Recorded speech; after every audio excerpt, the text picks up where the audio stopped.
connected to a beautiful platform where you're going to be having an amazing event that you'll be watching today.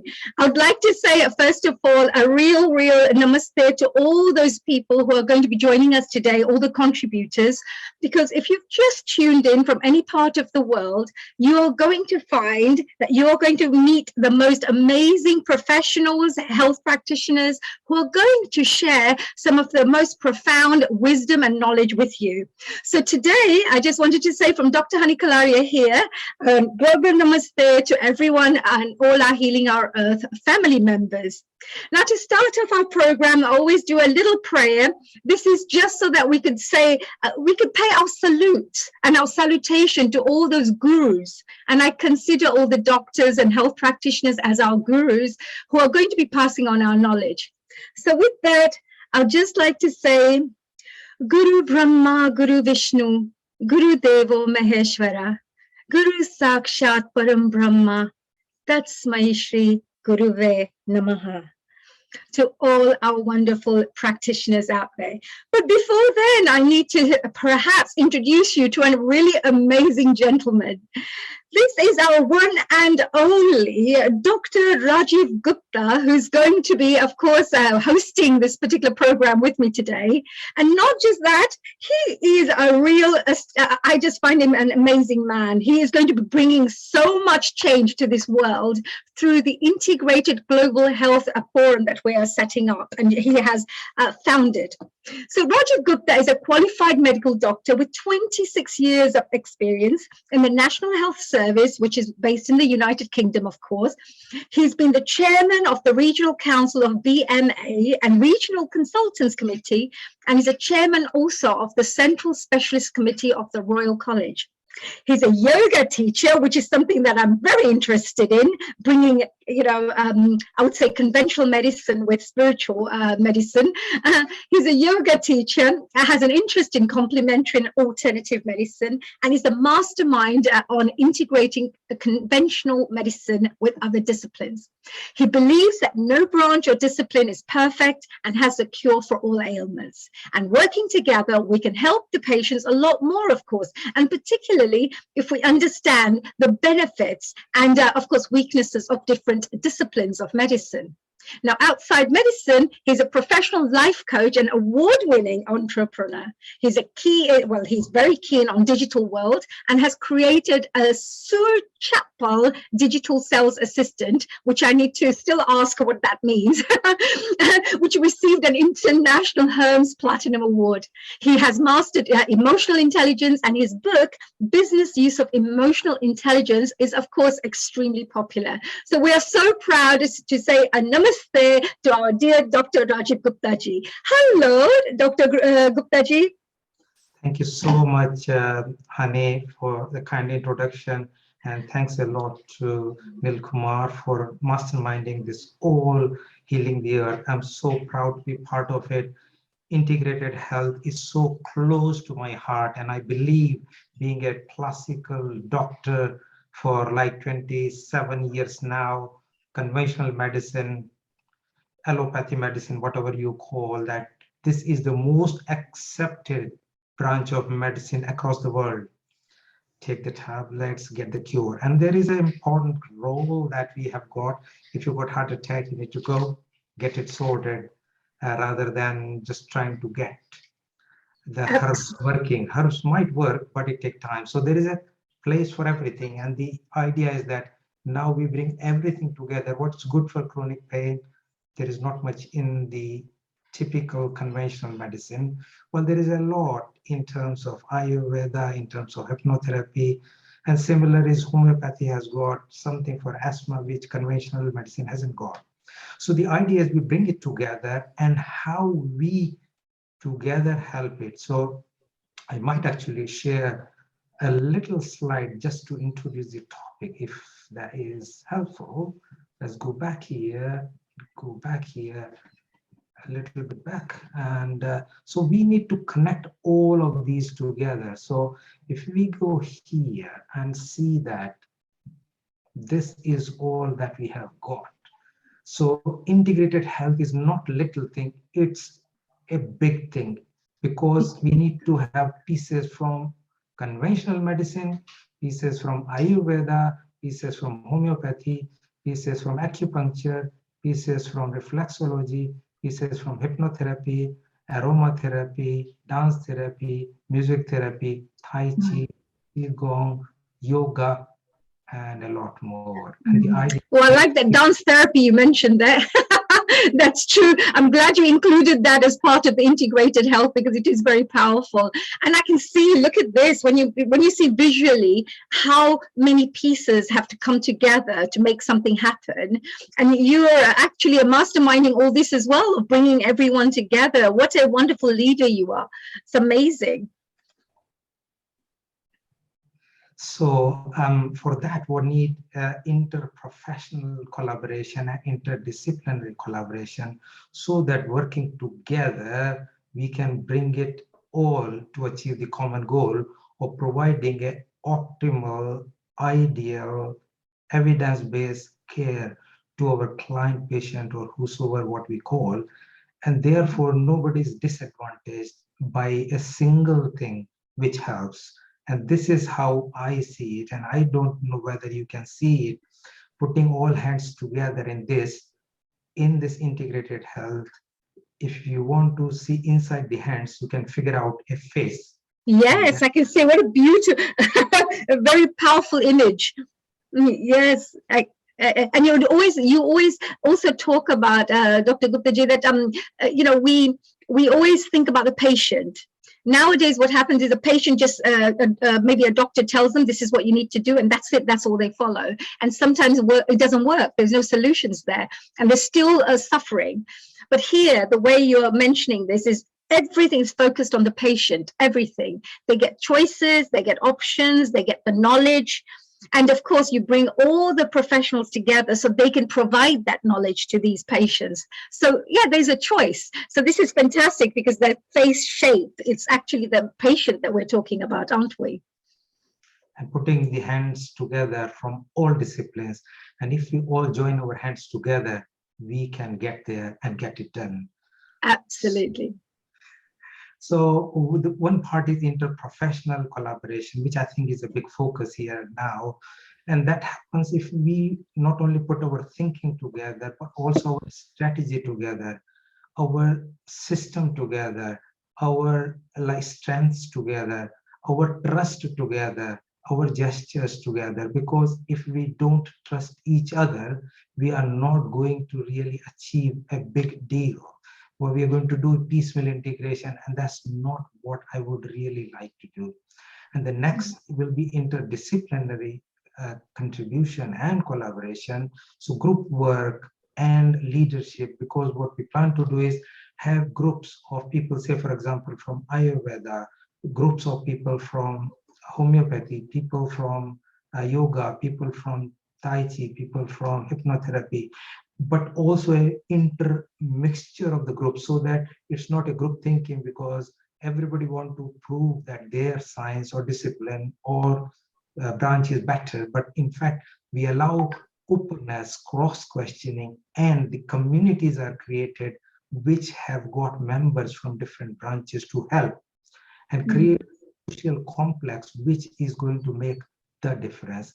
And I think that is what we would need in terms of collaboration, that we have trust, exchange of ideas, assist each other, support each other, share our thinking and the success stories, and do a teamwork to achieve the final success or the collaboration. So I think I might stop here and get our first guest, Tariq, who is I have got the fortune to speak to him. He's an amazing person.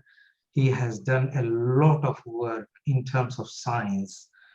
He's a pure scientist at this point in time. So I don't know whether you would want to introduce. Oh, yes, of course. Welcome, Dr. Tariq Jagmagjeeb. How are you? Global namaste to you. Hi. Hi, I know that today you're going to be speaking to us a little bit about interprofessional collaboration. So there's going to be lots of information that you'll be sharing with us. So I'm going to leave Dr. Rajiv Gupta ji to ask you and perhaps interrogate you, as I always say, with some questions. And perhaps you can enlighten us in this particular field with some of your knowledge. Sure. I'll try my best. And before we do that, can you... Yeah, before we start there, could you tell us a little bit about your background, or perhaps Rajiv ji may want to share a little bit about your background? Okay, I'll leave it up to Dr. Rajiv to do that. So he has qualified in India, and he has a unique system where he has joined in order to do a lot of research. And during COVID time, they have done very natural science, thorough research, which is through the scientific studies to create product that is going to be helpful. So immunity is his forte. So building immunity in order to manifest how we can protect ourselves from the ill health, but also to create futuristic health. And they have got a very special arm, which is dealing with dermatology. But taking that apart, I think what we're going to hear today is that how he sees this integration together, because being a qualified, he's dentist by background, by the way, but he has done so much of research work in order to create the products which are natural. So how we integrate that natural products, a little bit about the research science, and then how we build this research into the portfolio, because I believe that nobody is going to accept us unless we have a thorough evidence base. We need to do research. Some of the research is already done. So having that, how we get professionals bringing together to pull that research together, but also to do the research for future. And I absolutely. Dr. Tarikji, then it will be wonderful to find out, because, doing all these and launching some of these products which boost up people's immunity, I mean, that's one of the most powerful things you can give to people, because, of course, people will remain more healthy if they have stronger immune systems. Can you tell us a little bit about these products, and how did you come about doing the research for this as well? Yeah, so there are a lot of products already in the market that are sold as immune boosters, all the way from curcumin to ashwagandha to ginger. And we basically wanted to create a natural herbal agent which can help patients with COVID as well as patients who have long COVID. So we have our own rat lab where we do our own rat experiments, and we created this agent by actually looking at the different pathways the COVID virus uses to escape the immune system. And then we created this agent. We did rat studies on it. We did human cell line, and now we are even in the human trial phase. So we are doing a government approved 100-patient human trial. Besides that, we have already treated around 35 to 40,000 patients of COVID as well as long COVID with it. Wow, this is 35, 40,000 patients. That's a lot of people. So all the this is your products that you're saying, the product, that it's a natural product that helps to boost up the immune system. Is that right? Yes. And when we are thinking about boosting up the immune system is actually very complex. So until you understand what the virus is doing to evade the immune system, you can't just give things which so-called boost the immune system, because it's not like you need to boost the entire bit of it up. You just need to target areas which the virus is down-regulating. So for different viral infections, there are different pathways that you need to target. For example, in dengue, we have an agent now which we are researching for dengue. When we are targeting dengue, it's a completely different approach that we have to use. When we are targeting COVID, it's a different approach. When we target influenza, it's a completely different approach. So the same agents which would work in one infection would not work in the others. Oh, I see. So that's something maybe, our viewers need to be aware of, that depending on what illnesses and ailments they're going through, there has to be a different approach to each area to help to boost up your immune system, to support that particular ailment, to help you heal in that particular area. Absolutely. And the thing is that when you take a herbal agent as an allopathic drug, so when you're basically doing so much of research behind it, there are a lot of costs involved. So a single human trial, which is around 100 patients, from the initiation of a concept to take it to trial would be somewhere between 1.5 to 2 crore in Indian rupees. So you have to be really sure of what you're doing when you start off with, otherwise that entire money goes down the drain. And the only way to Absolutely. convince doctors is you have to create a lot of research behind your work. So we have a international published paper on this. I've been invited to conferences all over the world, which are allopathic conferences, where we speak about how we started to manufacture this, how we investigated the pathways the virus uses to escape the immune system of a host, and then we slowly developed it. And how it Right. also So works in did you have like an hypothesis first, Dr. Tariqji? Did you have an hypothesis that, look, will this work? Now let me do an experiment for this. How do you actually come about doing these kinds of experiments? Do you first decide by having a hypothesis, or do you? I understood what your question is. So I have a certification in immunology from Harvard. And when we looked at what the COVID virus was doing in patients, we basically had to do a lot of research to understand what are the different pathways the virus uses to do an immune escape. Then we had to look at which are the possible herbs or herbal molecules which target those particular pathways. So we came about that there were 3 herbs whose molecules we could extract, and we did a pure extraction of those molecules. They were 87 in number. We combined them together in a pill, and that's how we are working with COVID. So we had to first actually understand the pathways the virus uses to escape the immune system, then do a search where we have to find out which plant molecules are there which can block those immune escape pathways, then actually figure out if we could do the extraction, then do a cell line study. That means we take human cell lines, we subject them to the virus, and then we add this agent to see whether it's working. After that is done, then we take it to rat trials where we see if it's working on a rat, and then from there we take it to a human study. Right. Okay. So there's a big process, for people to understand that when you come up with statistics and facts, etc., from these experiments, etc., there's a lot of work that gets done, for us to arrive at those statistical figures. Absolutely. It takes a long time. It took us around 2 years from the start of the concept to actually have the pill made and have it approved. So it does take a very, very long time. And I think this is the best way to go about it. So if you're launching a herb in the market or a herbal concept, you should do at least a cell line study, then take it to animal trials, and then take it to a proper human trial. The only reason why we are not able to do it for many herbs or herbal concepts is because there's no way to protect your research, because you can't easily patent it. So even though we have now a US patent on our drug or on our agent, it's very difficult to get a patent out unless you're doing something completely unique. So what is the point of a pharmaceutical company spending so much of research and making this if it can only be copied by someone else for free? Right. So that's the other thing, because these are all natural products you're talking about, and those herbs can be bought, like medicinal herbs, etc., can be bought, and people could maybe even just put this together at home if they knew the actual secrets of the combinations, That's etc. the difficulty. You see, the reason why they can't put my stuff together in their house is because we've used various extraction processes to pump those molecules out from the herbs.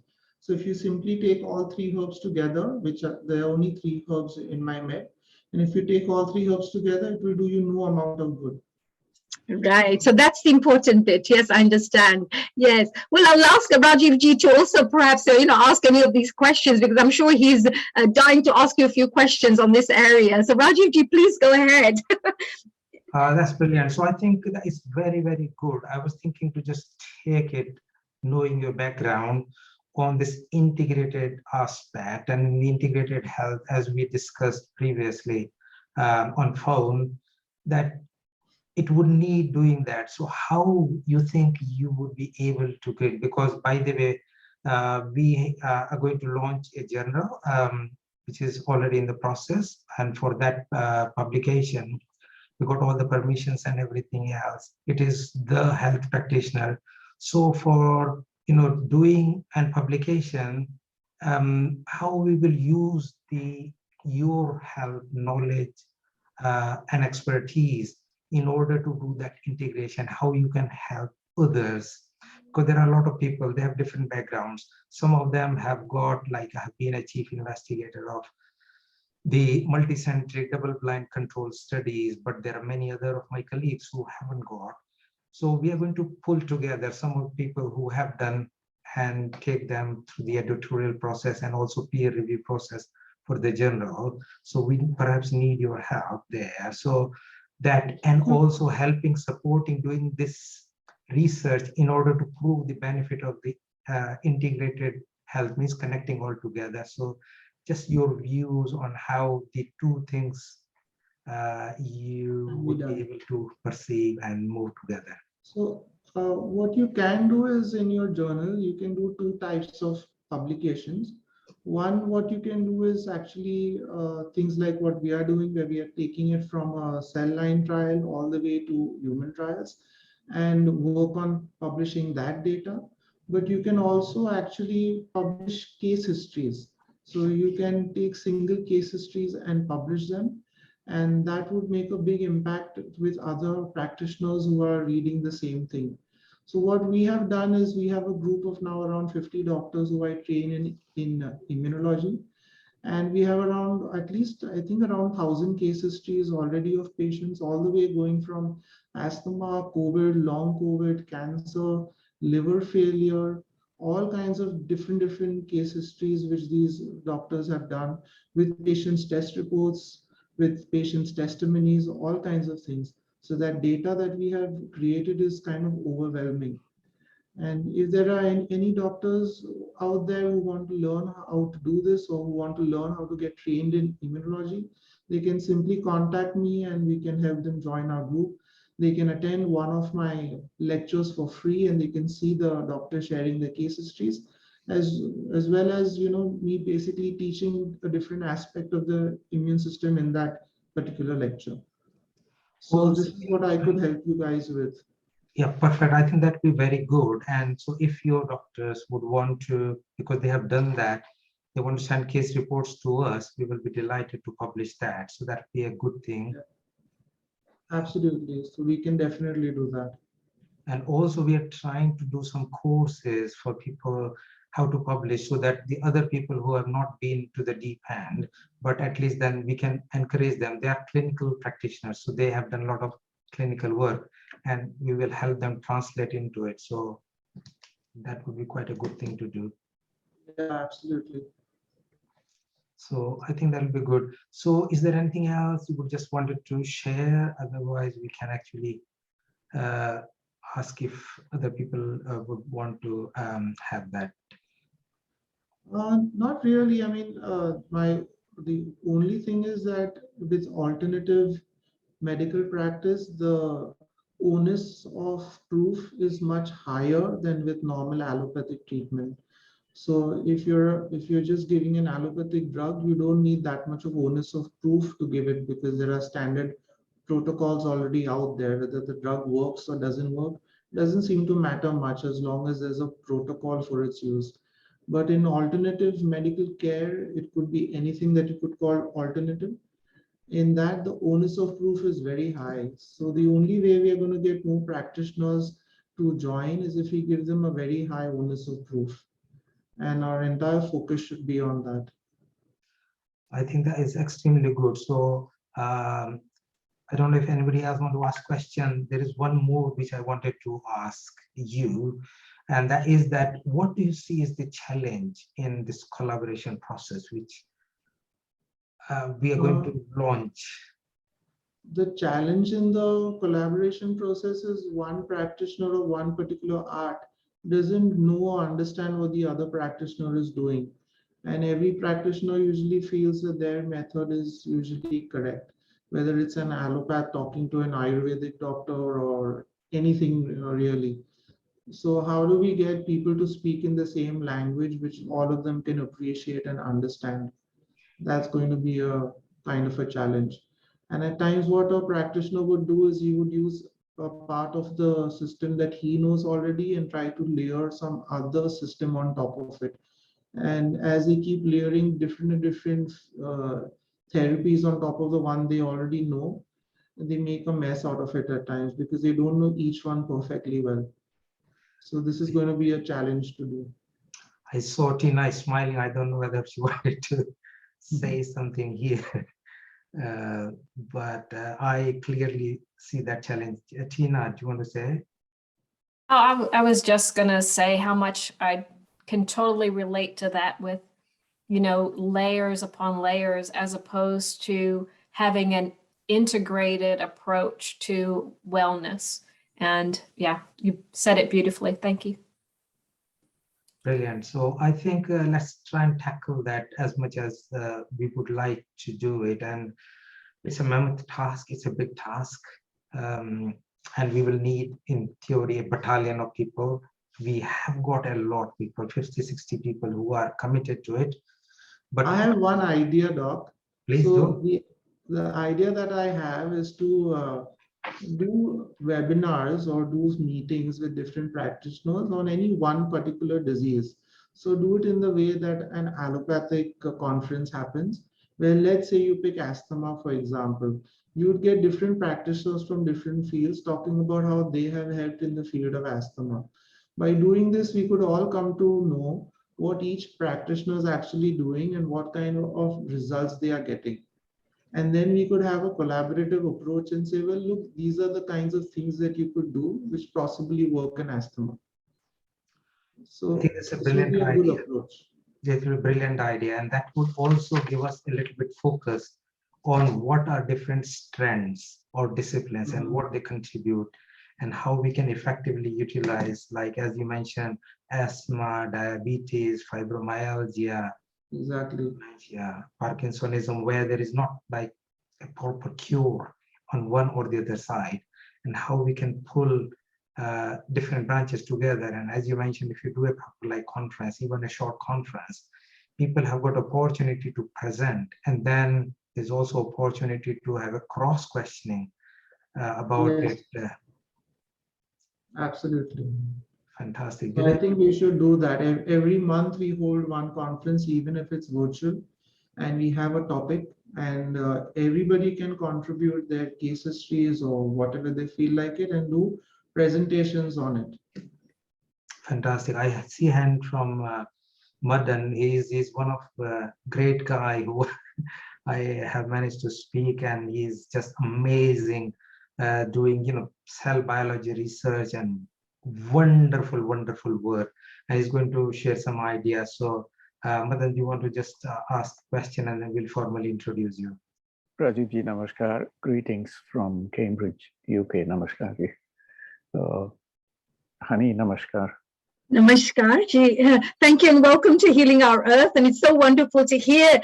I love this idea about doing these regular webinars. What did you think of that, Madan ji? I think I just wanted to, I heard Tariq mention this, and I thought this is a lovely idea. Some of this is already in progress. So I put a link on the chat box. Yeah. And Tariq mentioned rightly the need to bring all the different modalities. We are very fortunate in India to have perhaps the largest number of modalities operating officially in a country. Wow. We have in India, we have an entire ministry for the Ayush systems. And that ministry takes care of Ayurveda, Yoga, Unani, Siddha, homeopathy, naturopathy, Tibetan medicine, and all of these things. And so when you're working at that level, at the governmental level, with the official, with the whole ministry, together with the Ministry of Health and Family Welfare, so there is a ministry. Tariq's idea is very exciting. And the bit I wanted to flag here, Tariq, and everybody watching, is there is an activity, I've flagged one such, it's called the Independent Research Ethics Society, where it's a small activity running out of Calcutta. Now, if you go into that website, you will actually see some work in that direction, Tariq. But we need to do much more. We need to do so much more in that space, not only in terms of the systems that are officially recognized in India by the ministry, but we need to bring in other systems also from around the world. So we are very fortunate in Gujarat, in Jamnagar. We now received a World Health Organization's Global Center for Traditional Medicine, GCTM, WHO GCTM, and perhaps we must initiate dialogues with them to see how they will respond to Tariq's comment, and people like Rajiv who have a lot of experience in this space. The dialogue is essential. How to extend that dialogue, bring in other players. Now, Tariq, I must add here that the language that is used might not be an easy one to unpack. So we must be sympathetic to that, but dialogue is the first step. And Madanji, you mentioned about the dialogue side as well. I can see at the back of you, One Earth, One Health, World Order. Is that part of the work that you're doing right now? Tell us a little bit about your background as well, so we get an understanding of where you come from. Thank you for, yes, this little bit here is where the world is heading for several reasons. Because there's a lot of dissatisfaction in how health is being offered, extremely commercial, commercially very, very exciting for those interested in the space. But as far as the end user, the human being is concerned, or the animals are concerned, or the plants are concerned, or the earth is concerned, it doesn't work. It fails miserably. And there is a need for a complete rethink about this whole thing, about what we mean by health, and to distinguish health from health care, and to distinguish health care from commercial health care. And what is the difference, Madanji? What is the difference? Because, you know, at the end of the day, because of course all doctors want their patients to become well, but there seems to also be, you know, in commercial terms, there are, of course, you know, different types of medications that are being launched all the time. You know, of course, pharmaceutical companies would really find it quite important for them to sell those as part of their work that they do. How do we differentiate? Because natural medicine and natural health may not be as profitable or commercialized as much than the traditional side. How do we help people understand that it's really important to think about human lives in a way that we can give them the best possible care without looking at profits, perhaps, but looking at healthcare first? I think you've answered my question, honey, that health is different from healthcare. If you stay healthy, you wouldn't have to worry about all the problems associated with illness. If you look at our systems, medicine that we have, the Ayush systems, we can see 4 limbs to it. And the one that we are talking about is the unfortunate limb, which is curative. If you took care of the first 3 aspects, which is preventing disease, maintaining health, and promoting health, you don't slip into that unfortunate 4th. And when we talk about commercial aspects, that unfortunate 4th has got to a point where it's exploitative.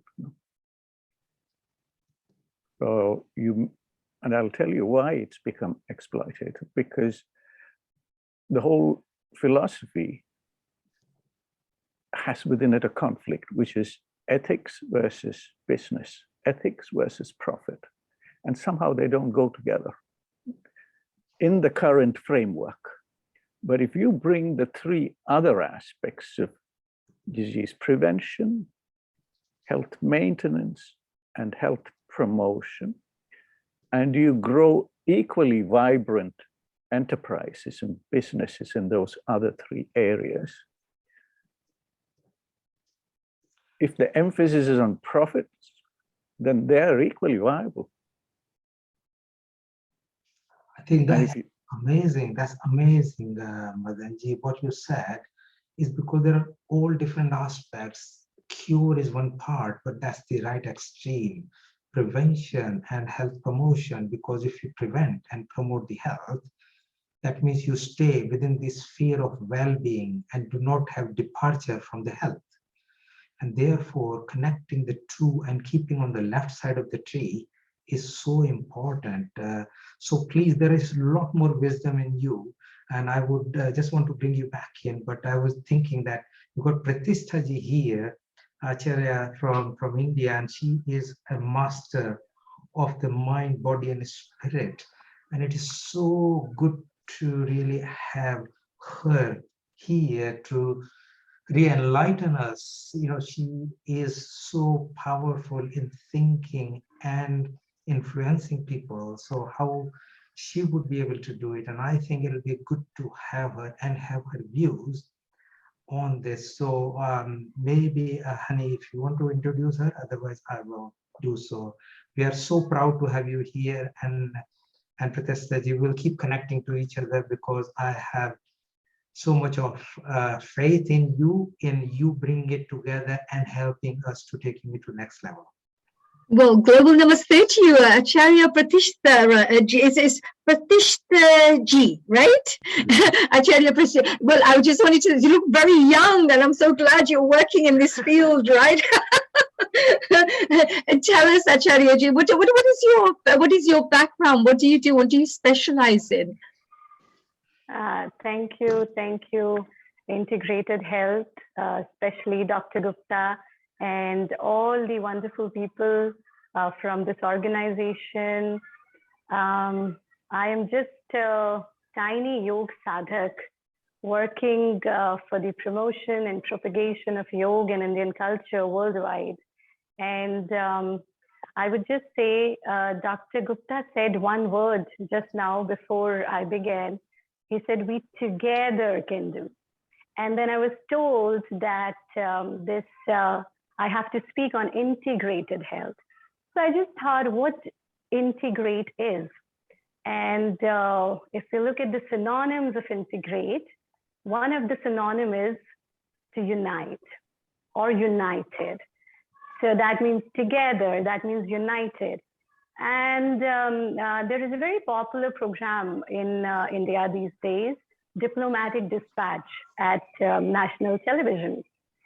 And a very senior diplomat was interviewing me, since I have also served India as a senior diplomat. So, Hani ji, I look young, but I'm not that young. So I think that's Actually, I found out quite a little bit about you. I thought I'll do a little bit of research on you, and I found out, I have to say this to everyone, although of course actually she looks so Pratisha, she looks so young. I would like to say actually she's a member of for committee for yoga protocol on diabetes.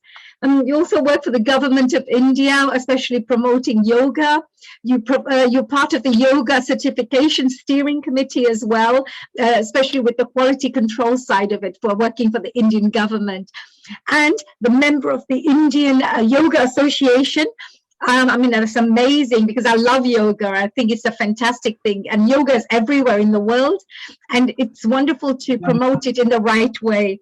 And I know your background, you're a Indian classical dancer, culture expert, a mind therapist, author, also a former diplomat.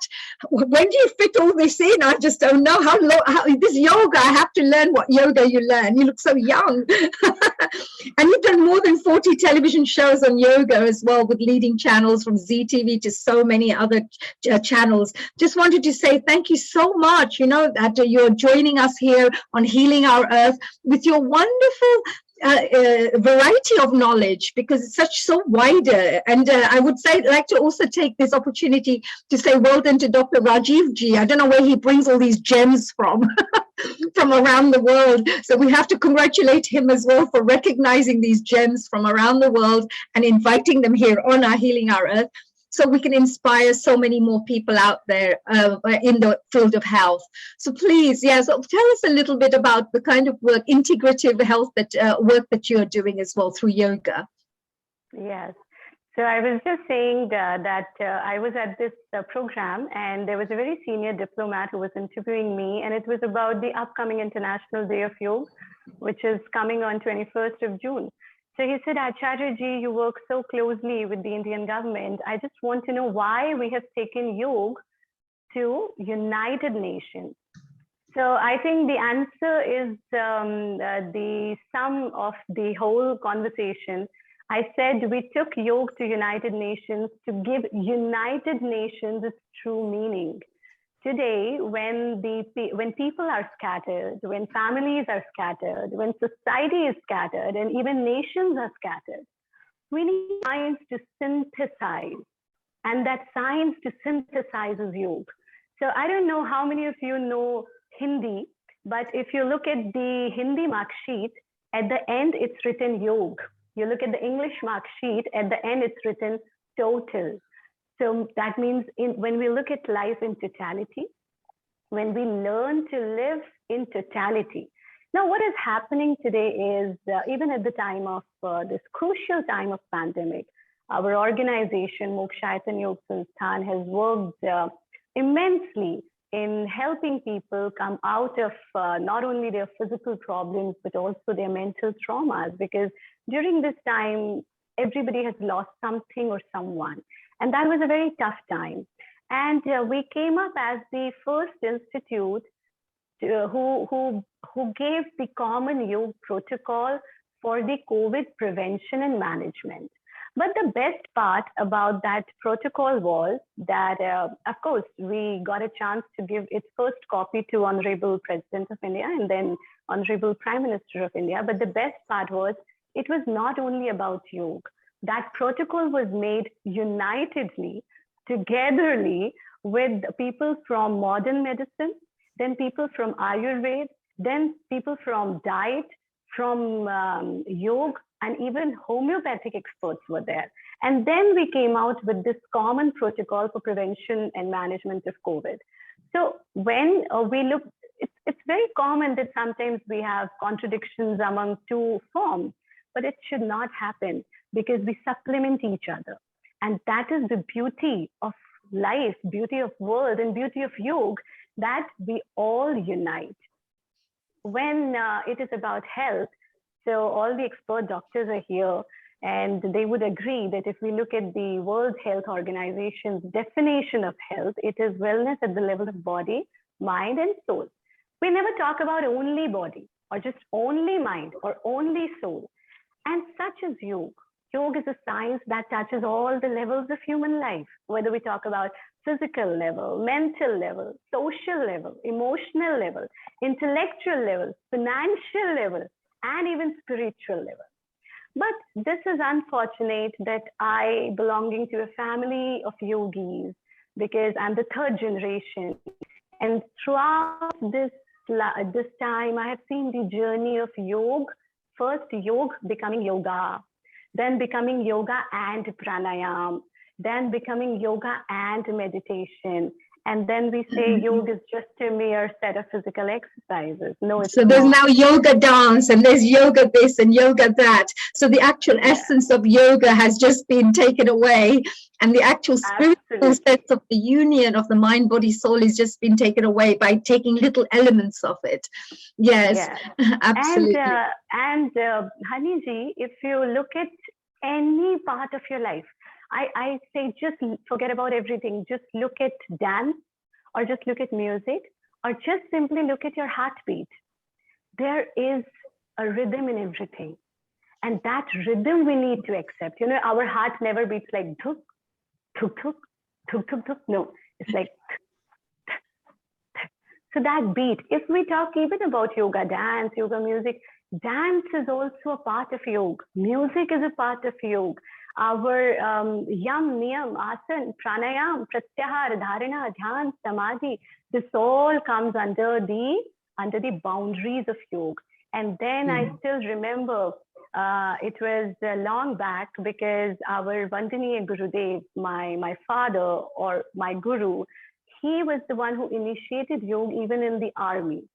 So when he proposed just on that point, honey, you might not, when people don't know Acharya Pratistha's father was the first person to get Padam Shri, Dr. Bharat Bhushan ji. He was the first Padma Wala, Padam Shri. Congratulations! Yes, you can see that your father's done so well, and you're probably making him so proud with all the work that you're doing as well, and promoting yoga in this sense as well. What you just said, what a beautiful gift, that we are giving to the world. Especially, from India, everybody says that India has given so much knowledge and wisdom to the world. It's the land of spirituality. And where does this wonderful knowledge come from? Isn't it so powerful? And Dr. Rajiv Gupta ji as well is bringing this knowledge as well to the world as part of the integration, that he's working towards. I'm very, very proud of this, especially being a yoga bhakt, and a meditation bhakt myself. Because I've been practicing yoga mainly meditation for over 20 years and teaching it as well. So what you're doing is really, really beautiful. So how do you feel that we could take this to the world? Because Dr. Rajiv Gupta's his vision, and all our vision, by the way, here on Healing Our Earth, Nil Kumar ji's as well, all our vision is to really make this world a healthier place, make people happier. You give them an approach, of health that will help to, as we say, prevent and maintain your health, rather than trying to deal with trying to solve problems afterwards. Yeah. What would you say about this integration and this integrative approach? See, this statement itself is so beautiful. Heal the world. And so is the motto of Mokshaitan Yoga Sansthan, to make this world a better place. We have to think about what we are leaving for the next generation. That's very, very important. And when we talk about heal the earth, or we talk about yoga, as I said, we need to learn how to live in harmony. That's what your organization is doing. How to live in harmony with people, how to live in harmony with nature, how to live in harmony with other beings. Now, what I feel, because I'm a part of several yoga committees, I have served as a senior diplomat, have visited so many countries, and after looking at everything, I strongly feel that human being is going away from Mother Nature. And that's the root cause of all the pain. I generally, because I don't know if anyone has heard my lectures or sessions before, I always say, we are living in AC houses, we sleep in AC bedrooms, we sit in AC cars, we sit in AC offices, and then in Hindi we call it AC ne aisi ki taisi kar di. So now we have just forgotten to stay with Mother Nature. We have healed so many patients with such simple things, simple breathing practices, simple asana, very, very basic asana, pranayam, in combination with spending 20 minutes in sunlight. I'm telling you, people are not spending time in sunlight. Sun is the source of energy. Okay, fine, they are doing Surya Namaskar, they call it sun salutation, but still they don't understand the science of sun. Whatever energy we get it through sun. They are not spending time, they are not walking on green grass. They don't know the science of right eating, science of right drinking. And most important, I always say that all the diseases begin either through your stomach or through your mind. So we need to be very true. And you mentioned as well about the grass as well, Acharya. You just wanted to highlight that point. You talked about the sun and you talked about nature. Being a Rotary chair, working with Rotary Club as well, myself being a chair of the Environment Committee, we know how important it is, as you said, to connect with nature. And it also heals. And I'm sure Dr. Rajiv ji is going to look into that side as well of how we connect. And I've also studied and read research on how you can walk on grass.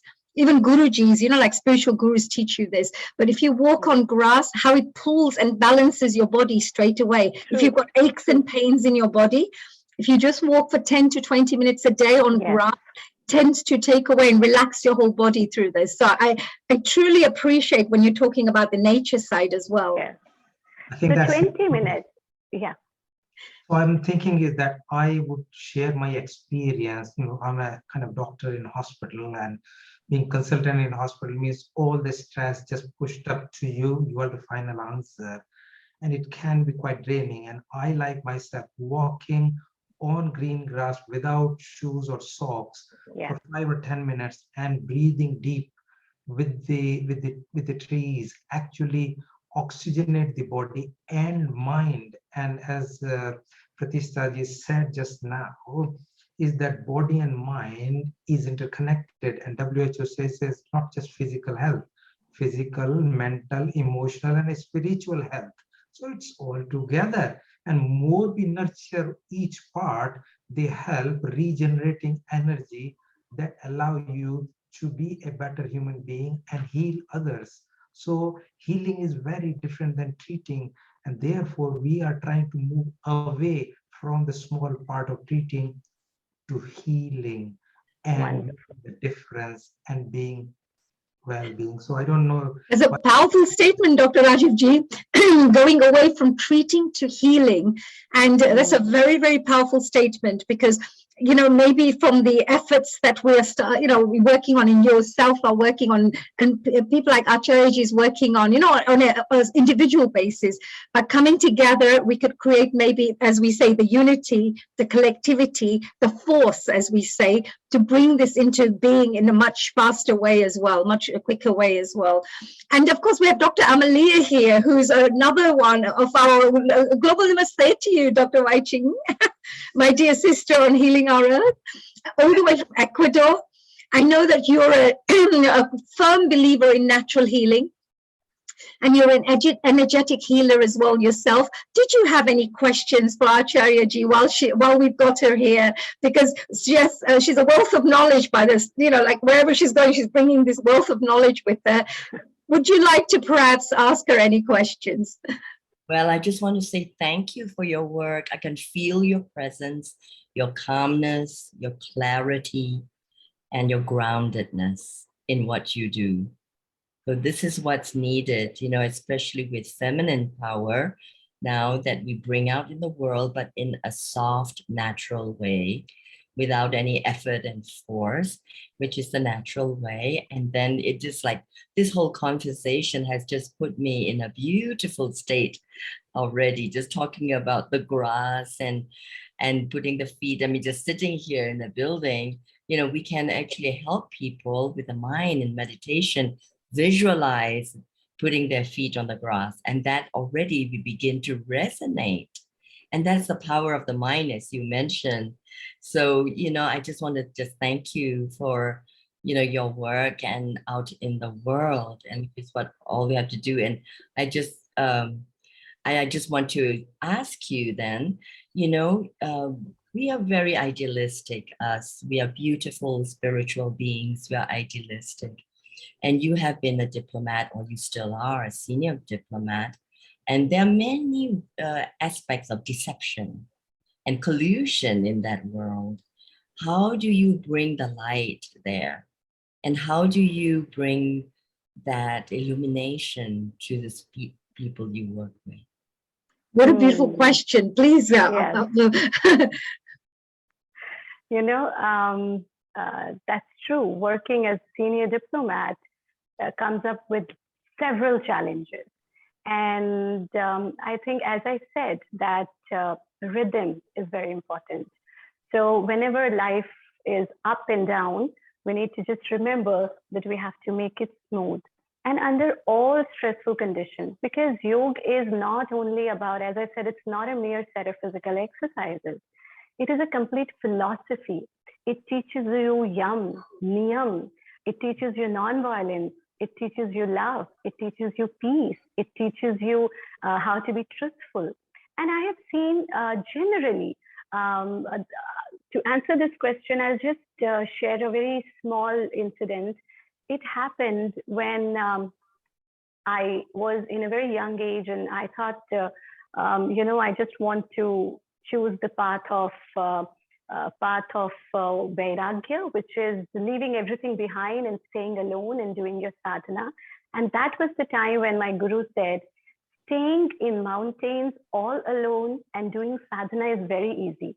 But when you have children around you, when you have family around you, when you have work around you, when you have colleagues around you, you have all the ups and downs, still you are not losing your mental peace.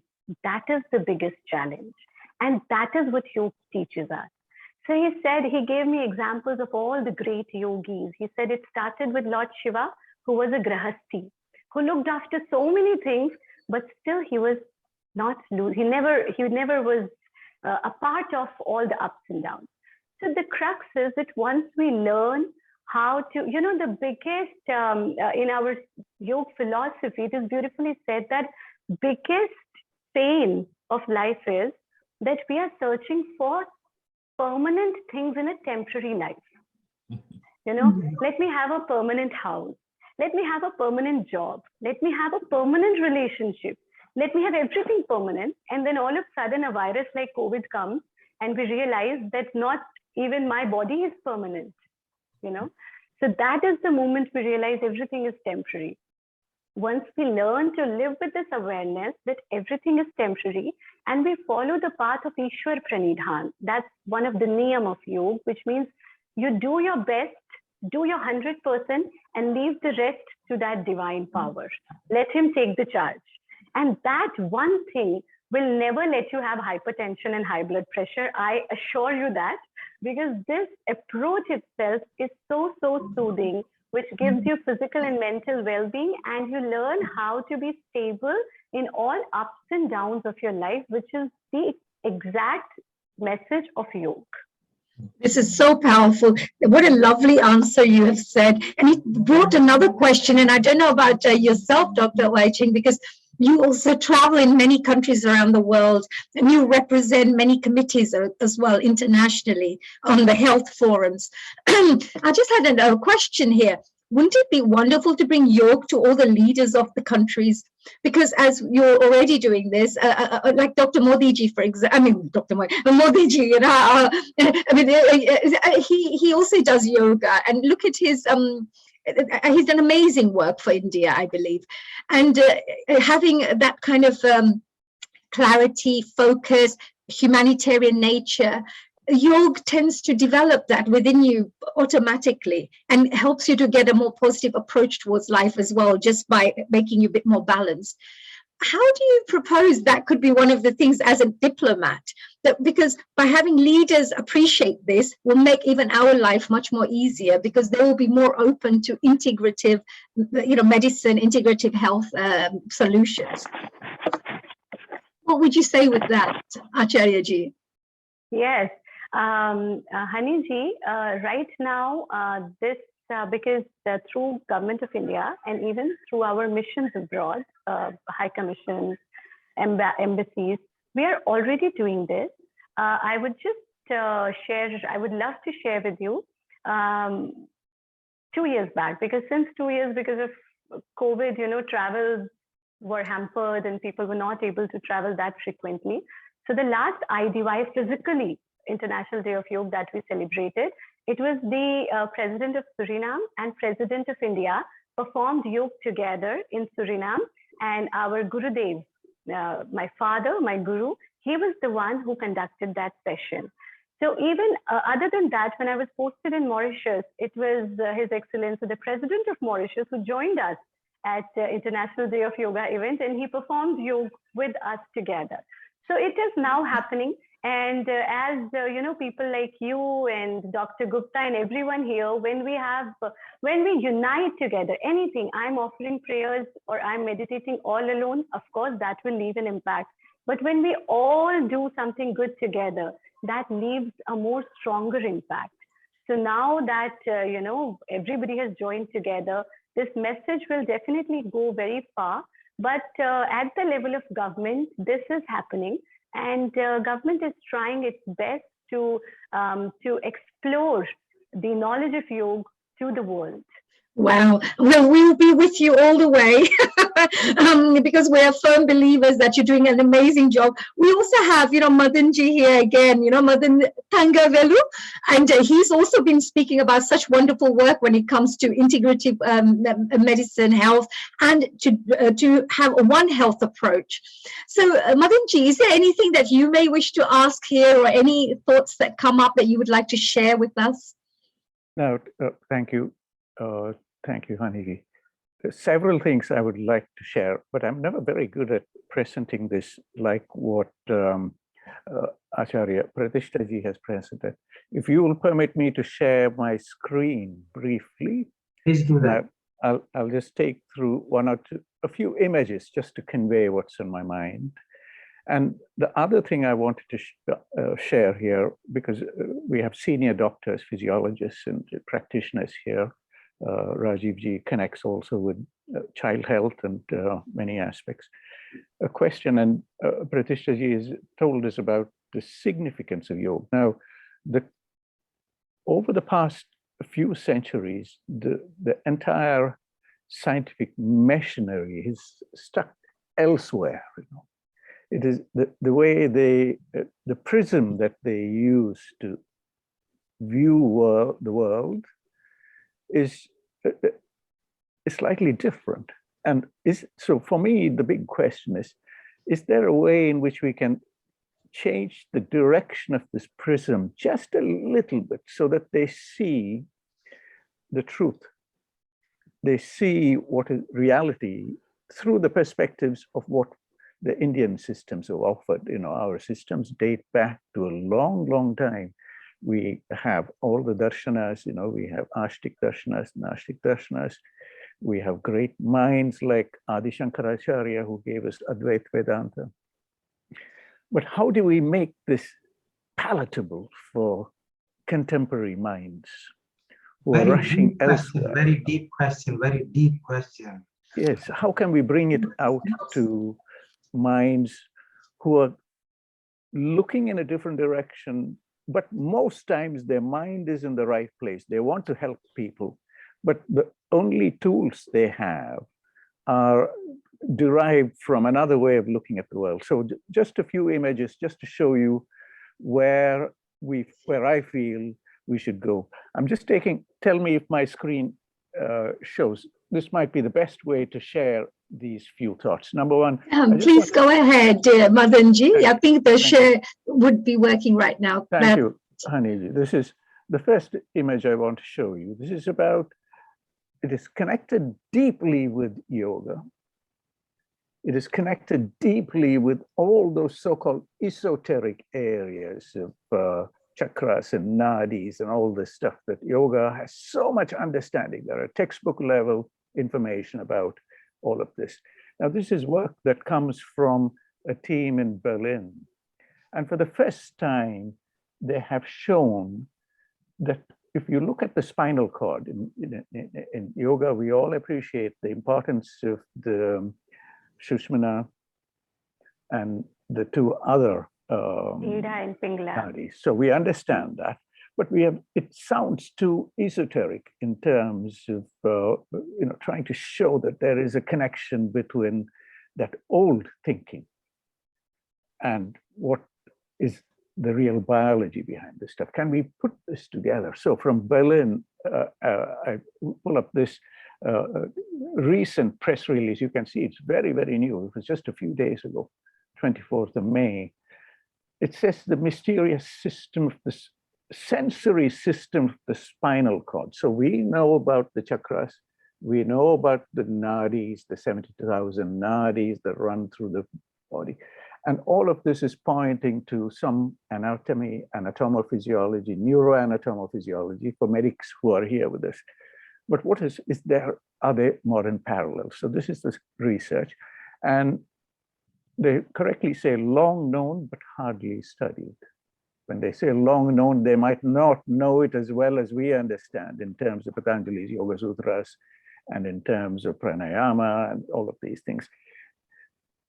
Now, what is fascinating here I've always wondered, so let me stop here. I've always wondered when people say you do diabetes, you have diabetes, you do Surya Namaskar and you do this for 2 months and diabetes disappears.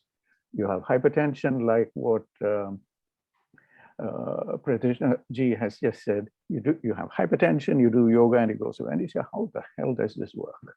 And here is the evidence. It says a direct link between something from the spinal cord going all the way to different parts of the body.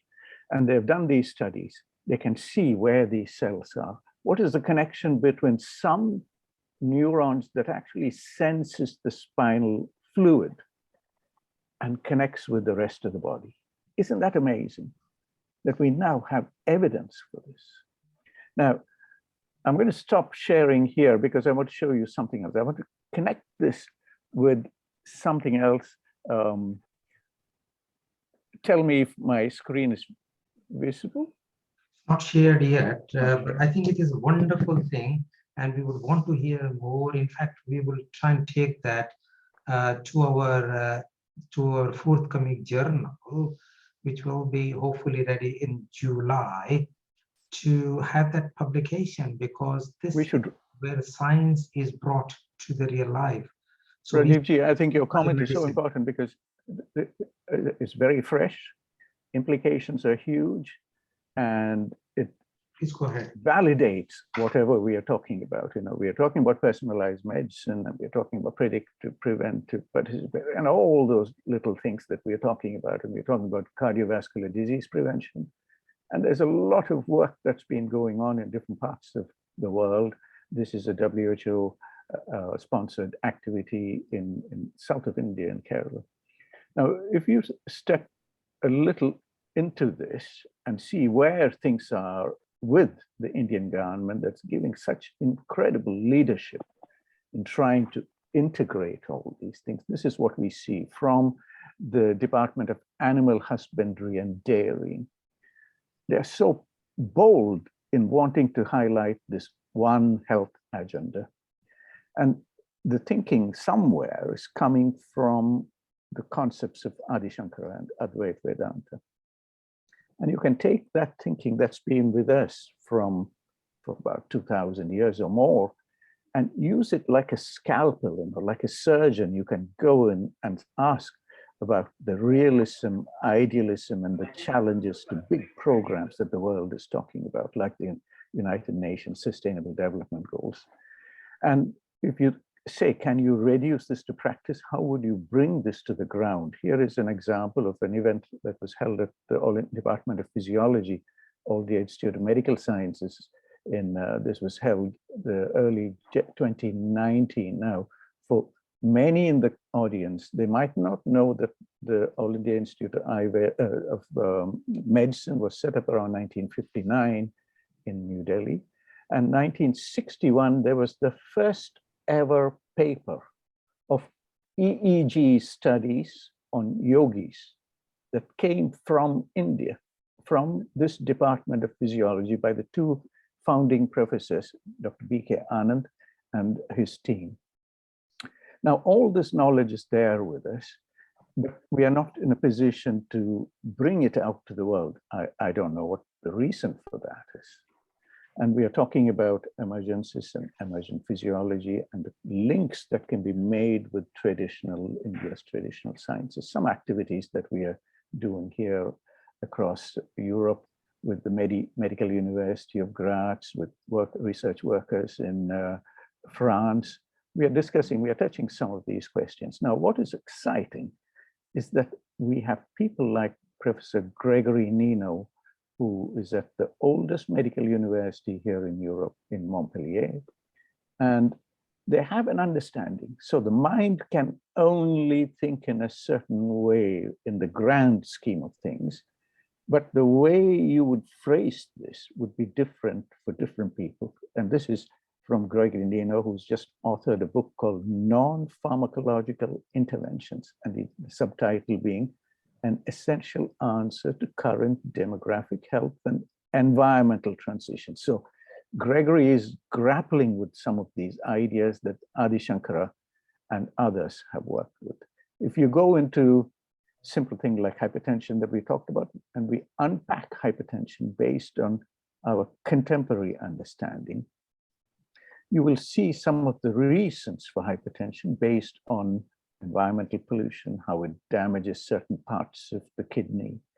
We have, from a contemporary biology perspective, each of those cell types that are in individual little glomerules of the kidney can be understood. I'm going to stop here. I'm just to give you an idea of where we can actually bring all these threads that we are talking about, from environment to animal health to One Health to One Earth, One Health, and the need for a new thinking, new agenda. So there we are. There's much more I would love to share, but I can come back to it. Yeah, please stay, because I'm thinking is these all need to intertwine, because not one thing. And that is the beauty. We are kind of connecting the things together. And that's why it's so important that we take one thread, connect to the second one, to the third one. And as Acharya Pratistaji said, that, it's all yam, niyam, we pranayam, and we have dhyan, dharana, samadhi. It's all like they are one part of it. And then here we as a human being on this earth are living with the health which we think, respiratory system, cardiovascular system, gastrointestinal system, neurological system. And now we need to connect all of these together in order to bring the best effect. And that is the link which is missing. And some of us have got it right. Then we have got all the whole mind-body system sorted, while we have got some physical part, we have got some spiritual part, and bringing it all together is extreme. And we are lucky that we are going to have. Yeah, Dr. Rajiv ji, just wanted to maybe, add to that as well. What I loved about what Madan ji also shared is we always talk about mind, body, spirit. But I also noticed from his side, there was environment as well that's been involved, because environment is definitely causing a lot of pollution in many ways, but that includes our bodies as well. And it's having a real terrible impact on our, physical bodies. So I think that including that side as well as part of the integrative approach that we're looking into, I think that would be also an area we should look into of how we could live in a more cleaner environment that could help to affect our health in a positive way. What do you think about that, Dr. Wai-Ching? You just saw this beautiful presentation. I really wanted to see even more. I was getting really absorbed in the discussion. What did you think about that? And was there any questions that came up in your mind? No, thank you very much, Hani, for inviting me to comment. And Madanji, thank you so much for bringing up this non-pharmacological, intervention or medicine, because I'm not sure to introduce myself. I'm actually a Qi Gong teacher with incredible results and what people call miracles, right? The same thing as when you do practice yoga. How is diabetes then stabilized? How is a cardiac condition healed, and how is depression healed? So I've been doing this for about 30 years. So what you just brought up is really, truly to my heart, because over the 2 years, I've been helping people to biohack. So it's a term of looking inwards and looking into the spiritual energy within us, and this in the cells, in the mitochondria, in the production of ATP in our own cells, and how we can activate it with the breath, with the prana, right? And pranayama, and how we can actually do it within our own bodies and heal within our bodies, of course, with the support of plant medicine or herbal medicine. And how we can, like putting our feet on the ground, we start to resonate at 7.83 hertz with the earth. And that's why we need to bring nature back to homeostasis as we do. We have to balance the two, and also balance the microbiome in our bodies. We are the virus. We have trillions of viruses in our bodies, and we just don't know enough of our bodies, our sacred temples of the divine. And I feel this is what's needed as we talk about taking this out into the world as education, as a curriculum for schools, for young people, for teenagers, is that we have to learn about our bodies. I'm always learning about this, and about the spine and the sensory aspect of the spine, going through the cerebrospinal fluids, going to the dura mater of the brain and to the synapses, and how that actually changes our hormonal output, and how that really even would lose weight. This is how we have, people say, oh, they lose weight. It balances everything else. Such is the beauty of nature.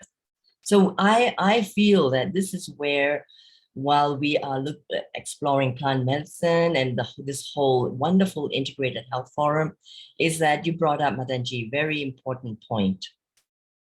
Yes, and I know Dr. Rajiv is like smiling also from ear to ear because he believes in this, and Hani Ji too. And Ji, is that we have to learn about who we are as divine beings and mortal beings. We have such power of rejuvenation within us. So it's all about taking responsibility ourselves too. So whilst there are organizations like Dr. Rajiv Ji, Dr. Madan Ji doing all this work, each one of us has to also appreciate that we ourselves have the ability to heal. So if we can be open to these kinds of processes and these kinds of ways to heal ourselves, so even from the patient's point of view, they need to be open-minded to be able to appreciate this. I can see this. Absolutely wonderful. What wonderful information that you shared with us, Dr. Wai-Ching Lee. Really, really fantastic work there. Dr. Rajiv Ji, did you have anything to perhaps add to this? Any more interrogating questions that we could pass on to Madan Ji? I was thinking I'm just about to bring Jane Silver in, who is another amazing personality. She's the only person who has done the work on first aid, on the mental health and hypnotherapy, etc. So it is lovely. So please do stay. And I think, Wai-Ching, you have shared wealth of knowledge, how the spirit and the environment, bringing back the balance of life and the microbiome. This is such a powerful thing because the body cells are there, but even more is the number of microbiomes, and therefore they affect the body. So how do we put everything into picture and therefore bring this body, the physical body that is given to us, into a being that recycle the energy and therefore bring the environmental energy together with the cellular energy, which is at the microbiome level, mitochondrial level, ATP, ADP level, and that all Krebs cycle level, which is fantastic. So I think that's brilliant.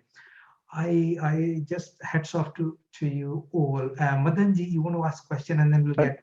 Thank you. I'm going to take Rajiv Ji, Hani. I'm going to take the liberty of I want to chime in with what Wai-Chi just mentioned, and I want to just share a recent story that all of you may have heard this, but it's a very fascinating story, and it's this image here, and it's a story about the daughter of one of the former prime ministers of Kenya, and that's Rosemary there. And Prime Minister Modi presented this at the recent Ayush summit in Gujarat. This was in April. And Rosemary lost her eyesight in 2017. And she says she's traveled to China and many other countries, and nothing worked. And somebody said, why don't you go to India? And there is a place there. And they do something called Ayurveda. Why don't you go there and check it out? And she came to Kerala, to a very old institution called Sridharyan. And shown on the right-hand side is Rosemary Odinga with her physician, Vaidya Narayan Nambudri. And you can see details about this organization. So not having had sight for several years, she got it back. Now, this is like a miracle. If you look around the condition, very likely optic nerve atrophy. You look around the world, there's just one example. This is from the University of Michigan. And they talk very correctly about optic nerve atrophy and all the way down to treatment and drugs. It says, unfortunately, there is no effective treatment for optic atrophy. So let me flick the screen back, the one before. There is Rosemary. She says, I couldn't see for almost 5 years. Now I can. And the way it was treated through Ayurveda. Now, do you believe it or not? And when we look at defined cell biology, you can see where and how there are certain models now available where we know where in the cell, where, which part of the eye there's atrophy, and how in some instances you can bring it back. But understanding that depth of information and knowledge shown here with images on the right-hand side is like learning the depth of Sanskrit as a language. There's a whole language there, the language of biology, the language of life. When things go wrong, you need to understand that language.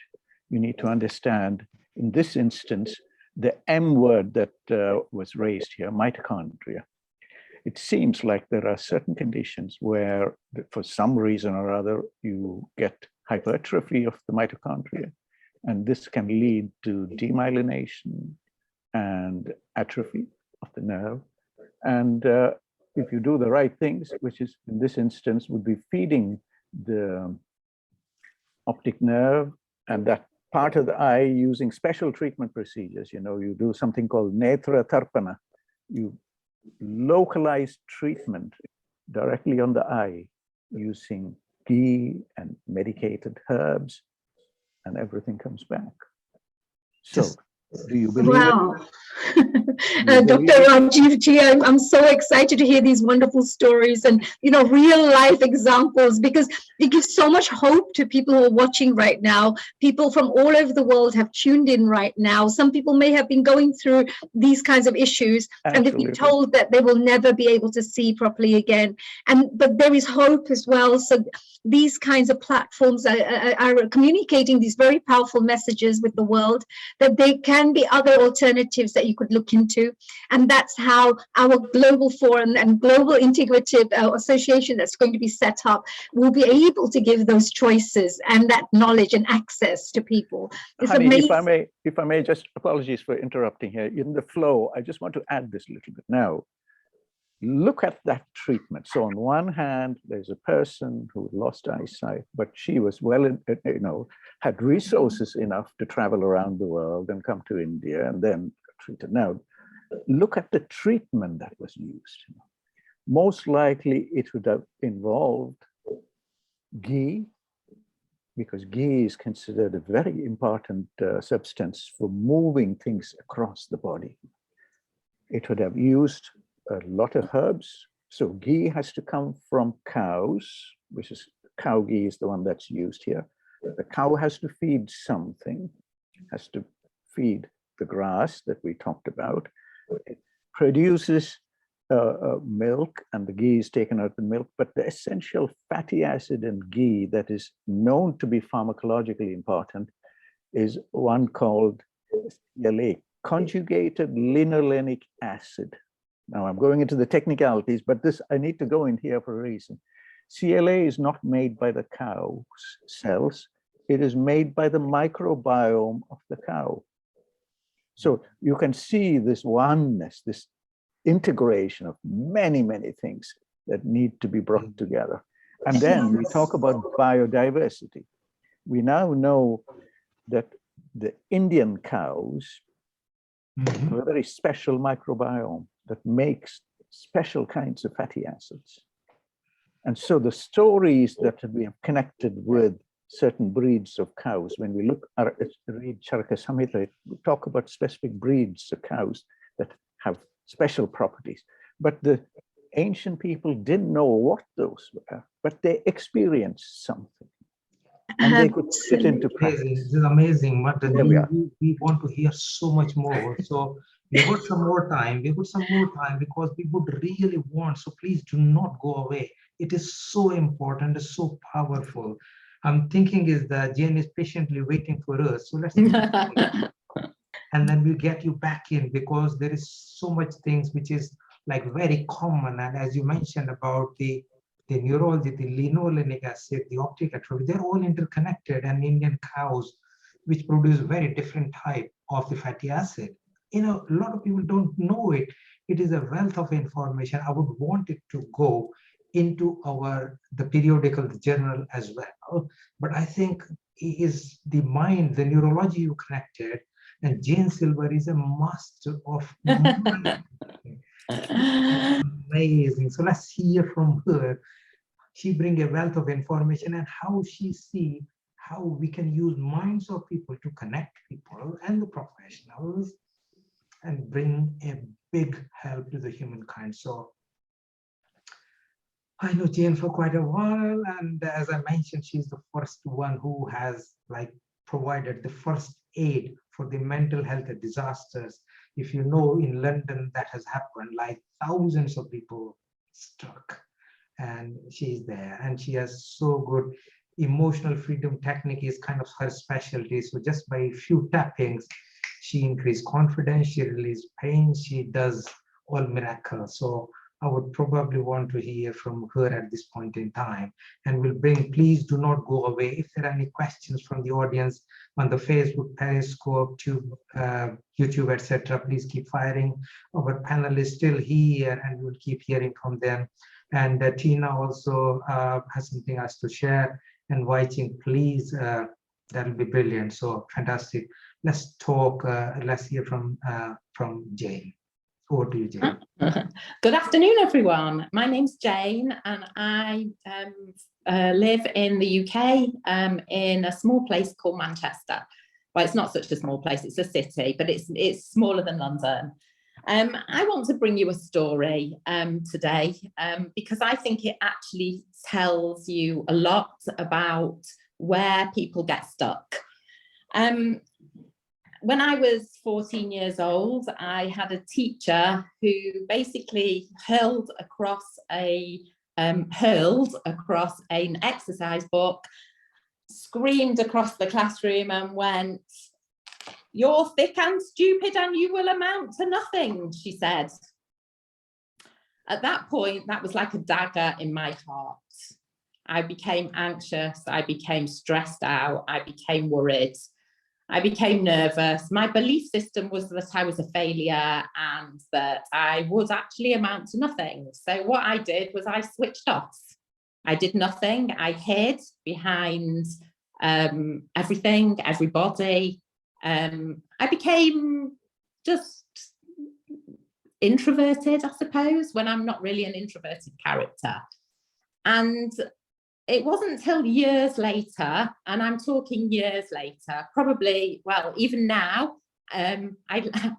this is amazing because I can speak out and talk about it. But up until very recently, I was not happy to speak in a public forum.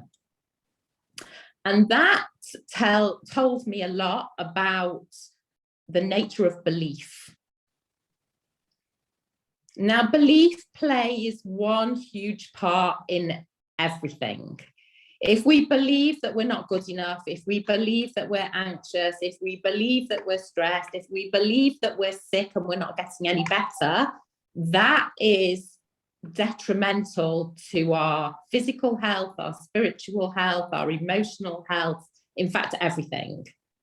And it wasn't until maybe 10 years ago that I discovered emotional freedom technique. I discovered a technique called mindfulness-based inner repatterning.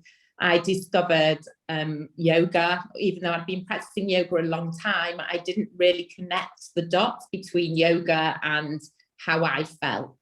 It wasn't until I studied yoga therapy, Qi Gong, the holistic practices of the mental health side, that I realized how everything was all interconnected. And then we look at people like Bessel van der Kolk, who writes a book on the body keeps the score. And interestingly, it is actually literally keeping the score, literally.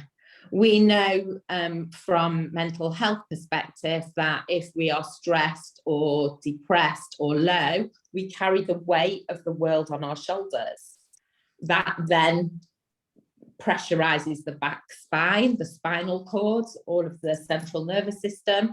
And yes, you're gonna, if you're not physically well, mentally you're not going to be well, and mentally, if you're not physically well, you're not mentally going to be well, and vice versa. So we see that belief plays a huge part. Now, teachers in classrooms, sadly, are still going about telling children they're no good, they're useless, they're stupid. People that go into the doctor's surgeries even often are told, oh, there's nothing we can do about it, carry on, do what you're doing, continue taking the medication, continue doing that. But if they have no hope that they're ever going to feel better, then their belief is shattered, their hope is shattered. Their brains then kick in and say, well, what's the point? No point. And so belief is actually playing a huge part. And that teacher, I would actually like to thank today, because actually she made me, in that instance, not believe in myself, but it sent me on this huge spiral of a journey to make sure that no young people, no children, no adults feel like they are worthless.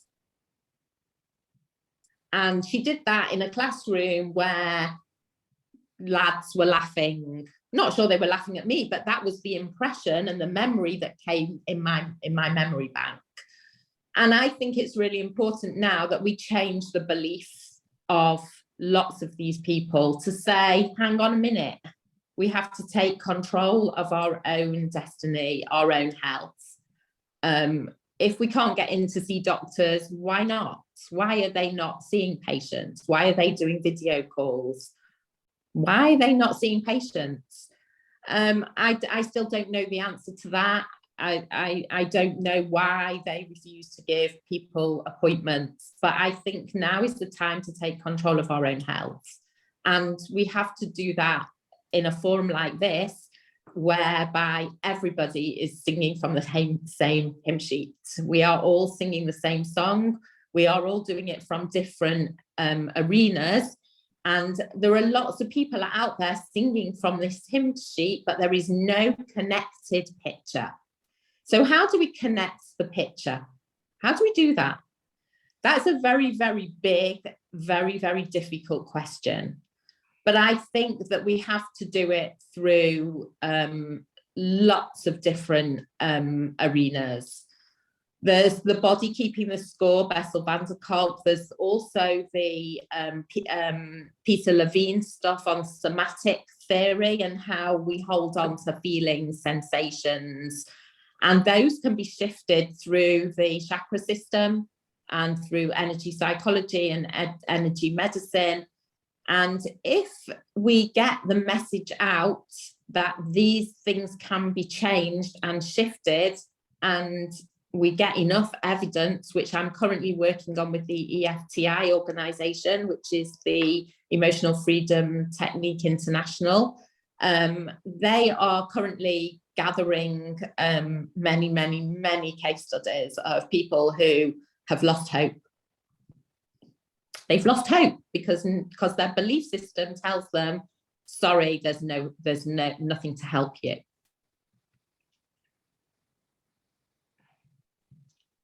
Has anybody got any thoughts, any questions, any?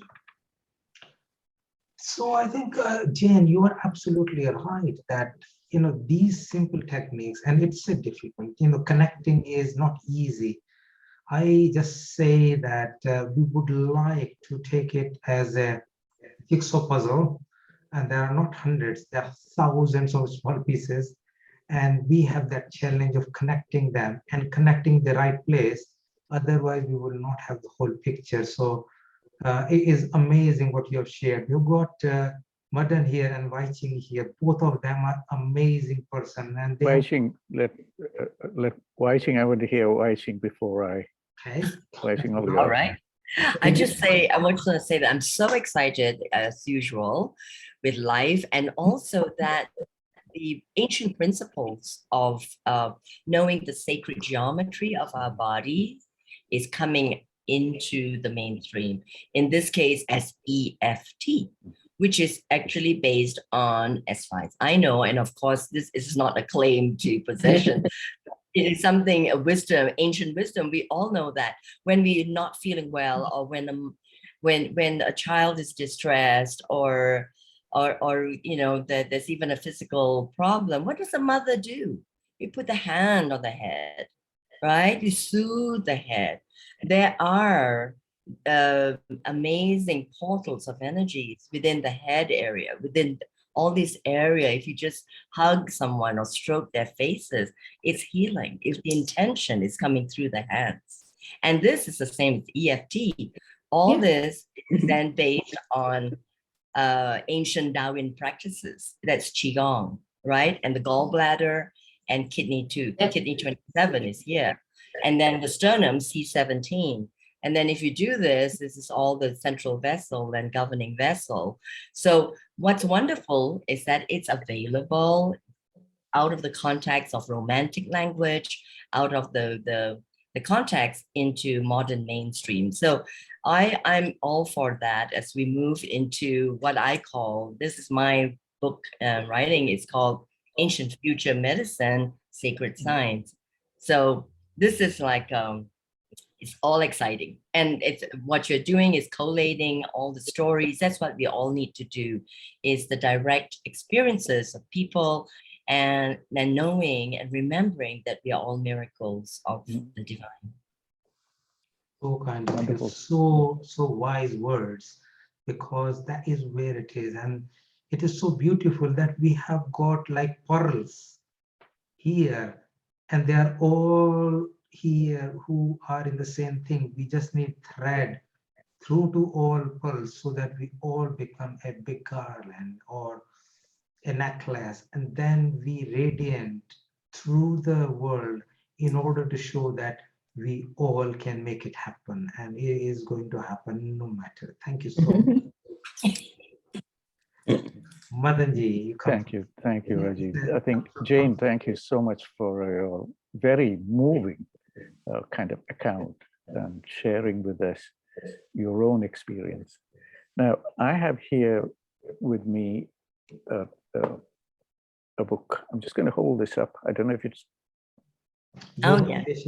The fascia anatomy. Fascia anatomy and movement, you know. So on the first, the earlier slides I shared how there are neurons that go into the spinal cord and can sense the fluid, and then they extend out and connect with the rest of the body. This whole thing about fascia is something similar. You know? It's a very, it's still poorly explored, but this book is fascinating. I put the link for this book. It's about 420 pages about the fascia, and it takes you into all those aspects. So when you bring that study from Berlin, when you bring Jane's story and the book, the wonderful book, she said, How the Body Keeps the Score, and then you bring fascia anatomy and Wai-Ching, this is another book here. Classic. This is classic. This is from 350 BC. Yes. And in here are details that look and feel futuristic. It looks like we are not ready for it, or we are ready for it if we get to a level of awareness and consciousness to connect with this knowledge. Yes. Otherwise, it is not open to you. Yes. And, you know, we talk about the curriculum for schools. This is exciting because the children, they know it. Children, you know, when they hurt themselves, they remember it. They know what to do. Animals know which herbs to chew on if they're not feeling well. And the children, actually, they know what to do. They say, I'm not feeling well, I'm not going to school. And so they have a tummy ache, and they have a reason why. Maybe it's stress or trauma. I mean, I really appreciate Jane's story about her teacher and her, and how we have to bring this lovingness, this compassion, you know, back to our education, and really how we nurture children and not traumatize them in schools. and how we are really upbringing them by understanding our own sensory matrix and how we keep trauma. You know, we all have that, and learning how to release trauma, I suppose, is a human condition. But if we can reduce it way early, I work with traumatized women and children, especially in sexual abuse. So that is a huge way of a violation on the human spirit. And so this is really necessary, and it hurts my heart when I see children being aggressed upon even by their parents, you know, who know little because who can't who don't have the techniques, simple techniques like this, like breathing, EFT, you know, or Daoyin, however you want to call it, to even release their own stress patterns, and that they can love their own children or pets. You know, I've seen people kicking their dogs. So, you know, they're taking it out on other people in projection. So all these are really such simple things, being human. And that's just what it is, just help. It's amazing that we are doing a program called Eat Smart, Think Smart, Be Smart. And right as you mentioned, children, because they are our future generation. And if we can teach them these simple techniques, it is amazing, because that's going to create a very different future generation. Like little tapping, they can do that in order to remove the bad feelings they have, in order to remove the emotion burden, which is undesired, unexpected, and also to become more confident and more powerful, because this is all through our organs and body. Yes. It is extremely useful. Fiona keeps signaling, I don't know if she's, because she is another great personality, and she's a hypnotherapist, and she has spoken in our previous integrated health seminar, and they are all on similar line. And I'm thinking is, look, we are all here very similar people, and we are working on different areas which look like different planets. Why don't we bring all the energy together to create a big sphere of energy which is going to blast all the negativity from this earth and make it a place worth living? Let's join the mission and make it happen, I believe. Thank you so much for your wonderful, wonderful knowledge. And I think it is very, very powerful. We have heard today, like from different people, like Harik talking about how science works, how natural things can be converted into a practical science, how research can be done, how activity can be done, and how we can make the things happen. And this is amazing that there are people who are doing research, and we're going to use that energy, we are going to use that technique, we are going to run the courses, we are going to help the people who haven't got those skills to do a proper research, so that we have a lot more evidence based.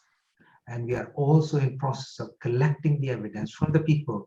So please, anybody and everybody, all the health practitioners from different disciplines, please send us case reports so that we can publish it in the journal, and then make it a scientific facts. Because people don't believe on just what we say, they believe in what is there. It's a peer-reviewed journal. We are going to do vetting. We're going to make the site better, and we do the format. So please do that. And also, and of course, Dr. Rajiv Ji, as just wanted to mention as well what you just said, it's important for all health professionals who come from different disciplines to contact us on Healing Our Earth, because we could also offer them a platform to speak and to share their knowledge with the world, and perhaps come and become part of a wonderful, organization that appreciates acknowledges their skills and their expertise as well. So I think that would be also another important point for any health officials and health professionals, professors, whoever's watching right now from any part of the world. If you feel that you have some kind of a particular specialist area that you work within, do contact us at Healing Our Earth, because we could then perhaps provide you with a platform to share that knowledge with the world as well. And of course, I loved what Jane shared as well, because I think what she shared was really important with the tapping. And coming back to next week as well, today was our fifth program based on health, and it was amazing because so many people have been writing into us. So thank you to all the professionals who have been part of these 5 episodes of health integration. Next week we have World Environment Day, which is all about save earth and save soil. This is on 5th of June, which is also part of our Queen's Platinum Jubilee celebrations, of course, on that particular day. That's the last day. From 2nd of June to 5th of June, there's going to be celebrations nationwide, especially in the UK and of course around the world. And that will be from 2 to 7 p.m. After then, here comes a real special event, our Ayurveda special, Boost Up Your Immunity. This is on 12th of June, coming up 2 to 7, as always, as we say, and do tune in for finding out the latest information on these really, really wonderful science called Ayurveda. So that's your Ayurveda special. After then, we have our International Yoga Day special, all about integrating your body, mind, and soul. This is on the 19th of June. That's going to be a super special event because you'll get a chance to meet a lot of yoga practitioners, meditation practitioners, and professionals from around the world who'll be sharing their knowledge within this field. And celebrating, of course. Oh, and then we do not want to leave out all you wonderful cooking enthusiasts. Here comes our beautiful cuisines that you can learn about, especially with our vegan and vegetarian kitchen, all about achieving good health, and of course, all that through food. This is on the Sunday, 26th of June, 2 to 8 p.m. and it's going to be a real blast. Do make sure you come and join us. And of course, as we know, there are a lot of cooking enthusiasts out there. On 3rd of July, we have our second week of a vegan and vegetarian kitchen. We get a lot of messages for people who love this area, especially food. And don't forget, we can also combine food with health. So there you go.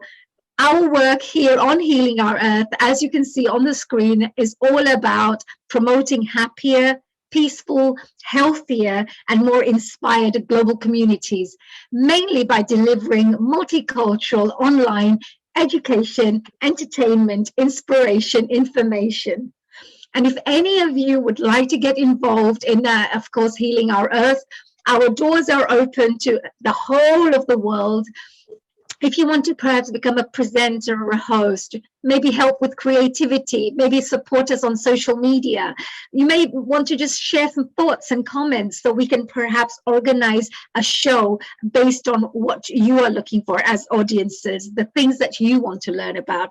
Here comes our WhatsApp number. Anything to do with Healing Our Earth, then here comes the number 0044 77121 77703. So there you go. So coming back to, of course, our discussions that we're having, I would love to ask Jane. Jane, that was really wonderful what you shared. And of course, Dr. Rajiv Gupta also mentioned that it's really important for us to educate our youngsters and our youth as well. What was your thoughts on how can we get these messages out to the world? How can we actually administer change? What do you think we could do? I think that we need to start right at the bottom as well as right at the top. So we need to have the two-pronged approach. So the first thing that I am sort of starting to do now is to go into schools. I have another colleague that she's on some sort of school agenda, and together we are going into various different schools in the different regions, and we're going to do techniques for freeing children from adverse childhood experiences. We're going to teach them how to do EFT. We're going to do like little workshops, taster sessions, things like that, so that all the children from quite small can help them learn to help themselves. The second thing is, I think we need to go right up to the top and try and attack some of the belief systems of some of those people who sit in their chairs and right up into the parliament if we have to, and change the way they think about how we approach this terrible epidemic of, and it is an epidemic of mental health. It's like a tsunami, and since COVID, honestly, I could work 24 hours a day and never have a day off, because there are so many people out there who are fearful, they're scared. What if I catch this? What if I catch that? What if I don't live? What if this? What if that? What if the other? What if? They're thinking about future. They're not living in the present moment in time. They're living, I don't know where they're living. Yeah, the past or in the and the thoughts are, and the thoughts, like you mentioned, thoughts have energy. They have that creates reality as well. Exactly. So if you have these kinds of fearful thoughts, that's actually what you're creating in your life. And the media sadly, they don't help, because the media are there 24 hours a day going, well, and it's all negative. Everything is negative, which is pulling everybody down anyway. And so the whole system needs to be shaken. And I keep saying, I think I could do a better job of managing the country than half of these people, because they're not listening. They don't listen to what anybody is saying to them. They're just what you see with Healing Our Earth, we let everybody have their own opinions, etc. with these things, but we also know, there are some people who are doing more positive work out there, and there are some who are just, have particular roles and responsibilities, and that's it. So perhaps, from our side, we'd like to encourage those in powerful positions, people who are leading nations, leading the world. Maybe, we could request each and every single one to take this area a little bit more seriously. Because if we look at it in a more serious way, we could think about, if you have healthier, happier society members, we can have a better economic growth in the nation. I always say this, happier, healthier, we become more productive, more efficient, happier families, less costs, maybe on the NHS, maybe more increasing because nobody takes days off because they're not ill anymore, because they're healthier. So many things that we could have a positive impact on by making the nations more happier and healthier. So thank you for that, Jane. Yes, I think, honey, I also want to say that I think also a great place to change culture is in the workplaces. Which is what I do as well.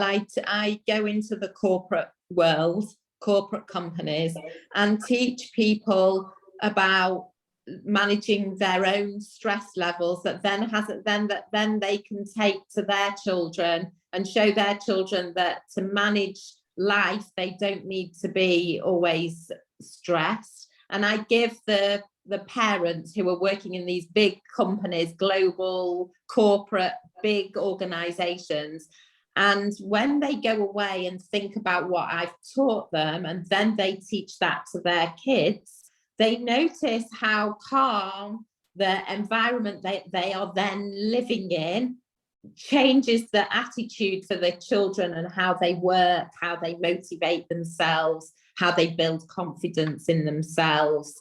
So it's a bit of it's a lot of different approaches, but I think a lot of it is to do with belief. A lot of it is to do with language and how we portray that across.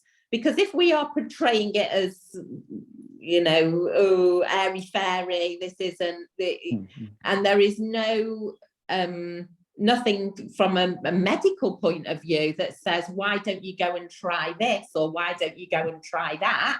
that may work. That gives the patient hope, even if it doesn't work. It's giving them, it's a placebo, if nothing else, would actually benefit them more than going, no, sorry, there's nothing more I can do for you, or yes. So no, I think what you've said is really, really powerful, actually, really, really powerful, that we really need to, because I know that even from the first 7 years of a child's life, if you can educate them in the right way, you have a really good program. They say, it's terrible because at the moment, the kind of programming kids are having is different. It's not something that's conducive to their health, to their well-being, to their side. They're seeing things which aren't really something that a little child should see in the world, with the social media, this, that happening in this world. That's all they're seeing. So, and also, if we educate the youngsters, like you said, plus, of course, with the leaders of the world, if we can educate them too from the other side. I think if we get the teachers on board, I think if we could educate the teachers that could then educate the pupils, they would have calmer classrooms, they would have calmer spaces, they would be able to do, even in games or sport, introduce yoga to them, introduce Qi Gong or Tai Chi or any of those martial art type programs. Helps with the fascia, which is why it's all interconnected with brain health, with physical health, with spiritual health. And it wasn't until I connected the dots that I actually now understand the whole concept. How it's all interconnected, and how the work that needs to be done. Again, I always say to Dr. Rajiv Guptaji that it's so good that he's come up with this idea of putting this together. Very proud of course, Healing Our Earth team members, always supporting such good causes. Neil Kumar being an integrative part of this whole thing as well, helping to move this organization forward as well. Founder of Healing Our Earth, of course, the director producer. And we're going to be very shortly going on to our next host, which is of course Keith. He'll be joining us, Keith Sharp, very shortly. So before we just go on in the next few minutes, Madanji or Dr. Wai-Ching, if you have any points, any things that you may want to ask, or any suggestions with what we've spoken about, would you like to share anything? Madanji raised his hand. Yes. Thank you. Jane, I just want to respond to Jane's wonderful thoughts. And again, I'm going to use the screen, if I may, just to point to 2 or 3 points. Jane said very nicely to connect from the bottom and the top. So Jane, very well phrased. We want warriors like you to join more effort. So my first sharing is on the screen here. And this is a EU-funded project. It's called Friends. And it's how to eliminate stress, negative emotions, and disruptive behavior in schools. And you can find it at this website. I'll put it on the chat box as I go along. The second, that will be very, very useful. The second program is called Hippocampus. Again, funded by the EU. It's to do with promoting mental health and well-being among young people through yoga. So 2 things here, and I'll put both of those. Please do visit this website and you'll learn about the project, the team, what are the things that are going on in this project. So this was triggered by Jane's comments. Jane, the other thing I wish to share is the ongoing kind of narratives in different parts of Europe, and I'm going to, Annie, if I tell me if my screen is gone now. It's just stopped. Yeah, the presentation has stopped just now. Yes. Okay, here it is. So in 2009, in Milan, in Italy, we had an interesting event. It was called trying to link Ayush systems with all that we are discussing today. What is life and life awareness, environment, health. This was in 2009. And Professor Brian Josephson, one of our physics Nobel laureates here, he talked very rightly about the Eastern philosophy and the Western science, and all this about objective reality. It's too complex to be reduced to a formula which everybody wants to have, I guess, but it doesn't quite work that way. But the exciting thing is there is some change that's going on. And this was a recent news item, 4th of May, earlier this month, by Robert Booth, who's the special affairs correspondent for The Guardian. And don't worry about all this stuff on the right-hand side. This is that unfortunate thing that Jane was talking about, which we leave that aside for the moment, but concentrate on this little bit. EU officials being trained to meditate to help fight the climate crisis. Isn't that amazing? Amazing. That's brilliant. So the officials are coming on board now to support, just like Jane has suggested. Yes. Exactly. So to find the inner Green Deal, and we are talking about Buddhist practice, and then we are talking about meditation sessions, and we are talking about feeling and empathy for trees and animals and environmental compassion. Now, all this is what is happening around.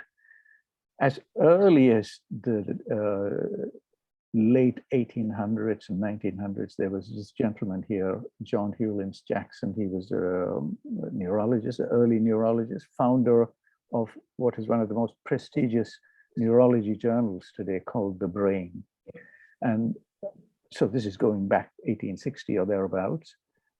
John Hewlins Jackson made a comment that is true even today when it comes to all the challenges that we see in medical practice, that it takes 50 years to get a bad idea out of medicine and medical practice, and 100 years to get a good one in.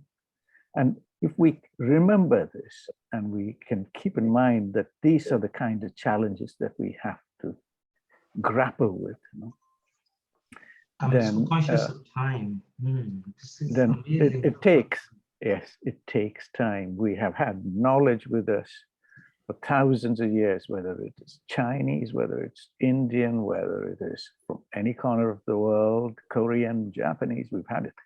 But unless dialogue happens, like what we are having now, and unless we bring minds together, we are very fortunate on my last sharing here, Hani, if I may, which is, again, recently, it was on the 12th of May, we got together in London at the Royal College of Physicians. And it was a very, very special event. It was the India-UK Healthcare Summit.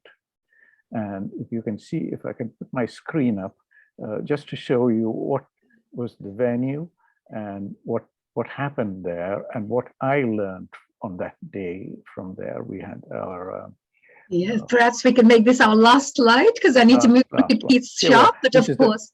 This is the last slide here. The Royal College of Physicians, founded 1518 by Henry VIII. And what was exciting here was the people who were there. Our ambassador, High Commissioner was there, and we had the first female registrar since the establishment of this organization, Catherine Edwards. But what caught my attention was the coat of arms of the Royal College of Physicians. Now, I've shown this on the left-hand side. It's a hand feeling the pulse of an arm above a golden pomegranate. Oh, that's interesting. Yes, because feeling the pulse, we talked about it today. It's a very important part of the old Indian system of diagnostics, pulse diagnosis. And the pomegranate, of course, it has a symbolic aspect to it, but it's also used as a very important medicinal plant. So I leave it there. Oh, wow. So pomegranate, wow. So you really know how to, what would you say, leave us in this way where we need to have a part 3 with you, Madanji. You'll have to stay. I'd like to request all the panelists to please stay because we will be talking a little bit more, discussing further as well. Do stay around because we would love to pick your brain with all your wonderful knowledge. And I would love to move now, of course, Dr. Rajiv Gupta-ji. I think it's time to introduce our wonderful next host as well, co-host here, Keith Sharp. A global namaste to you, Keith. And to you, everybody. It's lovely to have you here. Let me do a little quick introduction because I know you're a Tai Chi and Qi Gong master. But what I'd love to do is just do a little introduction about who you are. Now, Keith Sharp left school at 15 when he was 15 years old and completed a 5-year shipyard engineering apprenticeship. He was thrust into management at the age of 29, and of course, dealt with the shop floor, right through to ministers of state across the world, predominantly on marine and industrial projects. Keith was then introduced to Tai Chi in 1995, where he attended Tai Chi classes for 8 years and started teaching in 2002. He now holds a UK teaching qualification plus certifications from professional bodies. He founded local alliances and is now the honorary president of the TCUGB, which I'm going to find out what actually it stands for. He recognized the need of suitable exercises for over 65s. This is probably 20% of the UK is over 65s here. And he also initiated the program to have Tai Chi and Qi Gong accepted by the UK government, and is dedicated to the production of professional standards for TCQ health and well-being instructors. Amazing work, Keith. We really congratulate you for the wonderful work you've been doing and a really fascinating background of yours. So how are you today? I'm fine, thank you, honey. And I'd like to quickly go on, please. First thing is, please don't use the term master or doctor, because I'm not. I use the term CS, which is common sense. The Tai Chi and Qi Gong Union for Great Britain is TCUGB. All right. Yes. Thanks to you, honey, and to everybody at the Healing Hour to give me this chance to actually introduce up to 8 wonderful people throughout the world. And I think I want to quickly say is that I'm actually representing formally the Tai Chi and Qi Gong Union for Great Britain and not Keith Sharp. That's right. brilliant. That's brilliant. And I think that Keith, just to highlight to the members listening that what we're going to have today is a wealth of information from the keystone people who have changed the world. And Keith, although is not, well, not by qualification, but by heart and by practice, he is Tai Chi and Qi Gong converted practitioners, although not by qualification, but in practice. And having long discussion, he is now our partner. And probably I haven't had time because of this busy time, but Keith will connect and get some of the people for our upcoming journals so that we can have it. So again, appreciate, we're going to have a wonderful session on Tai Chi and Qi Gong with the wealth of knowledge that Keith has through the official Tai Chi Union, and we are partnering there. So again, thank you so much, Keith, for your Thank you so much for that, Rajiv Ji, as well. Keith, what is your message for today? What is the message that you would like to share with the world out there? The message today really is about collaboration and integrative care. Many of us on this particular webinar are involved in some shape or form. And I don't want to take too much credit here, but it is obvious from the comments I received from former students or participants is, when are we going to get our act together? This particular decade is the time. We have the social media, and I would like to thank Nishit for all the work he does. I am so jealous of his technological knowledge. He's our Superman here. He's our Superman. He's our technical Superman here. I would like to move on quickly, if I may, is in representing the Tai Chi Union. There are around about 1,000 members. So it's probably the most well-known organization for Tai Chi and Qi Gong in the UK. And it's those that we represent. Collaboration, integration is the theme that I have been pushing forward, but it's from a small base. But I'm going to introduce my first speaker, or our first speaker, I should say, because she's not mine.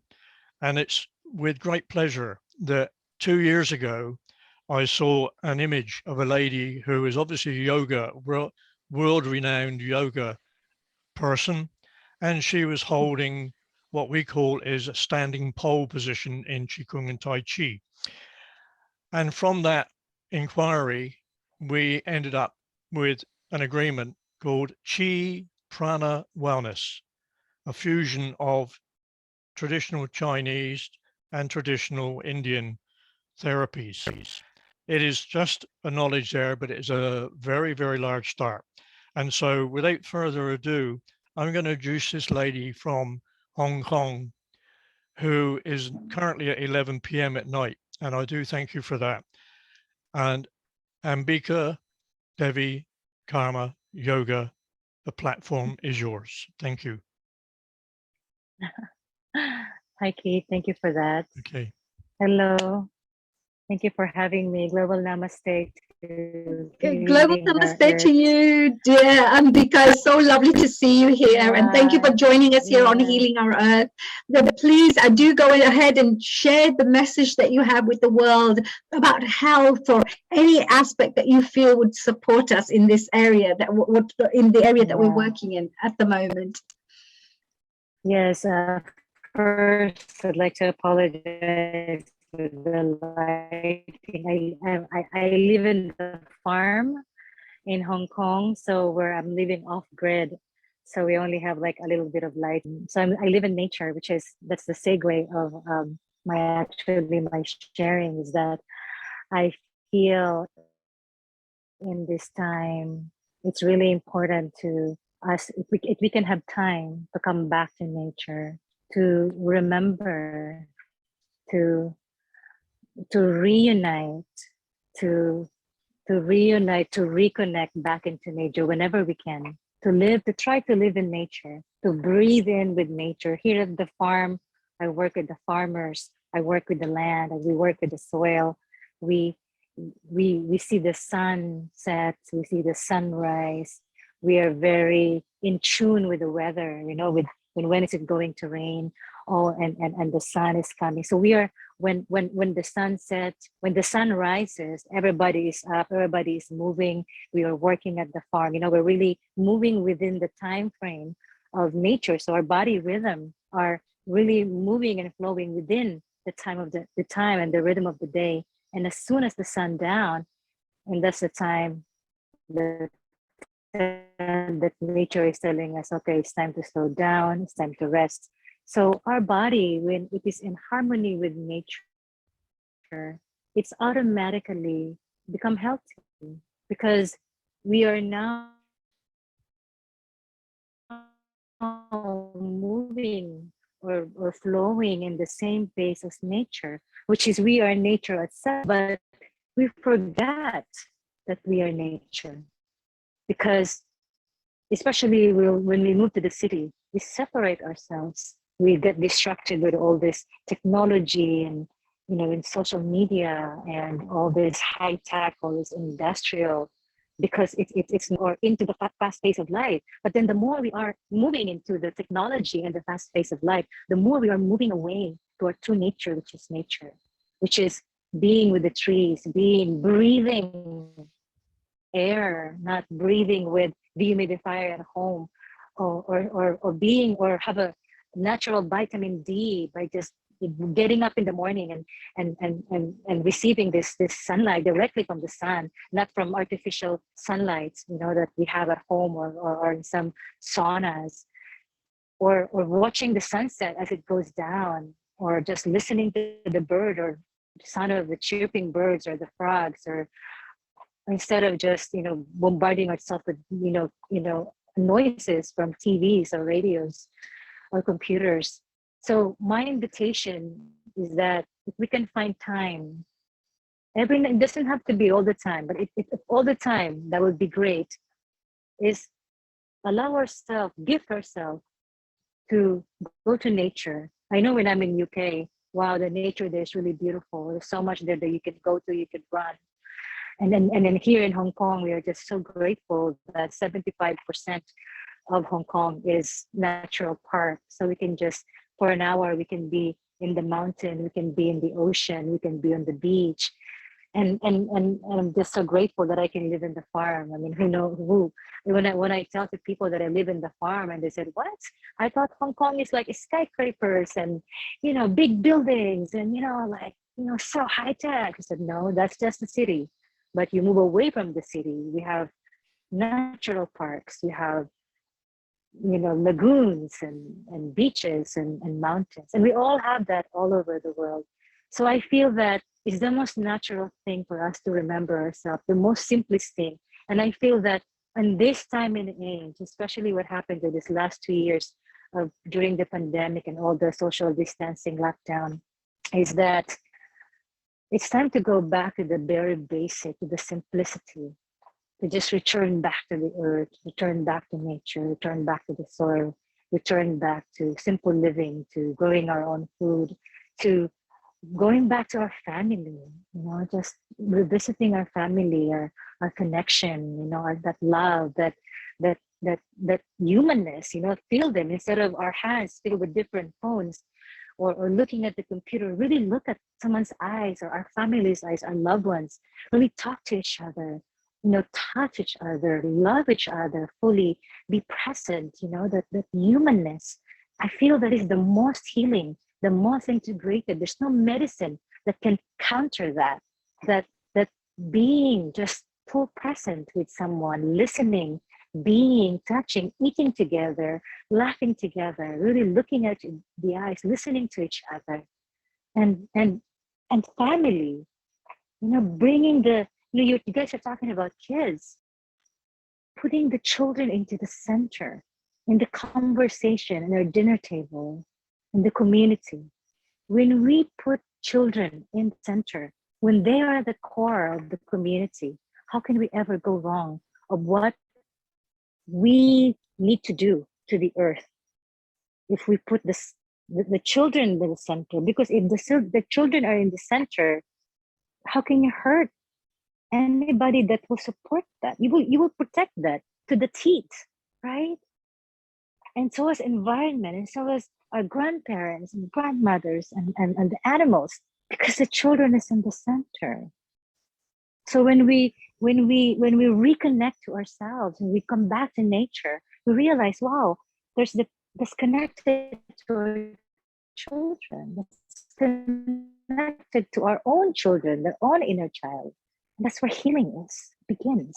Yes, we have all this technology, we have all this advanced technology, advanced medicine. But why did it sprout in the very first place? Because we lose touch to the simplicity of just simply being human, or going back to our innocence, to our creativity, to the love, to our children, to nature. And that's why we develop all this stuff, because we need to accommodate this separateness that we're having. So to integrate is to integrate back ourselves into nature, because that's where true healing is. Nature is a natural healer, and we are nature itself.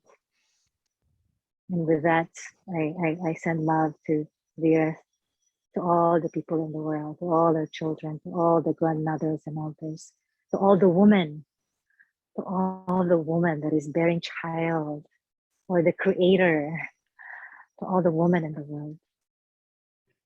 That's The beautiful. nurture, the creator. Beautiful, Ambika.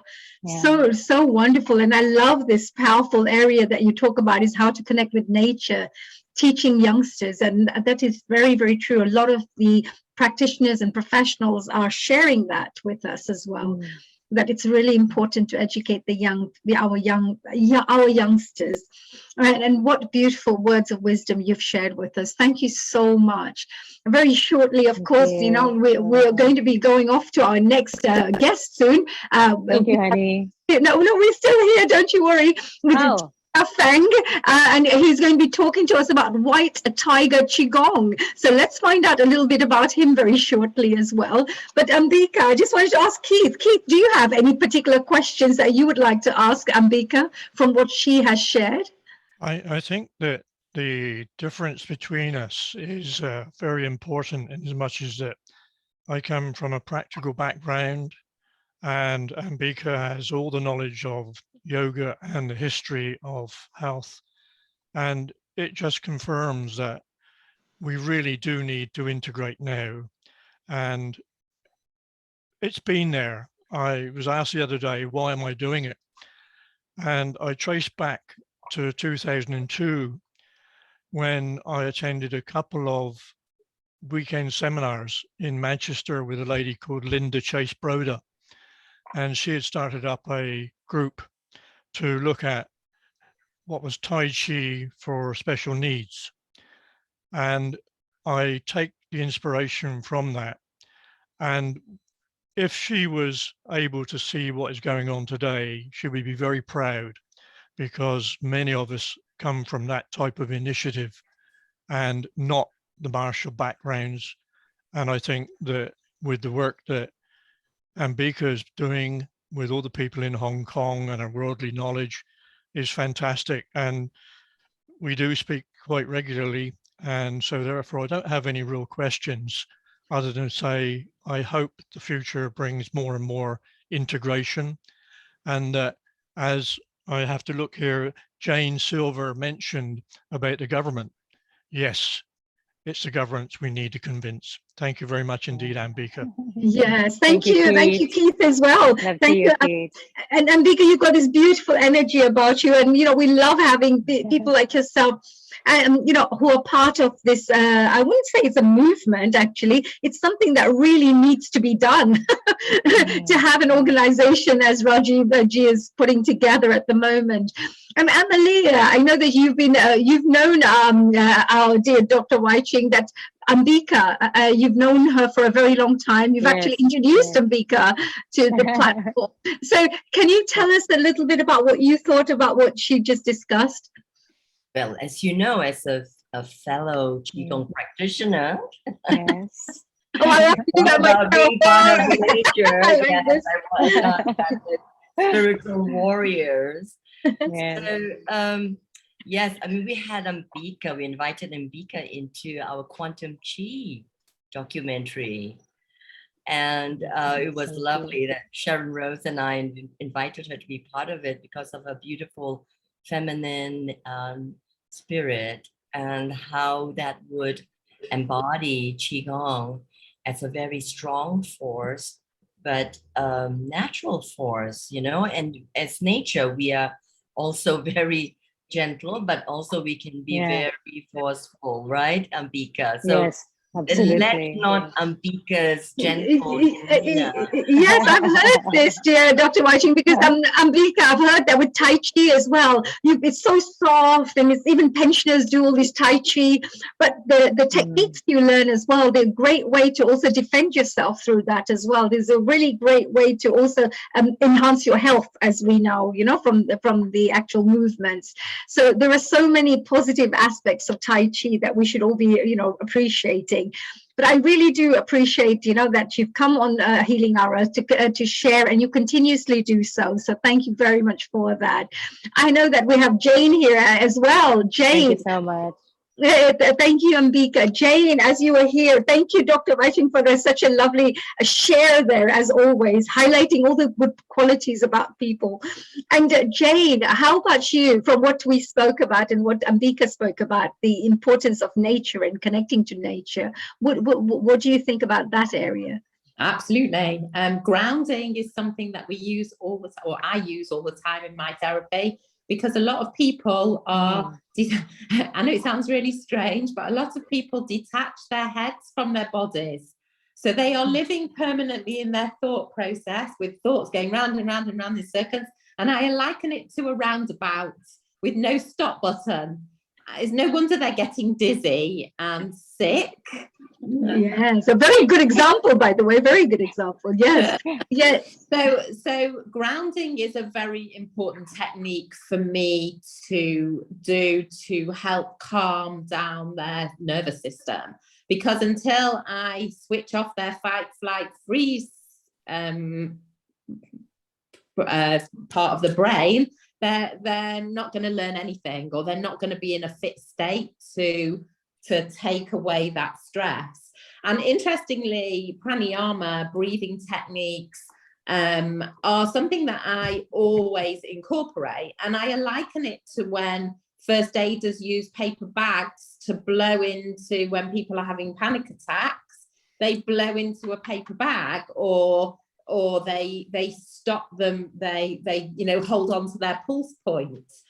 Interestingly, that came up as well, because this point here is a really great place to tap to calm down the central nervous system. Ah, and the interesting part is, of course, you know, this probably won't be the right place to talk about this, but you know how it works, because tapping seems to really have a very, very powerful effect, doesn't it, when it comes to your health. You know, it's how it works is the interesting bit, how it actually, it's hard to explain this to people that look just by tapping your body. You see, what is the secret behind it? Okay, so I try and explain it like we have 11 cranial nerves, of which 3 are the ones that I'm interested in, purely because of the nature of how they connect to the parasympathetic, sympathetic nervous systems and the fascia, essentially. Now, if all those nerves are working correctly, everything is flowing, it's moving. However, if they get knotted up in the fascia, it's like trying to undo knots. And that's where yoga, Qi Gong, Tai Chi, and all of that sort of stuff comes in. But we tap, and it's a little bit like, one of my colleagues uses the analogy, and I think it's really good, of strumming a guitar. When you strum a guitar, you are strumming the chords to make sound.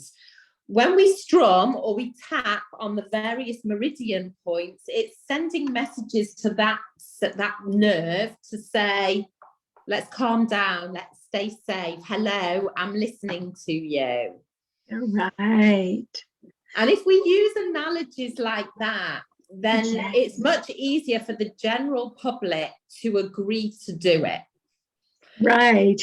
And of course, you know, sometimes when I, like, for example, started meditating many years ago, I said, oh, I just don't have time for this. And then the teacher, you know, the spiritual teacher said, well, why don't you try it for 45 days and then you see if it works, you carry on. If it doesn't work, you leave it. And I thought, well, that's a point.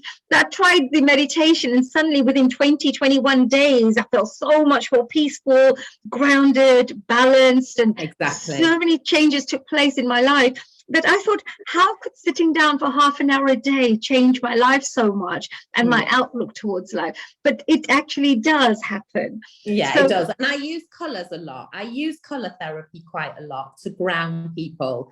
And interestingly, they're the same colours as the NHS rainbow, and the same colours as the chakras, and the same colours as lots of different like modalities in actual fact.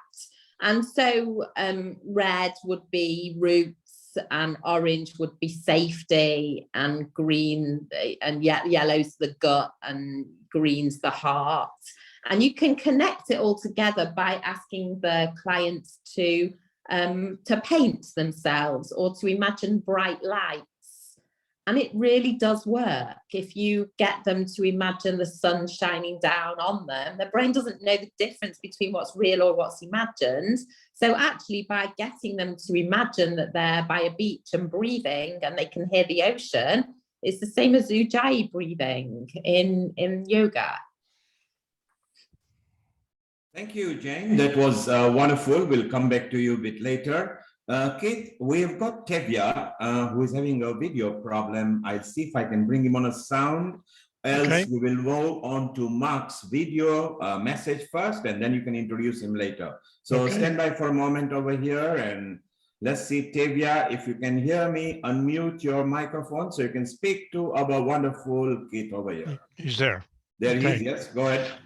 Okay, I would like to just thank Tevya, who is resident in Vietnam, because it's he does have a young family, but I've actually, and I would like to apologize, Tevya, for pushing you very hard. However, White Tiger Qi Gong, which Tevya is going to talk about, is very, very important. I think that one of the organizations that I came across in terms of who can the Tai Chi and Qigong Union connect with was the White Tiger Qigong organization. Tevye has a very professional process with great curriculums. And I would like to introduce him to this program and say, welcome to this group. And I hope we can hear you clearly from wherever you are with the family. Thank you very much. Thank you, Keith, and thank you for that great introduction. And it's an honor to be here. And no worries about pushing me. I'm happy to be here and happy to support any way I can. Should I introduce a little bit about White Tiger and about myself first, or? I would be delighted for you to share that with the group, because most of the background of our friends are from the Indian continent, and a lot of theory, and they keep mentioning Tai Chi and Qigong. Let's hammer home the message. Okay, great. So I was born with chronic illness, and my parents didn't want me to be in hospitals and on medication and with doctors my whole life. And my father did Qigong since before I was born. So he introduced me to a Qigong master, and every day after school at the age of 7 years old, I would go train Qigong to strengthen my organs, to strengthen my body, and ultimately to strengthen my spirit and my mind. And fast forward, I was in a brutal car accident when I was a teenager, and doctors told me I had to have surgery on my spine, and there was no way around surgery. I was young, I was scared to go under the knife, and I turned to my master, and he said, don't do surgery yet, try this Qigong exercise. He gave me the simple Qigong exercise called the wave, which is an undulation of the spine coupled with deep breathing. And this, little by little, the pain dissipated. I was in debilitating pain, so bad that, you know, if I sat for more than 30 minutes, I was in brutal pain. So after every time I would get in pain, I would do this exercise 5 to 10 minutes, and it would go away. And little by little, and eventually 4 years later, I completely healed my back of all pain, and I never had surgery. And now my spine is in better shape than many people 20 years younger than me. So I attribute this to Qigong, to this practice. So I'm a true believer in it. Since then, I worked in a clinic in China, working with cancer patients and people with difficult to treat illnesses. And what happened was I witnessed incredible healing from people with Qigong, from all walks of life. And since then, we have over 6,700 active online students, and we have over 60,000 members in our White Tiger Qigong. And so what I did with White Tiger Qigong is I wanted to understand how to bridge it with Western modern knowledge so that it could make sense and bring a tangible practice to the public. So I knew it wasn't magic. I knew it was something that actually worked, and I wanted to figure out if it could be grounded in science.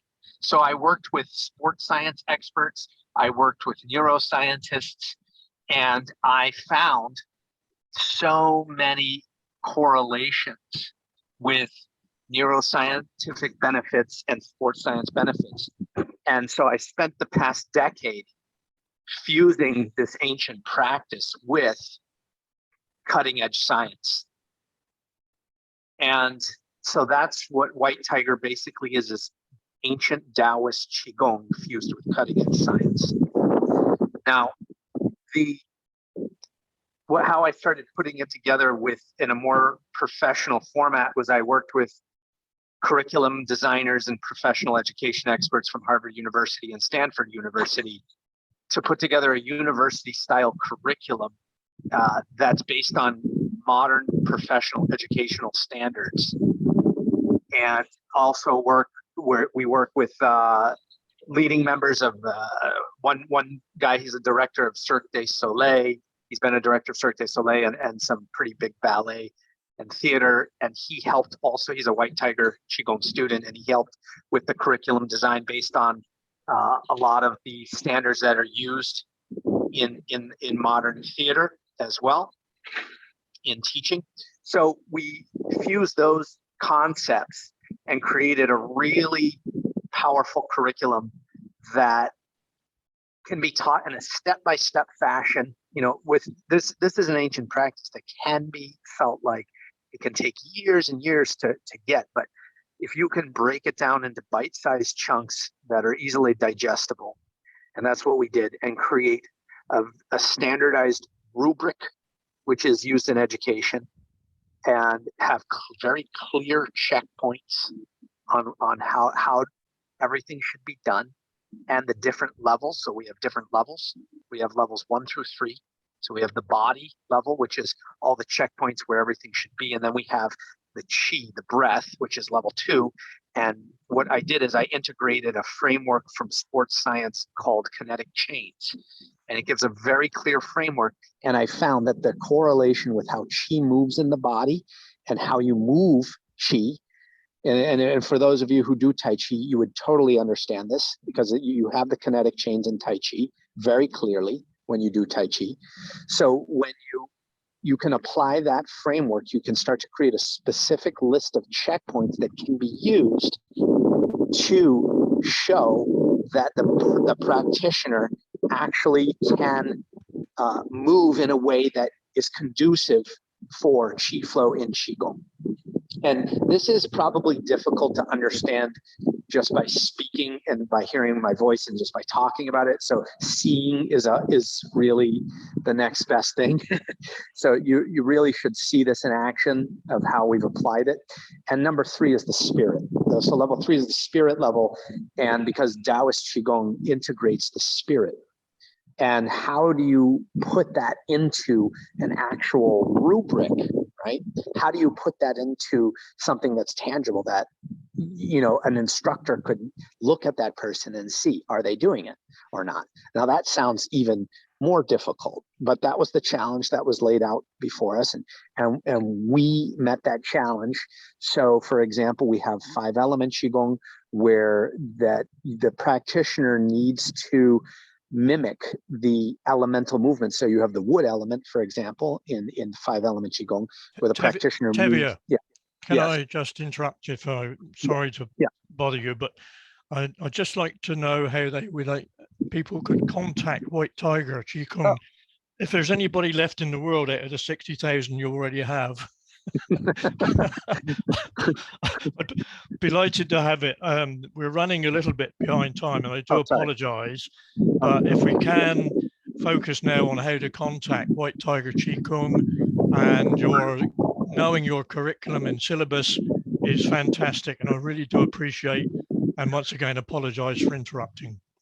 No worries. That's great. WhiteTigerQigong.com, www.whitetiger, and we spell Qigong Qigong. So WhiteTigerQigong.com. Okay, you can't hear me? No, it's all right. I'm being given a cup of coffee. Can you hear me now? I can indeed. Thank you. Okay, great. So WhiteTigerQigong.com. And I'd like to give all the free ebook to all your viewers as well, which I can send to you later. And you can. Fantastic, absolutely fantastic. Thank you so much. Okay. Thank you so much. That was really, really wonderful, Tevya.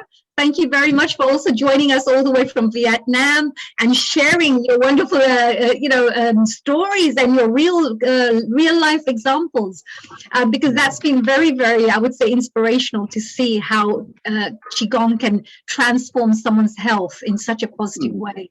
So thank you for sharing that, and we look forward to perhaps hearing a little more about your work in the future as well. So, good luck and best wishes.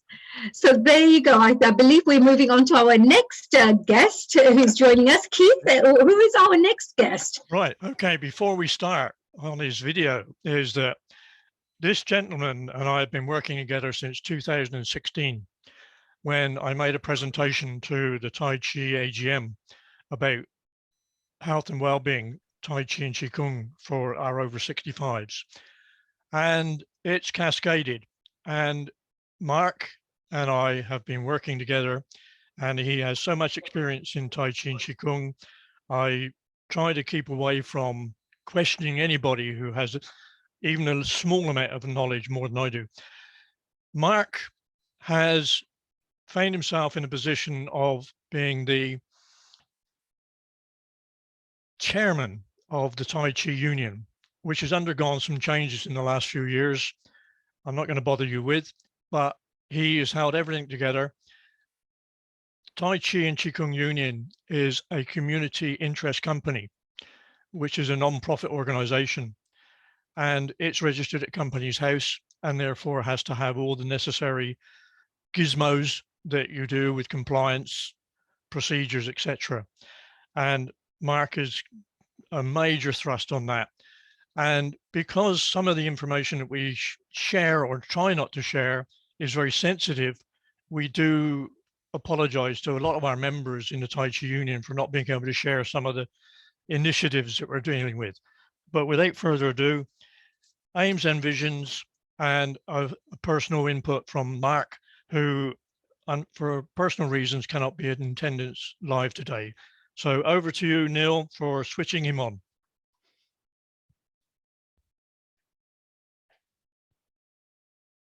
I hear a word. The sound is not there. We cannot hear the sound. No. So we just need to switch on the audio when the share takes place on the bottom left side. Yeah, it's on. Yeah. Websites up at the top corner. Yeah. There we go. There we We go. can hear, yeah, we can hear it now. And I'll be here for about 10 minutes to talk to you about the union, its aims and visions, SIMSPA, the Chartered Institute for Management of Sports and Physical Activity. It's a bit of a mouthful, so I'll just call it SIMSPA, and the national standards regarding Tai Chi and Qi Gong. I'll go through each, and from time to time I'll put websites up at the top corner of the video to help you to link and find information that I'm going to discuss. And at the end, in the same place, I'll put an email address. You can just email me afterwards if you have any more questions. So please sit back and I hope you enjoy what we're going to discuss. So first of all, as I say, my name is Mark Peters, and I've been practicing internal Chinese martial arts and teaching, I guess, for 30 plus years. The name of my club is kaiming.co.uk. Well, that's the website. And Kaiming literally means open-minded. So I train in Chen Manqing style and Yang style in various forms. Originally trained with Nigel Sutton, who helped set up the Tai Chi Union in 1991 with Dan and a few others.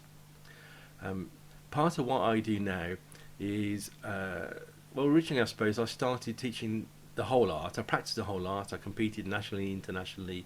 I trained in Malaysia, Singapore and Taiwan. I just fell in love with the whole martial art of Tai Chi Chuan and the whole internal arts of Qi Gong, Xingyi and Bagua and so on. And then around the mid-90s, I started getting involved in working in the NHS with patient rehab, which is fascinating because as my background in mechanical engineering, it's that kind of human mechanics of movement and helping people rebalance. But we'll get to that a little bit later.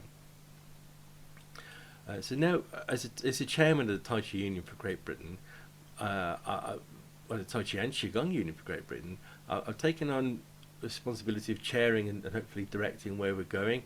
We have a group of directors, all from the membership, and each director brings a particular skill and a particular commitment and fascination, and some of them have even more experience than me, I guess. But what we want to do is really develop what the Tai Chi Union is and has always been. So let's just call it the Union for ease. It was started around 1991 as a non-partisan organisation to bring together practitioners of internal martial arts, and specifically, predominantly Tai Chi. And then competitions were run, a magazine was started, all to bring practitioners with no particular phase of styles, just to share a love and passion for internal Chinese martial arts. So when I kind of took over last year, 2021, from Dan, the aim is to try and bring it more current, with this in mind, we moved the magazine to a digital magazine. So if you look on taichimag.org, you can read Tai Chi Chuan Internal Arts Journal digitally online, as well as all the print copies. In addition to that, we've been adding more content to the Tai Chi Union website. So you can go on and find a whole new section on Qi Gong, useful links to other organisations in the NHS, newsletters, and so much more. Again, the aim is not to sell one school over another, but to bring everyone together with the shared aims and visions. And those aims and visions are to improve the quality, share our passion, and link people together, practitioners and the general public, in the arts and development of internal arts, internal Chinese martial arts. Some of you are members of the Tai Chi Union, some not yet, but it is worth investigating. And again, just look on the website for more details about the kind of things that you're going to get from becoming a member. Okay, so around 2016, Keith Sharp suggested or brought forward the idea at the AGM that we work in partnership with SIMSPA. I personally had tried working in the past with reps, with Register of Exercise Professionals, to get the fitness industry more involved in the use of, or the better use of Tai Chi and Qi Gong, and the better training in those areas, so they become more accessible. Again, because I've been teaching Tai Chi in hospitals, I'll come to that later. But the aim of working with SIMSPA is that SIMSPA, being the chartered institute, want to pull the whole industry together. That includes fitness, gyms, exercise classes, Tai Chi, Pilates, and yoga, all under one banner, replacing reps and other organisations to become a more professional chartered institute. And their aims are to improve quality across the industry. Now, the reason Keith brought this up was he suggested that we build an alliance between the Tai Chi Union and SIMSPA to look at developing national standards. These national standards, we started with a committee, and the committee had people from Tai Chi Union, but also the wider industry of Tai Chi and Qi Gong, and sports and fitness,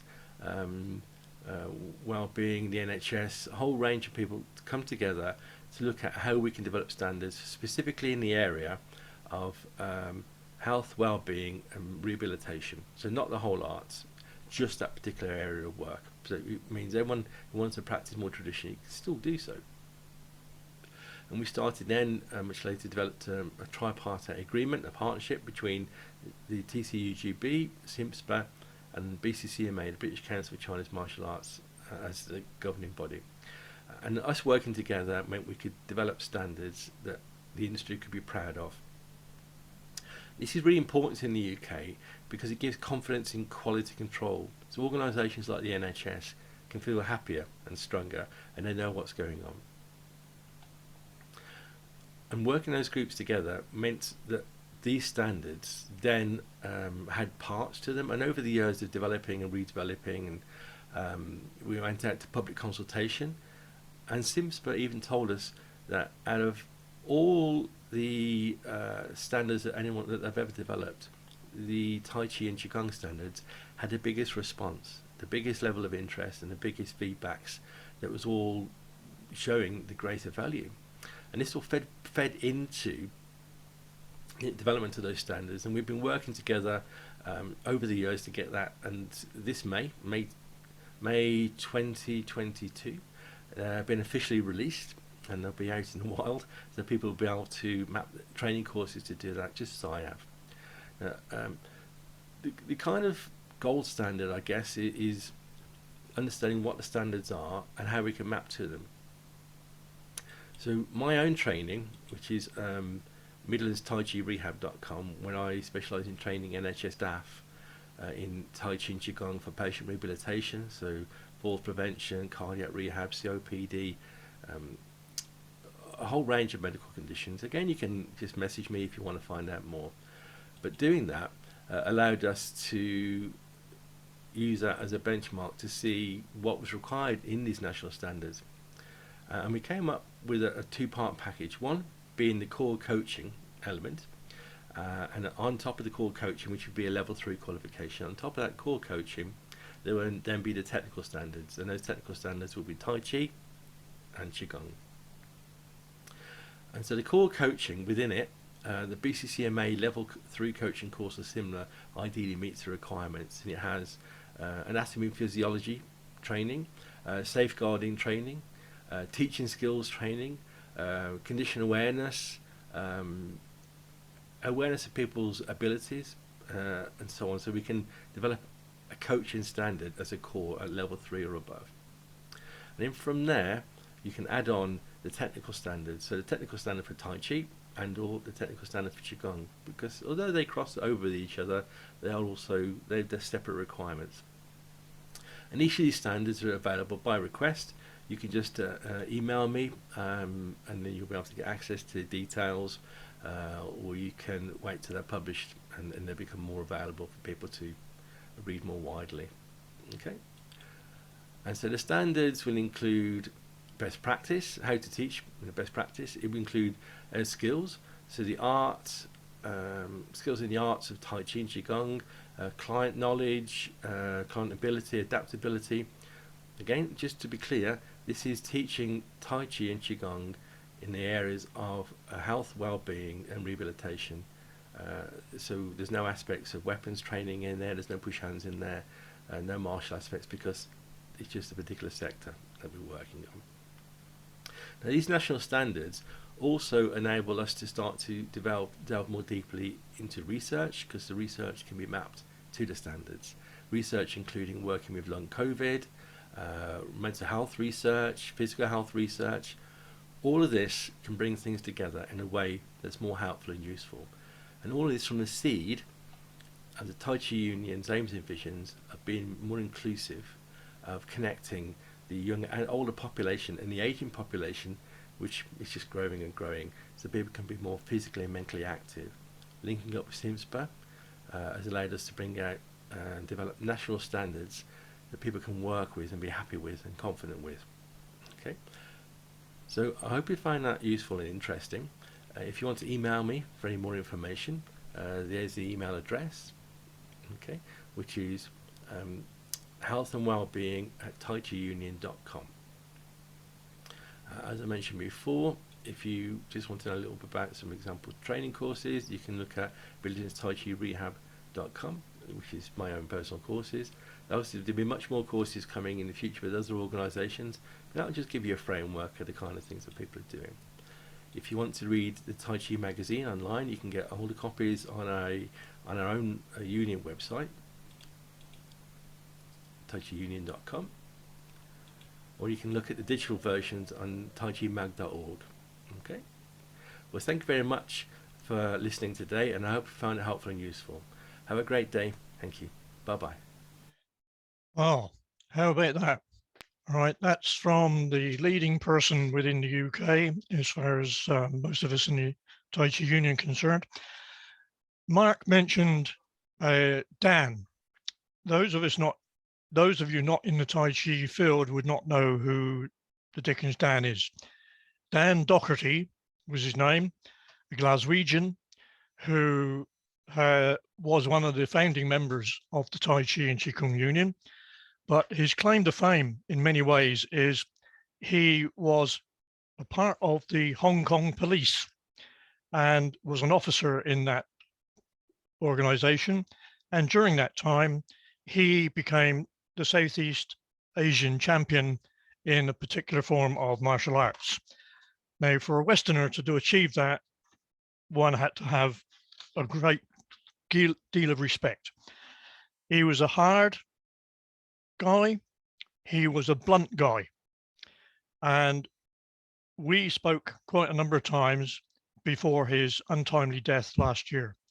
And so I want to pay tribute to Dan Docherty on behalf of all the people here, because he started this off with regard to 1991. With training standards that Mark has mentioned, it's fantastic. However, I would like to, if it's okay with you, Honey, Yes, of course. Yeah, yes, I'm finding it very fascinating. I already looked through the White Tiger Tai Chi website and such really great information.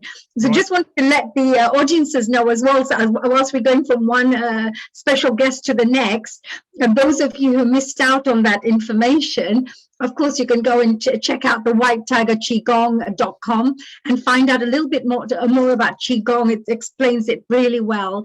And of course, you know, this is amazing what you just, the video that you just showed, because it's amazing that even in England and in Britain, there's such a wide number of members who are part of the Qi Gong community.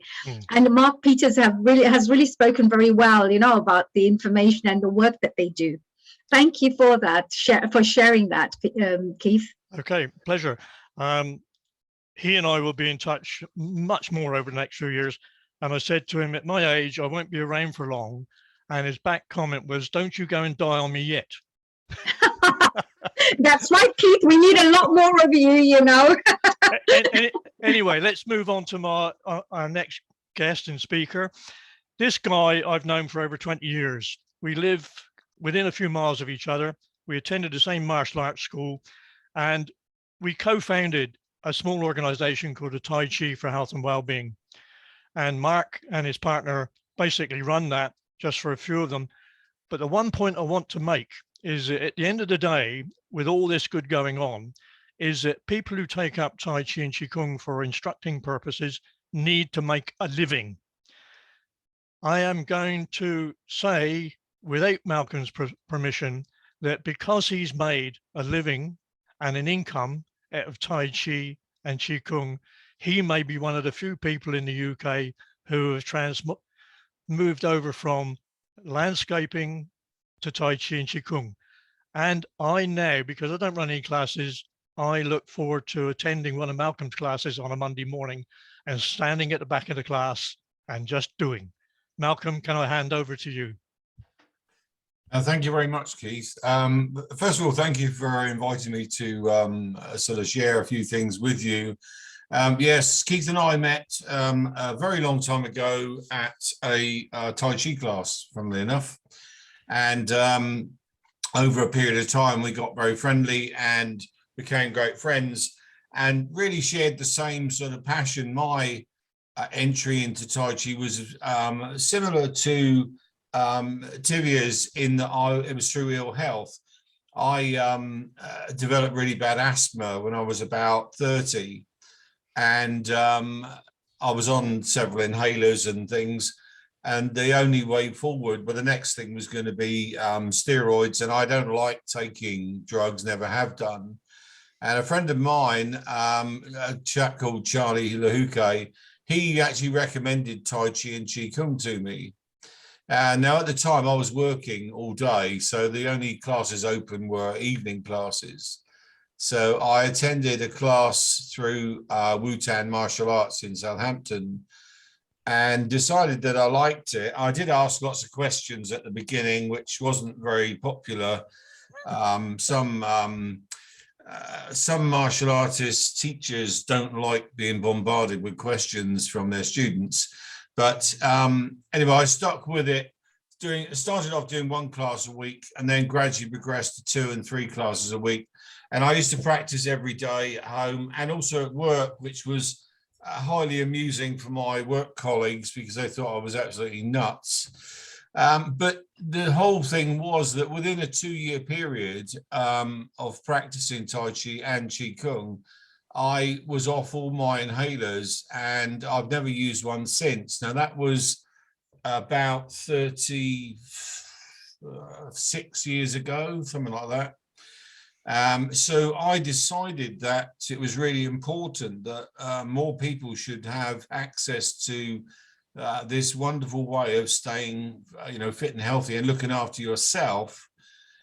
So I asked if I could train as an instructor and was given the go-ahead, and then spent 10 years training with the head instructor then, the teacher, Mr. Tai, and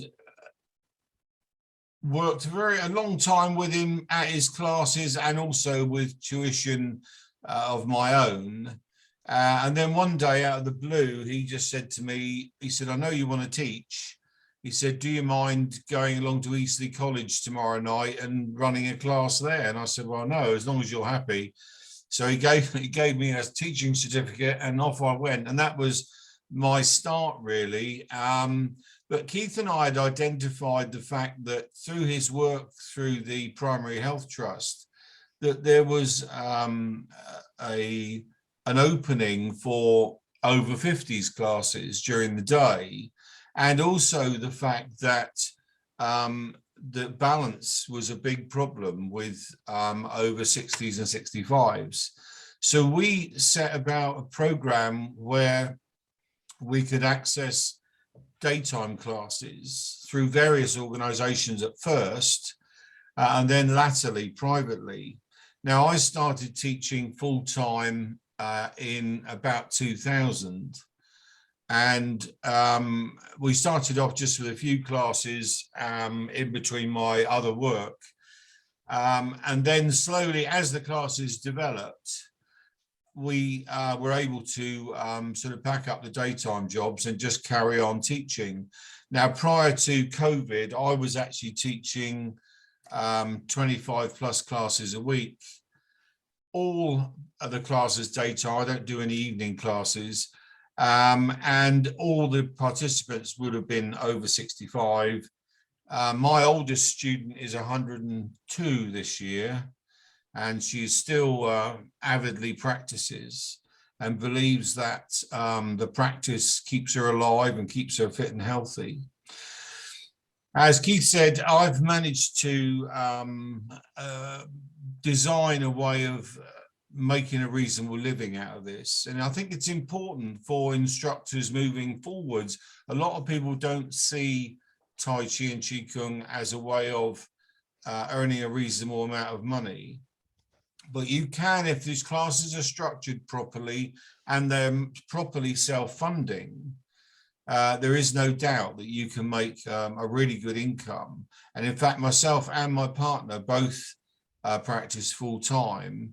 We have now got classes on Zoom, mostly because of the lockdown, but they've become very popular and they access people that won't go to daytime classes or can't go out of the house. So you've got a whole new market, which we've just really started to tap into now. So for the future, I think that Mark touched on the fact that we need properly trained instructors, but they also need that business training, because it's not that simple to just start teaching and off you go and everything's going to be great and hunky-dory. You've got to learn quite a lot of technical skills. I've looked online and there are several places offering training. I'm not going to mention any names, but I believe it takes at least 5 years of your own training to learn your skill, and then another 4 or 5 years to learn to teach. Teaching is a very different thing from your own practice.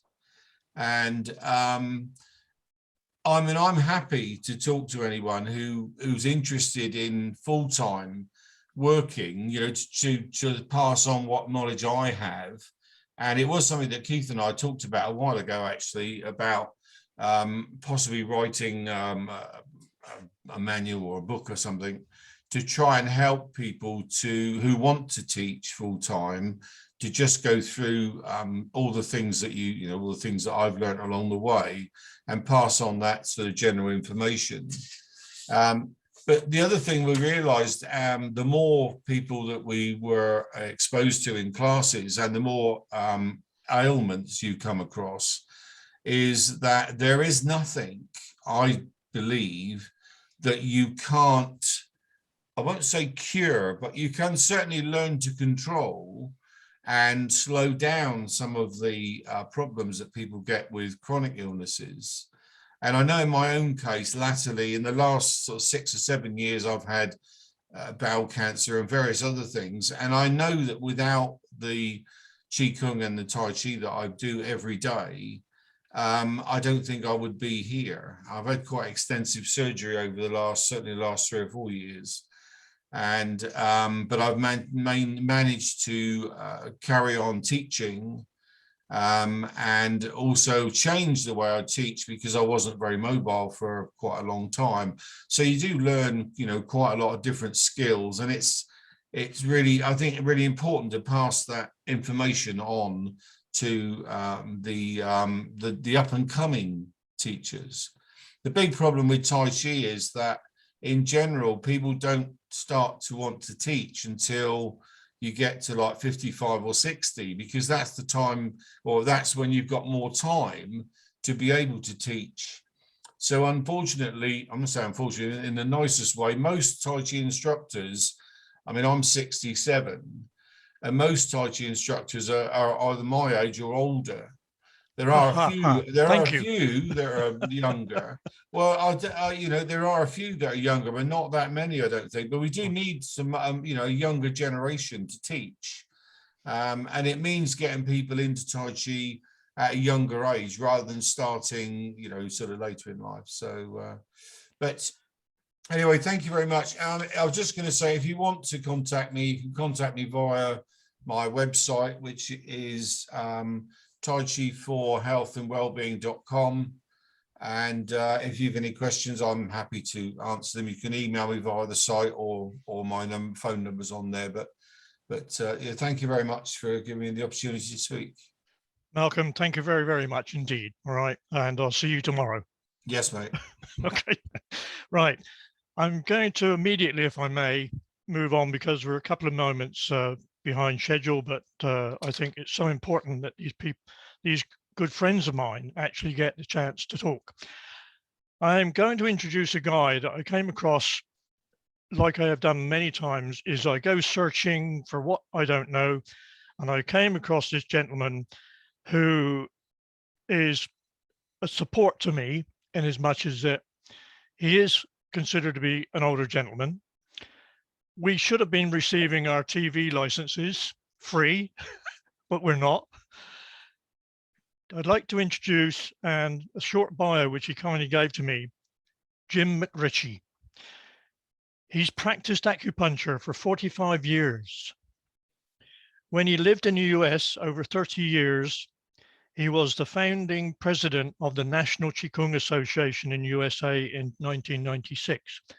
And I'm delighted to see up in the right corner here a figure that I've known since 2006, Roger Yanker, Dr. Roger Yanker, who I've had an alliance with for many years. He is the author of five books on Qigong, and now practices Qigong acupuncture at the Personal Energy Center in Liverpool, UK. And he will identify how he can be contacted. Jim, thank you very much indeed for your time, because I know that weekends are very precious to you. But when we retire, I'm not sure whether Saturday, Sunday, Monday to Friday is a weekend or not. Over to you, Jim. May I request, Keith? I believe the video is not working of James. So do we need to make sure that video is switched on, please? Well, I have his picture in front of me. It's perfect. It's fine. James is on the screen. Over to you. Over. Okay, thank you. Thank you. Is this okay? Can people hear me? Yes. Yeah.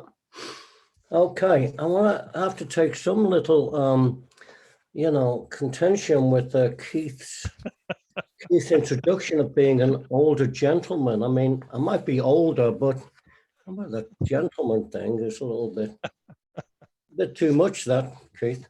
Okay. Hello and thank you. I'm Jim McRitchie, and I'm talking to you from a little town in England called Liverpool, you may have heard of.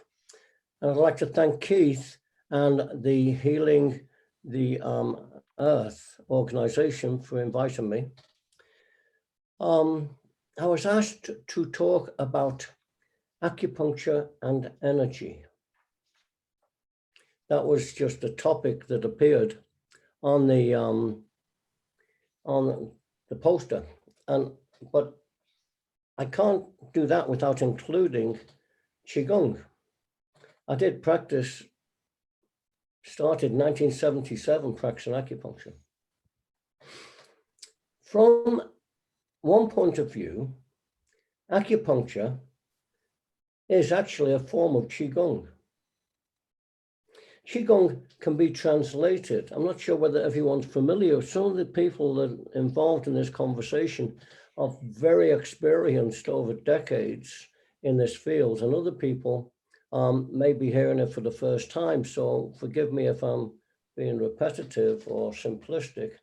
But Qi Gong can translate the first word in the pinyin translation, now used globally, is QI, which means energy, and Gong is working. So basically it means working with energy.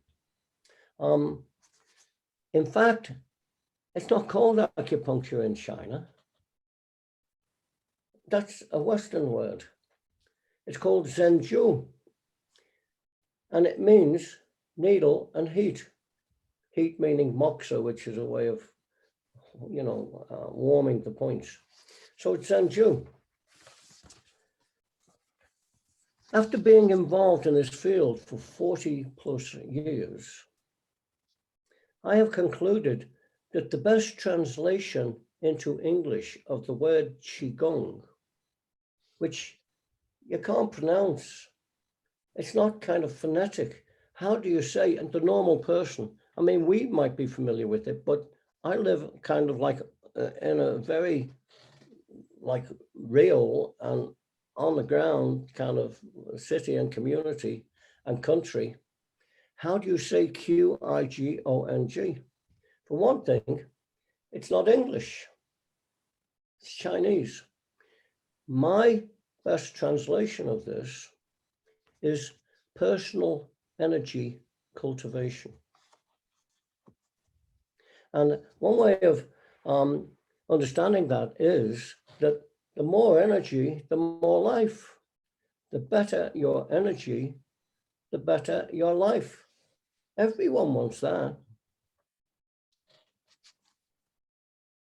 I think the primary issue involved is to do with what is called the energy system. The energy system. This is fundamental foundation of Chinese medicine and Qi Gong and Tai Chi and Kung Fu and Bagua and Xingyi and everything else. It's like, it's all to do with the energy system. But the energy system is not part of Western medicine yet. It's a missing piece. Indeed, it could be said that Western medicine has, in fact, the wrong definition of health. I was involved for the last over 5-year period here working with the National Health Service with what they call clinical commissioning group, and they were doing something called the Health Innovation Exchange. And I got kind of brought in to try and introduce Qi Gong. And I always love to say that when I was talking to like a lecture of doctors and medical professionals, I'd say, having been an Englishman living in America for 33 years and practicing Chinese medicine, now coming back to my hometown of Liverpool, I think the problem with the National Health Service is, and I'd always wait for 3 to 5 seconds because they'd all go, and jaws would drop open. This guy's going to tell us what the problem with the National Health Service is. And I'd say, you have the wrong definition of health. And there was always a silence. It was like, what? And then I'd follow it with, it does not include the energy system, which has provided first-line healthcare for 1/4 of the world's population for the whole of recorded history. That's an important statement. First-line healthcare for 1/4 of the world's population for the whole of recorded history. And it's not even on your screen. It's not even included. The energy system is the control system and blueprint for everything else in our bodies. It's like the software that drives the hardware of our physical body. being involved with the NHS here, I got to kind of look at some of the reports from the health the officers and stuff of the city of Liverpool. And it's a disaster. It's like the Battle of the Somme. When you look at the health conditions that people have and how they are kind of they're just dropping all over the place. They're in terrible pain, misery, suffering, and nobody even has questioned the fact that you could be to do with your energy system. Now, as an acupuncturist, I was trained and practiced very specifically how to read and measure people's energy system through what they call pulse reading. And I'm not sure if you're familiar with it, but there's 6 pulses on each wrist, 3 positions here, surface and deep. So 3 positions times 2, and here, surface and deep. There's 12 pulses in total. And that is the classical Chinese diagnostic technique and method for diagnosing someone's energy system, called pulse reading. So to work correctly, to work properly from a clinical point of view, the energy system has to have 5 characteristics. This isn't my definition. I've put my own words to it, but this is generally accepted in the field. And these are balanced, that's to say it must be balanced, you know, left and right and up and down, back and front, inside out. Secondly, free flow, so that it's not stuck or blocked or congested or stagnant. Scar tissue can shut your whole energy system down, just like that. Next would be the right quality. They're kind of 2 tricky words, quality and right, but you know, just like the right mix. You have to excuse me, one of those people gets affected by hay fever. You know, in this country, the statistics are 1 in 4, 25% of the population get hay fever. Balance, flow, quality, volume, which is just the amount, which is to do with sleep and diet and exercise. If you didn't sleep for 72 hours, your energy would be down. If you haven't eaten for 3 days, if you don't use it, you lose it.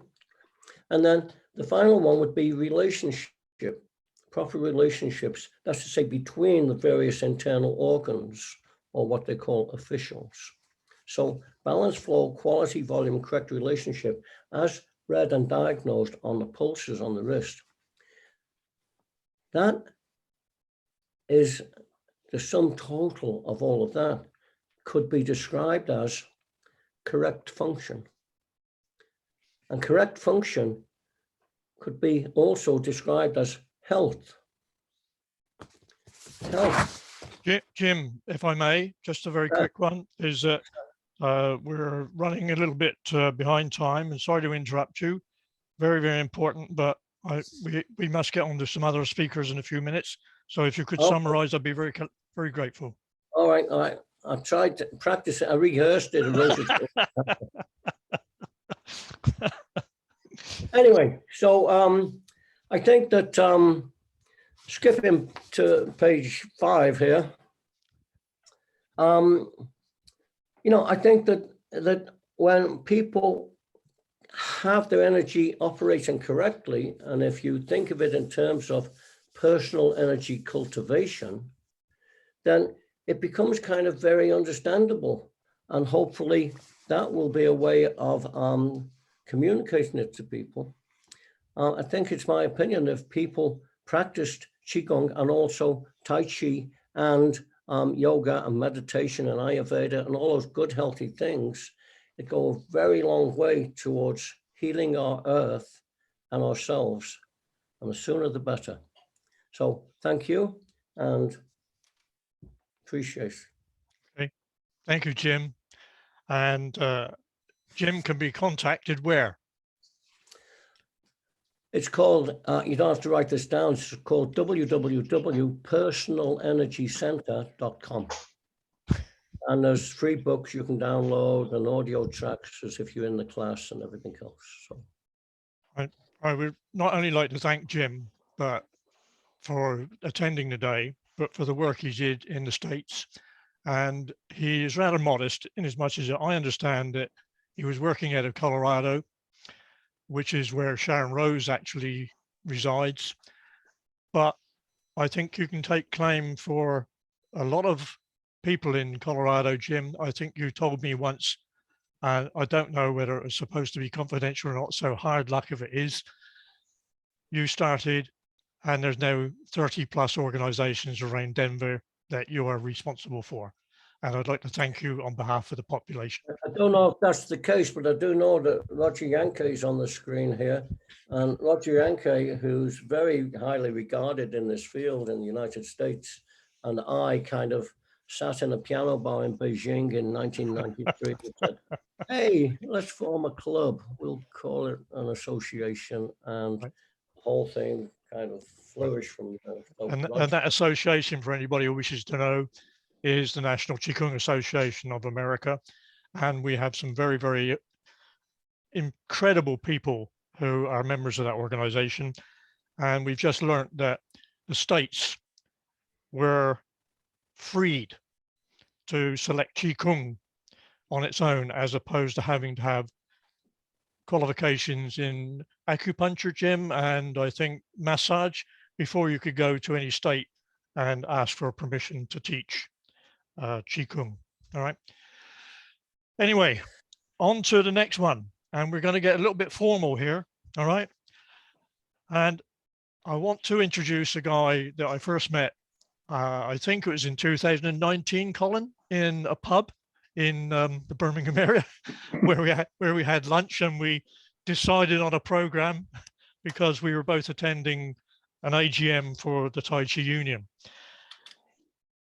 I first connected with the Tai Chi Union, with SimSpa, and the full title is Chartered Institute for the Management of Sports and Physical Activity.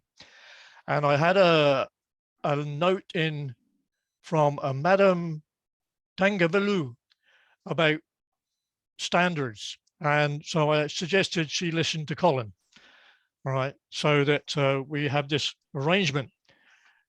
I believe very strongly that my 5-year apprenticeship, which only had a very large piece of paper saying I had attended, affirmed that I had those skills. We now live in a world where having a piece of paper proving that you have some form of qualification or certification is essential. Unfortunately, many of us may not have had that. And as an individual with 50 odd years of traveling around the world, I am deeply concerned that some of our hands-on skills as artisans are not being recognized. Working with Colin and his team in SimSpa, and I want to mention that he made that presentation, and we've worked avidly over the last couple of years to get the standards up, which Mark Peters referred to.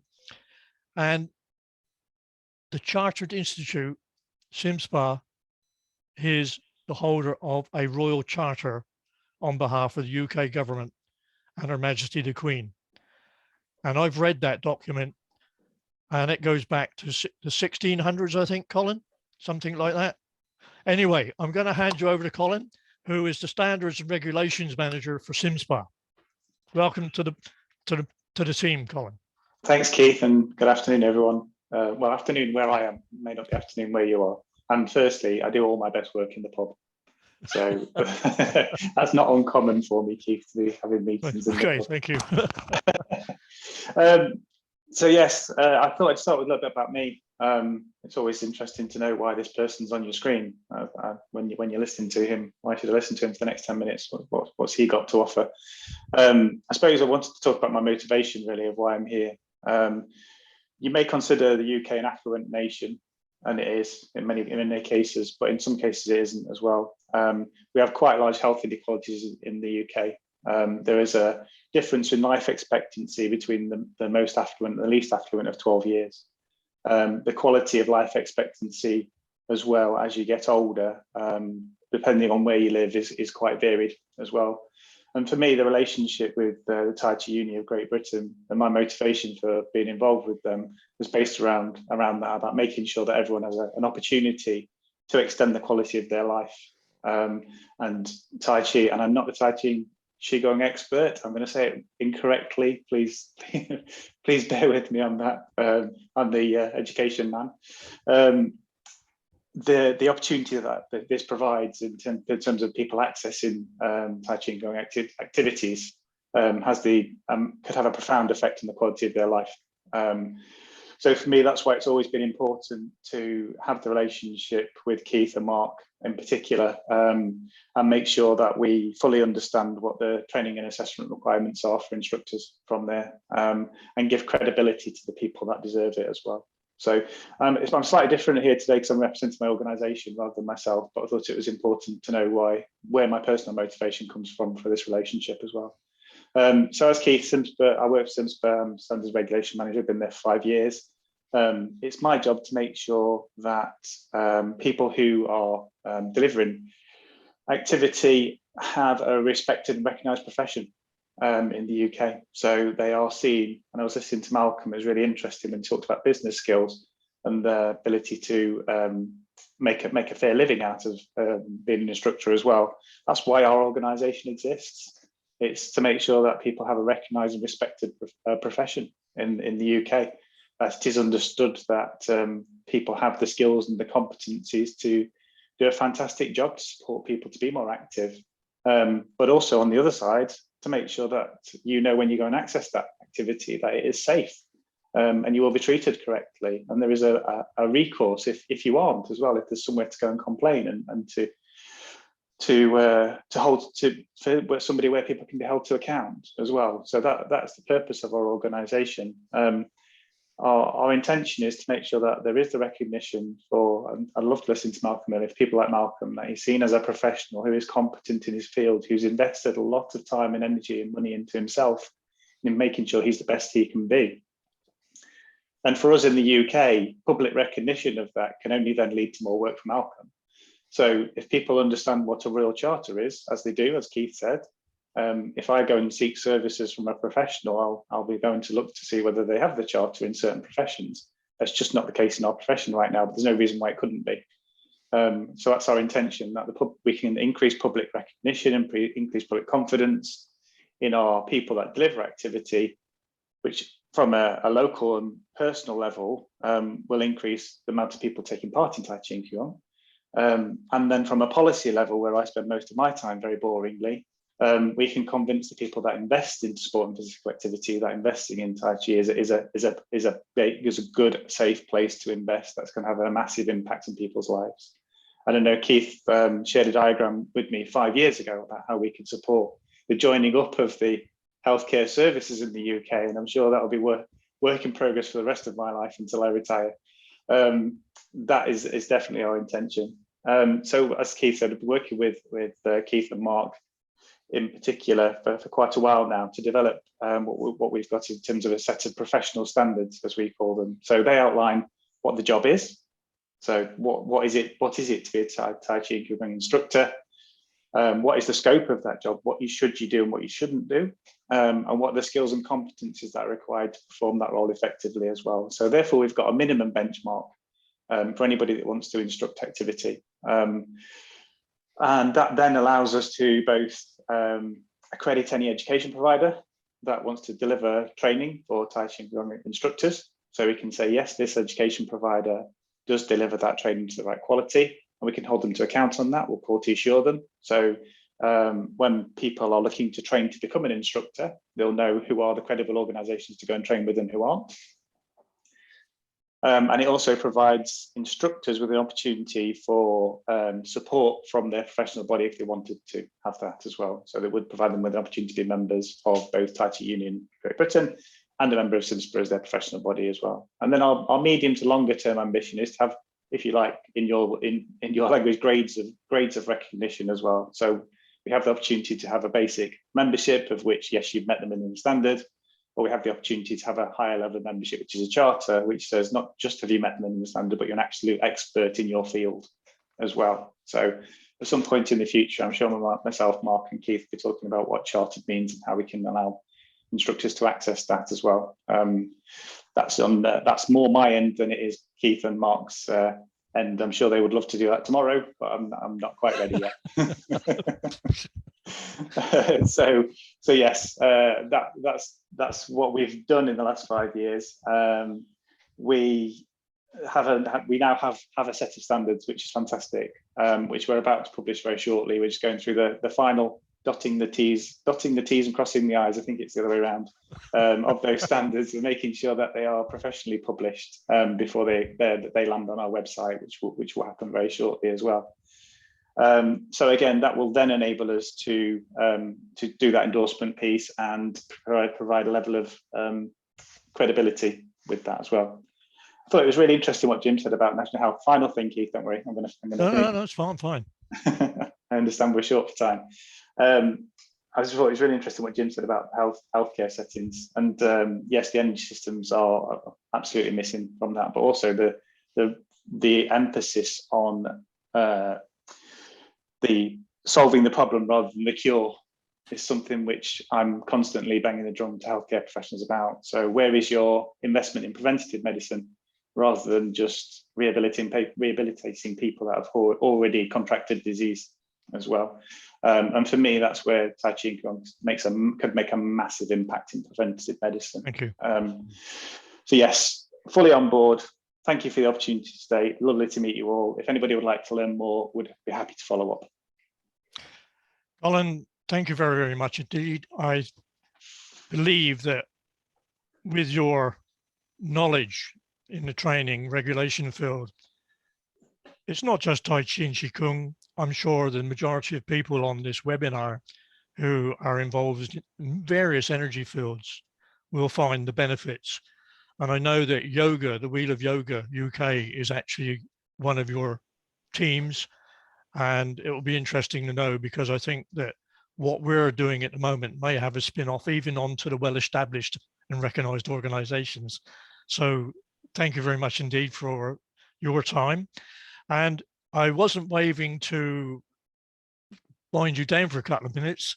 I was waving to a rather attractive young lady who was in the sunshine. And but, would you like to say anything, Honey, at the moment? Me? Yes. No, yes. Yes. Hello. Hi. Well, thank you for that. That was really interesting discussions, and thank you as well with every single member who's been here talking about Qi Gong. Colin as well. Thank you for what you shared as well. I found it very, very interesting. And if there was a website again that you may want to mention for people to go and find out more, then please do share that so that our audiences can go and check out all the work and get further knowledge about this field. Keith, I have to say well done to you and congratulations for bringing such amazing practitioners, you know, a whole library full of knowledge all in one little package, in one afternoon package. So Keith, I just think that, wow, you know, everybody's having a treat today, learning about so many different things. And welcome Nina as well for joining us today. I'm going to leave Keith to continue and perhaps introduce you and get to know a little bit more about yourself. I just wanted to mention, if you are around, please do stay there for a little while, because we are having a panel discussion around between 6 and 6:30. So if you're around, then please do stay there and we'll be asking you further questions afterwards. Yeah, okay, well, I think dinner is booked about 7 o'clock. Yes, keep them till 7. Yes, that's it. Lock all the doors, keep them there. Right. Anyway, I'd like to move on now to our next guest. And I tried to find out when I first contacted this lady and why. And I really don't know, but something about her knowledge and the presentation. I don't know whether it was because she was practicing something called energy systems on the beach, but we have spoken about Bermuda. We recognize that Bermuda is not the largest country in the world, but it has a role to play. I will not go into the background of this lovely lady, Nina London, because she could now spend the next 2 hours or so talking about her homeland and the problems that are going on in Eastern Europe. However, she is devoted, in my eyes, to helping others. She may mention her own medical problems. I really don't want to go into that, but raising the profile of Qi Gong in Bermuda is a particular interest. And I know that she spent quite a long time with one of our gurus, Mantak Chia, in Thailand. And she is a provider of many articles for the local publications. And I have done a few publications articles, and I cannot think why an engineer would try and compete with somebody who has grammatical and knowledgeable. All right. Now she's going to speak to us in English, but I'd like you to say hello and welcome in your home language. But you are a leader in Bermuda. Drumming. Wow, what an energy system that is. All right. So over to you, Nina, and thank you very much indeed for attending and taking part. Thank you so much for inviting me, and I'm very, very honored to be part of this global event. And yeah, привет in my language. My story with, I live now in Bermuda, and my story with Qi Gong and how I found it and why I am sharing with others is that 5 years ago, I was diagnosed with cancer. It was third stage, and I had operation, radiation, chemotherapy. And after this treatment, I lost my energy. I had so much energy. I was like, you know, like hurricane. And I was in bed. Sometimes I could not move, and it was very scary for me because I never thought about energy before. I did not know, because when you have it, you don't appreciate. I started looking for the ways to regain my energy and found Tao Garden in Thailand. I started practicing there with Master Qi and other practitioners, world leaders. And step by step, I started feeling better and better, and was happier. And I realized that is powerful tool that I can actually share and teach and help other people, especially as cancer people. So I started the first wellness program for cancer patients in Bermuda with Pulse Care Center. We did a pilot once a week, and I was very, worried what will people come. And I remember the first time on the beach was first class on the beach, and it was raining, and we were with Colleen, with executive director, back and forth, calling each other and said, will people come? Should we cancel the class? And I said, even one person come, I will do it. I will help one person to feel better.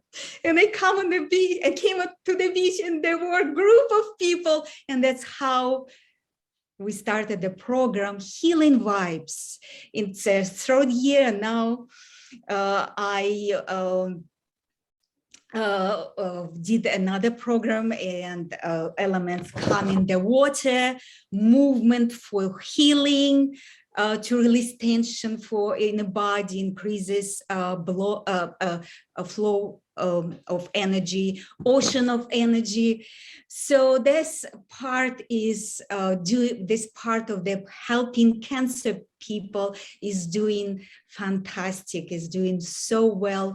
And I witnesses how mostly it's women, how they feeling better, how they learn simple but powerful exercises to breathe, how they use it, healing sounds to deal with fears. We all have a lot of fears, and it's a strong fear of dying.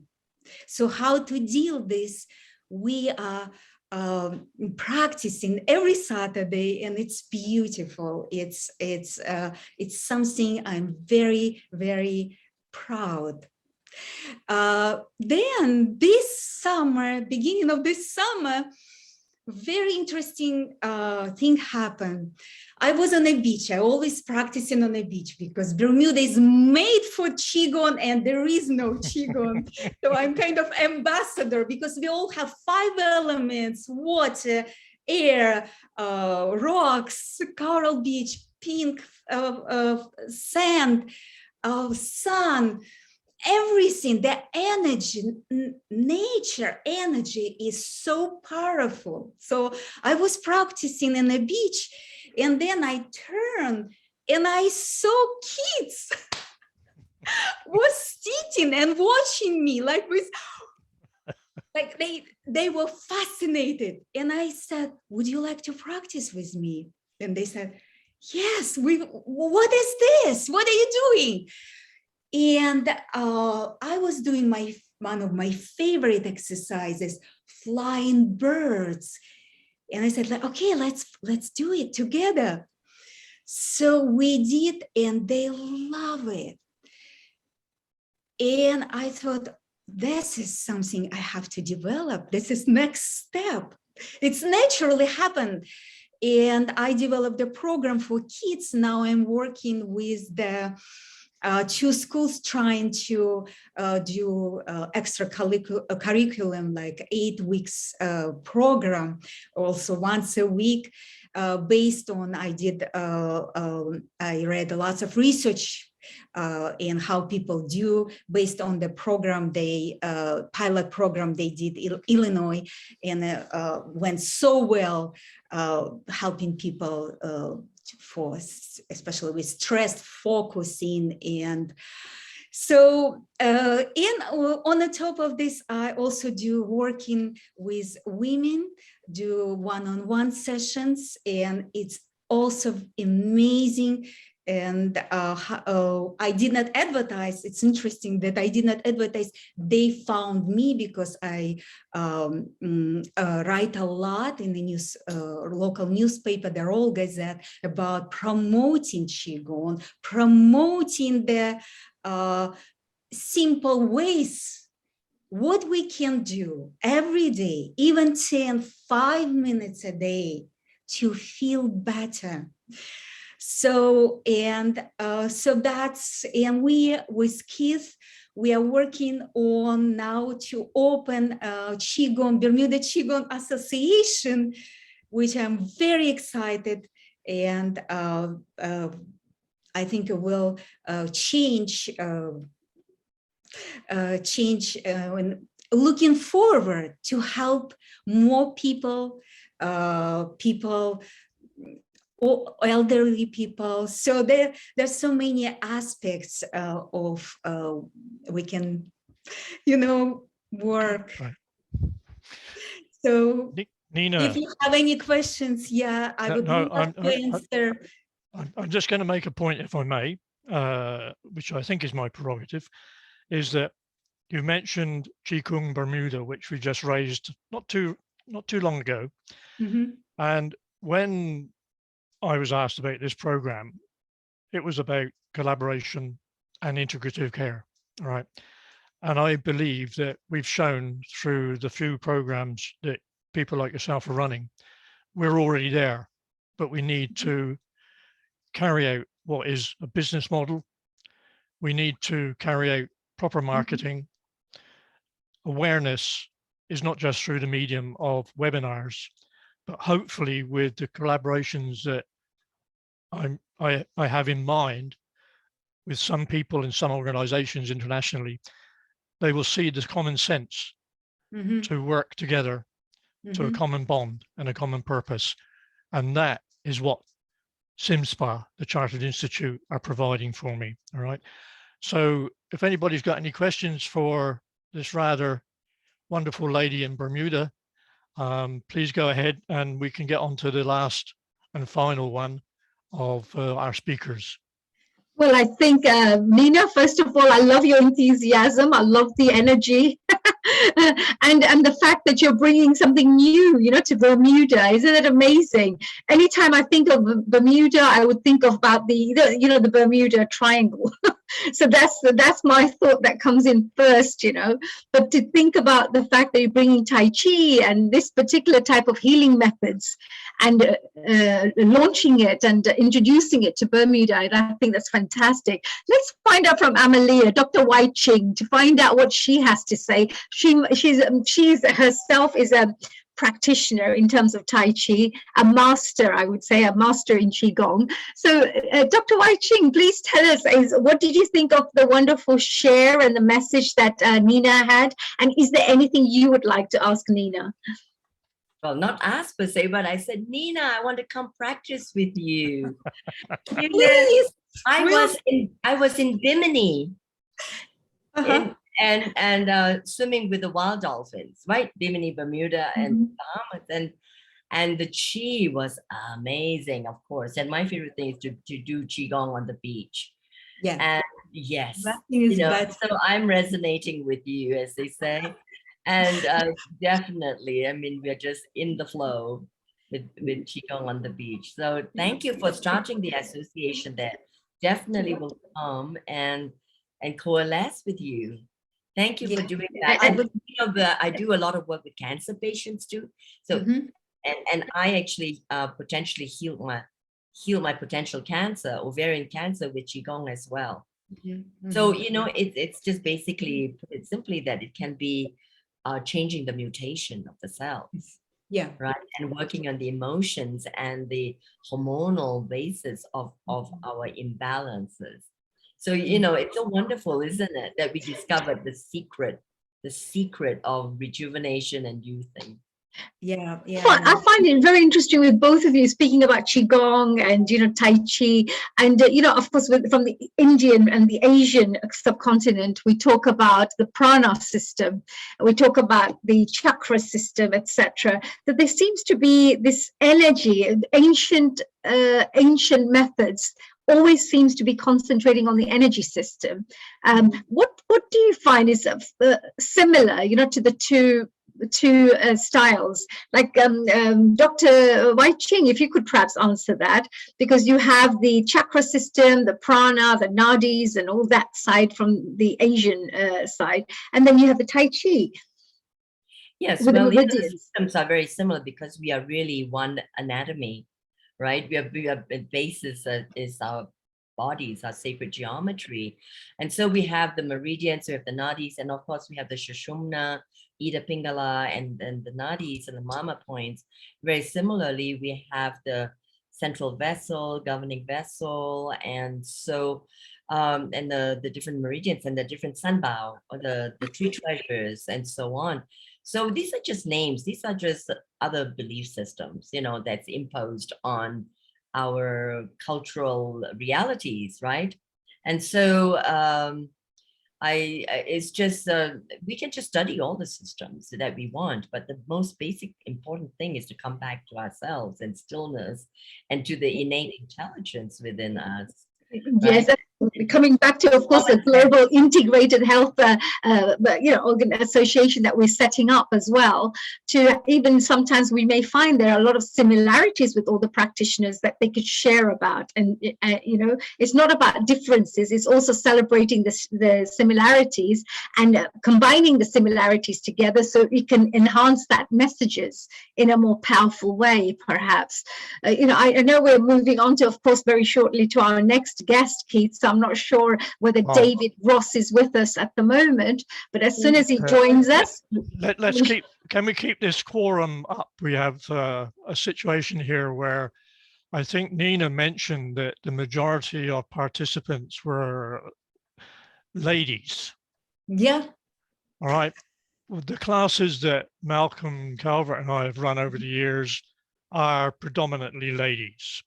for some reason, guys think that Tai Chi should be martial, and they come in having done kickboxing, karate up until the age of 35 when their knees are given out, and they come to Tai Chi, wonderful, wonderful, wonderful. 3 weeks later, they're not there because it's not providing the viciousness that they wanted. And ladies, you have the power. Oh no, oh no. I want to jump in, Keith. We, the ladies, we would like to honor you, the gentleman, except for what's his name, James, who doesn't want to be a gentleman. And so all you gentlemen for embodying the divine feminine, the yin, and practicing the soft, subtle arts of Qi Gong and Tai Chi. Right. So it's us who want to honor you.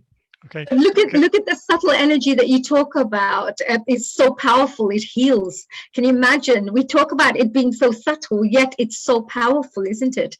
Because some of the people who shared some of their stories, they tried everything, and then they tried Tai Chi and Qi Gong, and suddenly then they got healed.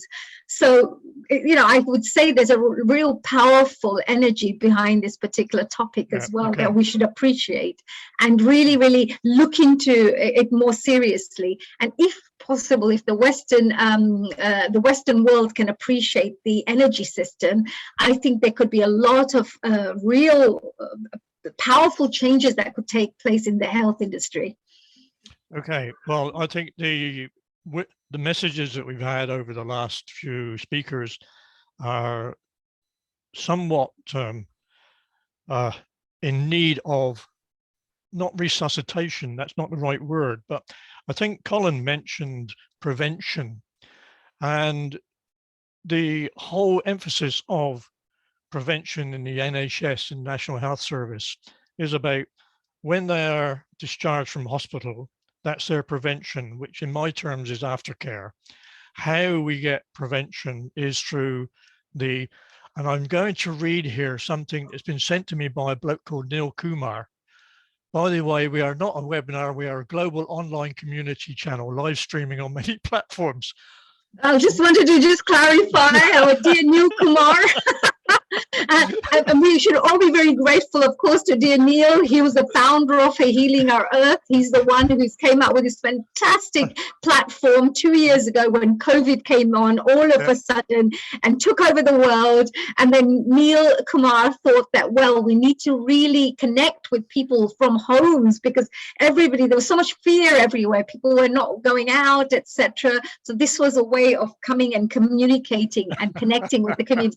So dear Neil, we're all very, very appreciative of you. That thanks to you, that such a wonderful people are coming together, professionals, people with heart-centered approach to life, people who really care about others and people who really want to make a difference in the world. So thanks for that. Okay, right. And our family is expanding, isn't it, Keith? Look at us. Certainly is. Look, we're in a little bit of a quandary here because our last speaker is a very good friend of mine, David Dorian Ross, and I'm not sure now whether he's actually resident in California or Oregon, but he's been very, very busy and flying around. I did have confirmation as late as yesterday that he was going to participate, but we have 7 minutes before officially going into the panel, and a familiar face is up there, and I wonder if it's possible to invite him in, which is Dr. Roger Yanker, as I'd like to ask him an opinion on something. Can you come in, Roger? Can it be arranged? Yes. Kate, Roger is not responding, so he might be about listening to us. Okay. So carry on with the panel, and I'm asking Jesse if Jesse Dan wants to talk. But carry on with the panel with Wai-Ching and Hani over here. Okay. What I found very interesting, Keith, as well, just now I just went and checked some of the websites out of our wonderful special guests. And there was a really amazing ebooks that you can download on one of them, which of course is the Qi Gong. Is that James? Honey, we've got Roger here. Roger, welcome. Please chat with Keith over here. Roger, you can unmute yourself over. Hello. Hello, old friend. everyone. Hello, old friend. I'm making compost right now, so I hope you'll forgive me. I've got my cowboy hat on, my farmer hat. I've got on my eye protective glasses, but I've been paying close attention. Keith, thank you so much for all you do. Amalia, thank you so much for all you do. Honey, thank you so much for all you do. The speakers, all the speakers made very powerful points. And yeah, so Keith, back to you. What's the question? Well, not really a direct question, Roger, but I think that I would like to just revalidate the fact that it was as long ago as 2006 that we first met at Tai Chi Caledonia, and then in 2012 again. And those that are listening would have been interested to share the conversation between Roger and I at lunch. And I got bamboozled because I'm a very, very polite ex-engineer. And Roger said to me, as a typical American, what is it you can do for me? And what is it I can do for you? And I said, well, I can order the sweet or the coffee. I don't mind, but that's as much as I can do. What have we got, Roger? I think that we have had a number of conversations, and with your approval, not the right word, with your enthusiasm, it's given me an opportunity to see how we can change the world. James McRitchie has a lovely strapline, not too far away from Healing Our Earth. It's called Qi Gong Saves the World. We have the traditional Chinese. And for anybody that doesn't know, and I'm sure everybody knows, is that when we're talking Chinese, we have 3 dantines. In Indian, we have the 7 chakras. I never know why we've ended up with different numbers, but maybe it's just well, you thought of 3 and we'll have 7, or whether it was the other way around and they couldn't count. I really don't know. Roger, well, they work, right? It works. So that's the important part. But Roger, I just want to ask, do you find these sort of webinars? I've watched you on, sorry about this. Our online events, yeah, all the programs that we run on a regular basis. I should get it. So I just really, if you have any comments. Sure. I think that you just gotta, I hope you will keep going. Sharon Rose, huge contributor. All of you folks in the UK, please keep it up. I think that perseverance, excuse me, there's an airplane going over. Perseverance is in our practice is where it all comes from, right? In other words, if we love the idea of Qigong, but we don't have a practice, then, it's just a fascination, but it doesn't do anything. One of the things that we're doing is cultivating the capacity to reach out. It is weird that the word is spelled so strangely. We do talk about Tai Chi. Most people understand what Tai Chi might mean, and they can start to link that up, and energy medicine, all that stuff. I think we're probably really closer than ever to a kind of breakout into the larger populations, given the fact that Qigong is so easy. Yes, it's strange that it's so easy yet so incredibly powerful. The research evidence base is growing every day. The knowledge that we've gained about the actualities of COVID is kind of interesting, because we realize now that if people have a regular practice of moving the body around, Qigong and Tai Chi qualify for that, yoga qualifies for that. The research that our American CDC has done on this has now been published. and people who did exercise or some kind of just walking or mowing the lawn or washing their car or walking to work, all of those things contributed to a lesser impact of COVID on people in most age groups. And so okay, so the pharmaceuticals, blah, blah, blah, the selfish and arrogant elites, blah, blah, blah. But we are the people. And Keith, I want to just say to you, I'm, thrilled that you've just hung in there, kept it going, widened the circle. Many, many blessings, waves of blessing Qi to everyone there. And let's just forthrightly continue. Roger, thank you very much for dropping in. And you've timed that perfectly because at 6 o'clock we're due to start a panel. And that is, in UK time, is spot on. So over to you, honey, as to... Yes, thank you, Keith.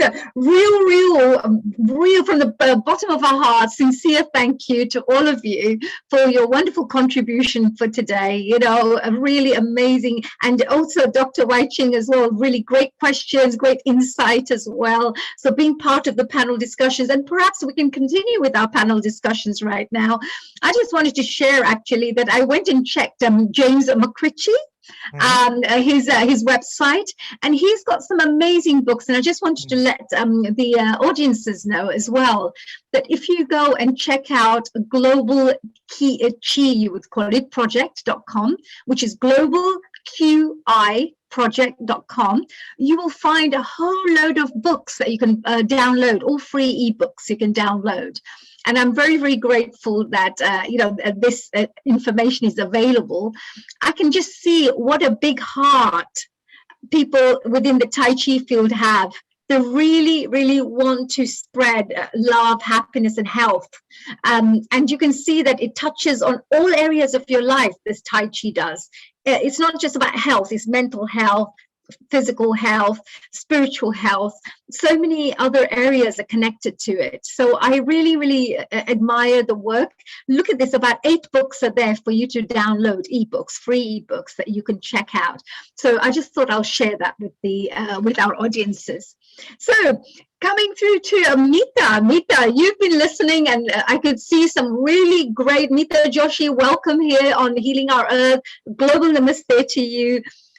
Looking great, ready to go on. I hope you don't mind sharing a little bit of your thoughts during our panel discussion. How are you, first of all? Thank you very much, Hani. I'm fine. Yeah, I'm always liking this session. I think it's a future that all the different faculties, alternative therapy and the allopathy and other conventional, they merge together for the betterment of health, basically. So yes, I'm pretty happy that we are pioneers to a certain extent on this. I'm involved in certain projects with ex-NASA scientists, and they are trying to work on research-based facts about yoga, how it can help in osteoporosis, in the bone health. And I tried to locate some research on that. So hence my, in the chat, I asked a question about it. So please ask the question here, because that way, if someone can throw... if Madanji or could maybe answer this question, coming from like a medical background. So you did ask a question in the group, didn't you? Is that something you remember, what you had to share, what you were asking? Thank you, Keith, for holding us together, and thanks to all the people who've contributed. I put a comment in Hani's chat box saying the physics of this stuff. We are all people who have presented today, Nina, etc. They feel this energy, but what is the science behind this? And the example I always give, Keith, is like this, that everybody knows what a meter is in terms of distance. Everybody knows what 100 meters is. And everybody knows that there is a person in the world who runs this 100 meters in 9.5 seconds. We all agree with that, okay? And we also agree that we might, at least I would have to stop 3 times to run that 100 meters and take a few breaths. So the point here is there may be different people endowed with different sensitivities. So you are the lucky ones who can feel that energy. So it doesn't mean it doesn't exist. And the people who feel that energy might be in a minority. Now, in situations like this, we try and dig a little deeper. And I give you another example. Next year is the 70th anniversary of the discovery of the structure of DNA. Every school child knows about the double helix. 75 years ago, we didn't know this damn thing existed in such a short space of time. And this whole thing about Qi and energy and prana has been with us for thousands of years. 5,000 years. Yes, and it's 2,000 years. It's very likely that not all of us have the ability to feel it. Now, if that's the case, is there some science behind this that connects with contemporary thinking? And I like what Meeta just said, that you're connecting with those physicists in NASA and places like that. You know, they're quicker than us when it comes to the science and the thinking, and they have the technology for it. I'm holding a little book up here called Biophysical Aspects of Coherence and Biological Order. Now, there are people out there who are working on the physics of this stuff. And the physics of this stuff might have to go down into finer molecules like water, for instance. And if we understand water, so Nina says she enjoys being in the water. So she is tuned to feel the energy there. There's something there in the water which we might not feel. But she has reached a level of, the body has reached a level of sensitivity that she can actually feel that energy. So can other people who come to the beach and join. Some people feel the sun. There are some people who say we don't eat anything. There's a gentleman in Jaipur, in Rajasthan, near Mount Abu. And this person he says he hasn't eaten anything for 40 years. Wow. Yes. It's fascinating. And he survives on something which we think is some source of energy. So, may I just interlude there, is that as a non-qualified engineer, I never really asked the question when designers designed something. I accepted their theories, and if it was going to work, I made it work. If it wasn't going to work, I went back to review. When I first teaching over 50s classes, there was a lady who had been recognized for her work in the community. And that community was in not a very good area of Southampton. And she had broken her shoulder. And so she said to me, I can't move my right arm very much because I'm recovering from this broken shoulder. A year later, she came into my class and said, I've been back and had an MRI scan. I said, okay, fine. Okay, what does that mean? She said, the surgeons and the consultants want to know why my MRI scan showing my bone density is now greater than it was a year ago. And she said, I go to this fella and he runs through Tai Chi classes. And that has been the most significant, if I may, one piece of knowledge that I've held since 2004. But scientific evidence is absolutely crucial when we approach the NHS. In the document that Colin Huffin referred to, we have identified a couple of systems. There are thousands of yogas. There are thousands of Tai Chi and Qi Gong. And people have said to me, why have you picked Shabasha? Why have you picked Yang Man Jing style? And I said, because we have to start somewhere. Alongside Shibasha, there are thousands of people teaching it. Where is the scientific evidence? Well, that is debatable. Does it come from China? Most certainly. Is it applicable and acceptable in the UK? No. All right. Just because it comes from outside these islands. The message that I find interesting is that we, and that's 3 of us within the program today, have got certification from the creator of Shibasha in 1978. And that will form part and parcel of the baseline of accreditation and certification. And I've aligned it, rightly or wrongly in people's eyes, to falls prevention. Falls prevention. The amount of money that is spent in the UK on recovering, the NHS, in terms of talking about what is the cost of a hip replacement, they are so out of tune with what business rates are. It's unbelievable. When they quote me a figure, I can prove to them they have 25% identified it. I identified the worst case and the best case. So I'm asking people, can you provide me with scientific evidence that Shibasha in particular is good for balance? It's good for falls prevention. Oh, no, I'm prepared to make comments, but I'm not prepared to do the things that you're doing. So we have a major challenge saying, out of all these reports, where have we got the comparisons? Mark Peters has done a fantastic job in Birmingham with one of the leading, do you know Dr. Michael Mosley? He's a very prominent guy that puts all sorts of articles in. If you want to talk about his toes, he knows about his toes and he knows everything else.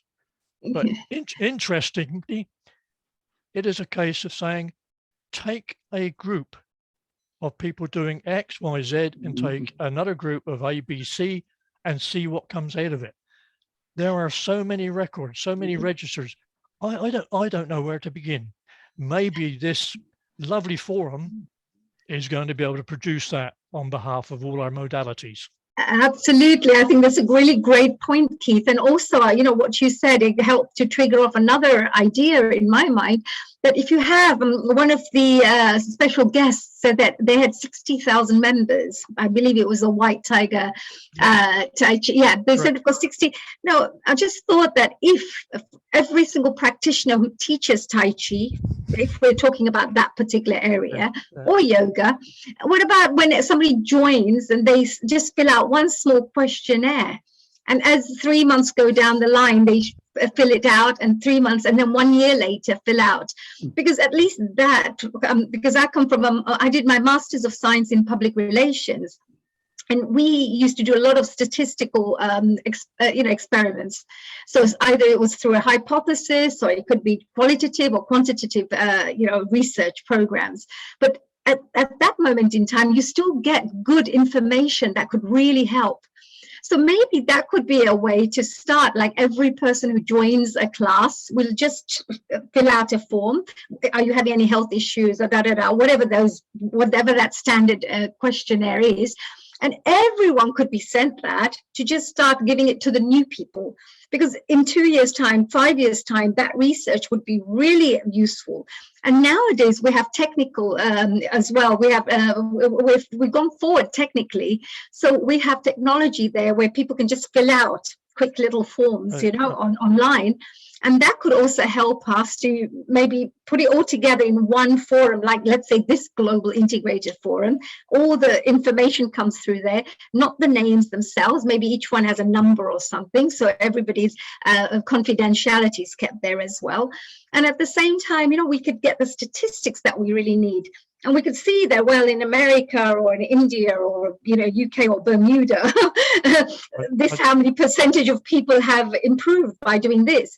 So there could be openings for further further statistical, investigations later on, saying why does this area work really well? Why not here? Maybe other things like that. But what I'm saying is that could be the easiest way to start getting statistical knowledge, which is all integrated rather than one case study here, one case study there, one case study there. If I may give a couple of examples, that when I started in teaching in adult education, it was based on a 20-week program. And so I actually devised a single A4 sheet called a medical questionnaire. Now, because I'm not in the medical profession, I was not allowed to use this, and because of controls, it was not there. People only lasted to maybe the 20 weeks, so that was not good enough. All right. I want to jump back several years. That during my career, I ran many, many projects around the world against timelines, against commercial procedures. And at the end of my career, I ended up trying to get social care, social services, and the primary care to work together back in 2000, 2003. My wife actually said to me, just take the money. I had an 18-month contract. What did I achieve? Nothing, because the egos were so high. One thing that stood out to me, I was standing waiting for a meeting with one of the senior people in the primary care trust. And I was talking to the secretary, and she said, I've just become a project manager. Pardon? How do you mean you've just become a project manager? She said, I have been to a particular company, and in 4.5 days, they've given me a certificate. I am now a qualified project manager. I said, but what projects have you run? Well, none. Now, one of the difficulties we got in Tai Chi, Qi Gong, yoga, whatever system it is how do we actually improve? And this is why we've set our standards alongside the Chartered Institute. We welcome people to take up Tai Chi and Qi Gong, but we do not welcome the weekend wonders, the people that have actually attended a course and said, I've got a certificate, and he's given it to me, because that is wrong. That is terribly wrong. So yes. project management and what we're doing today, there's no difference. And yeah. Madan, I think that... Yeah, I think Madanji has a bit of a point to perhaps add to that. Thank you, Keith, for that. And I think just to finish off with that, I just read it takes 10 years for someone to do, like they do the pulse reading. Yep. It takes 10 years to just train, even longer than it takes to learn the piano, of how to be able to read the pulse rate. So you're absolutely right. You can't say over the weekend, I know now how to read the pulse rate. So I see there is a lot of skill and expertise that's required in this area. Madanji, what did you have to perhaps comment here? Thank you, Hani. Your point is very important, Hani, that we need to calculate some baseline information. And I think Keith presents it very well, that we need that baseline for anybody to start taking all this seriously.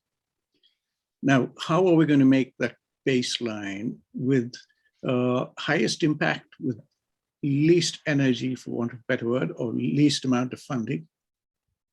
We'll have to bring all these streams together. So today we've heard about Chinese meridians. If I start with just one example, the 12 meridians that are well understood. There's a fascinating story of Hani, this is a fascinating story of the first doctor, MD, who went to space. It was a Russian MD, and he holds the world record for staying up in zero gravity. I think it's 427 days or something. He stayed up there in zero gravity. Now, his name is Polyakov, and you can find him on the internet if you just go. Now, most times when people go up to zero gravity, this is partly connected to Keith's story about the bone density and all this. When people go up to zero gravity and when they come back to 1G, to Earth, they show symptoms and signs of aging. And even a short stay at zero gravity, the bones get weak and their muscles are weak, etc. But when Polyakov came back, the Russians used to land their spaceships in Kazakhstan or somewhere, you know, which is not on water, but on land. They came out, people were expecting to have to go and help this gentleman out of the, he just hopped out of it just like that. And the curious thing was when he was asked how he did this, the Russians were preparing for long space missions. And Polyakov, because he was a doctor, and interested in other systems of medicine, physiology, and all these things, he had devised a tool for measuring energies of the 12 meridians across the little spots where he's devised a little machine, and on your feet, which are the standard entry-exit points of the meridians. And he said, I would balance my energy. I would do daily readings of something that you can measure with an instrument. And this instrument is here with us. So Keith, this is in reply, you're an engineer. Yeah. You know how it is easy to devise instruments, electrical energy, something is there that can be measured. And maybe that is one way to make that first entry. And we say, here's your energy, whatever that is. It may or may not be connected to the real Qi, but it's a measurable, reproducible thing. And we say, here, do 6 weeks of Tai Chi. Perfect. Yeah. And come back, Yes. and we can, and it's a measurement, you can measure it. Now, the second thing why this works, honey, just want to finish off here. Yes. With the COVID, I just want to connect this, Keith, with the COVID issues. And we know that there is a connection between the intestine, the first wave, large intestine, and the lung. Now, when we look at the Chinese meridians, there is one meridian that actually intersects. It's the lung and the large intestine meridian. Okay, so that is what the system talks about, the theory says. Now, what the Chinese do is they can treat the large intestine to affect the lung.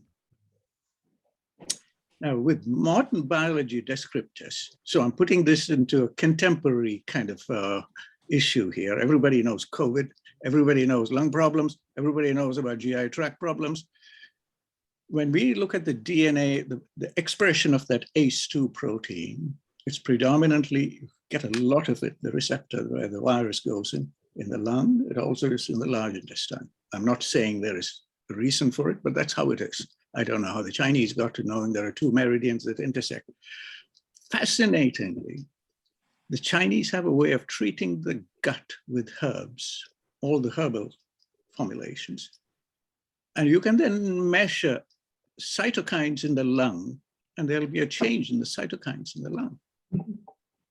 So there are some very clever ways in which you can actually take the evidence. But Keith, keep in mind. Yes, yes, and actually, I think Jane also had something to share here. I think she's got her. She's been patiently waiting with her hands up. So Jane, if you'd like to perhaps make a comment, and also Mavinji, that was very, very good. Absolutely, very good, important thing for us to understand. That's why the integration that we're talking about is so important, because there are other methods that could perhaps treat issues that we may be not being able to treat, as we spoke about earlier today. Very nice, very good. Jane, what about yourself? Is there anything that you wanted to share here before we move on to our next host? Yeah, there's just a couple of things that I want to add. Interestingly, long COVID is really being tackled, or I'm, along with a lot of my colleagues, are tackling some of the issues. And actually, interestingly, we tap on the lung meridian to free you of that feeling of gasping, as you heard about all of that on the media. That was blocking the whole of this central nervous system. So by tapping on the lungs and the thymus points, you can free them of that feeling very easily. And that helps people. I've treated many people. One lady who basically gasped in that moment, got it stuck in her lung, and she couldn't run anymore. And her freedom was running. Yet she stopped her freedoms because she couldn't run, because she didn't have the energy to run. Once we released that, she was able to run and get her freedoms back. So that's an interesting correlation. Secondly, I don't know about everybody else here, but I feel that the positive energy here in this group is so strong. And Rajiv was very talking about the threads that we all have and the connection that we have for this group. Now, we have all been lucky enough, if you like, to have gone on a journey, whatever that journey is, the Qi Gong, the Tai Chi, the yoga, the mental health, the therapies, the EFT, the whole broad spectrum, in order for us to enable ourselves to connect the dots. However, the general public are not privy to a lot of this stuff. And my thoughts are, and I think this is where we need to be, is actually to go into the training colleges, the training schools, where they teach medicine, where they teach law, where they teach training colleges, where they teach primary care, where they teach all of that stuff. If we can infiltrate those systems, then systematically it will filter down into the relevant parts of where we need to be. So the young doctors are privy to knowing this stuff. The young lawyers are privy to knowing how to de-stress. The teacher training are taking it into the schools in order for us to carry on. And by doing that, if there's enough people that we can get hold of, the media then get hold of it. And it's from there that we can then make ourselves known. Yes. Oh my God, that is really brilliant. You know, you've given such amazing ideas today, Jane. I really appreciate your ideas that you've provided. I love the idea that you spoke about is making sure the school teachers are taught first so that they can, trained first so that they can pass that on to the children. I also love the fact that you need to go from the bottom area to top area, have a two-pronged approach when you're trying to change policies, etc., in relating to health in this nation, in the world, actually. And this now what you just shared as well, I think this is really, really very good suggestions, excellent suggestions. And I really am very grateful for your wonderful, I hope you can continue staying with this wonderful collective health organization and continue supporting with your wonderful ideas and initiatives that you could pass on. And Keith as well, I know we're coming to the end of this particular slot. Thank you very much to everyone who has contributed so far. Here comes our future events again, just to remind our audiences who are there from all over the world, over 40 countries around the world. We have our World Environment Day, that's on 5th of June from 2 o'clock to 7 p.m. Join us for that, because you will get to know some really, really amazing facts, figures, and meet some amazing guests who will be discussing about the environment, climate change, and many other topics which are related to the environment. We will then be moving on to 12th of June, where we have the Ayurveda special. For those of you who really are interested in health, this will be a one where we will be especially talking about this topic, which is Ayurveda. And you will find that there are many, many guests and contributors who will be joining us on the day, where you will be able to learn and really, really gain lots of knowledge for your own health and well-being. So here comes Sunday, 12th of June. Let all your friends know if they're going to be interested in something like that. We move on to our next week after then, which is the International Yoga Day special, all for your body, mind, and soul integration, to support you, to help perhaps pass on some best yoga practices, some meditation tips and techniques, things that will help you to excel for your mind, body, soul.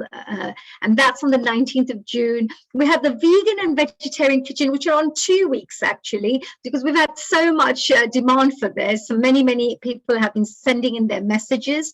So we have 26th of June, the Vegan and Vegetarian Kitchen.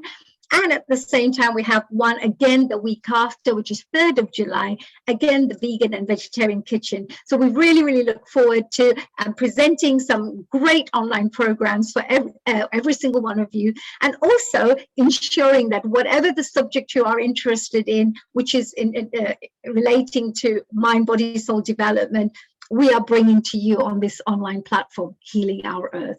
So with that, we're coming to an end of our panel discussions. We've got a minute or two. Keith, any final messages to complete our special hosting session of yours?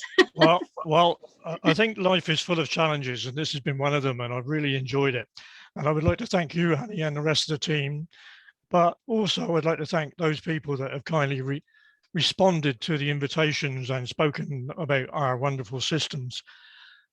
We started with the question, what am I going to focus on? Collaboration and integration. I think we've actually covered quite well. I'm only going to say one other thing is that Malcolm brought up business. We need guidance on finance and the commercial standards that we require, and hope that by the end of this decade, we have all overcome the difficulties and we're working in partnership with the professionals. And thank you very much indeed again. Namaste. And thank you. Goodbye. Thank you. What words of wisdom there. Thank you so much, dear Keith. Have a fantastic day and a global namaste to you. We look forward to having you back on our platform again, not for the webinar, but for the online weekly programs. We are serving the community every single week for the last 2.5 years almost, well, over 2 years, I should say, yes. Well, okay, thank you very much indeed. I'm slogging off now. Okay. Keith, thank you so much, Keith, for gathering the forces for the UK. No problem. Thank you. Thank you. Thank you. Thank you. So I'd love to be this one, yes. But we have to say a very big thank you to, of course, Keith, for bringing in such amazing guests. So I really wanted to on behalf of all the team members here on Healing Our Earth, thank you for bringing us such fascinating, amazing, and really, really knowledgeable guests who have come in and joined us to talk about Qi Gong. So we now move on to my next co-host, but she'll be now hosting for the rest of the evening. We have our one and only Dr. Wai-Ching Lee, who's going to be joining us now and taking you through on a journey to meet a few more of our special practitioners who are joining us very shortly. Now, let me tell you a little bit about our dear Dr. Wai-Ching. Dr. Wai-Ching is actually Reverend Dr. Wai-Ching Lee, and she's a medical intuitive healer from a traditional lineage. She is also a US qualified holistic health counselor and a holistic, I would call it a bodywork therapist. As the principal of Earth Heart Holistic Consultancy, she has been collaborating with medical doctors in aid of integrative medicine since 1992. So this, whatever we're doing at this moment in time, is no new news for this young lady, because she's been working on this for many, many years. Now, Wai-Ching is also a member of several organizations of integrative medicine and has been on panels and discussions with the medical profession to co-create new paradigms, protocols, and mainly for the holistic medicine industry. Currently, she sits on the Health and Medical Advisory Board of Nature's Frequencies and serves as a consultant to the spa and hospitality industry as well. She provides leadership in many other humanitarian and environmental organizations as well, which I'm very, very proud of, because she's doing really great work in this area.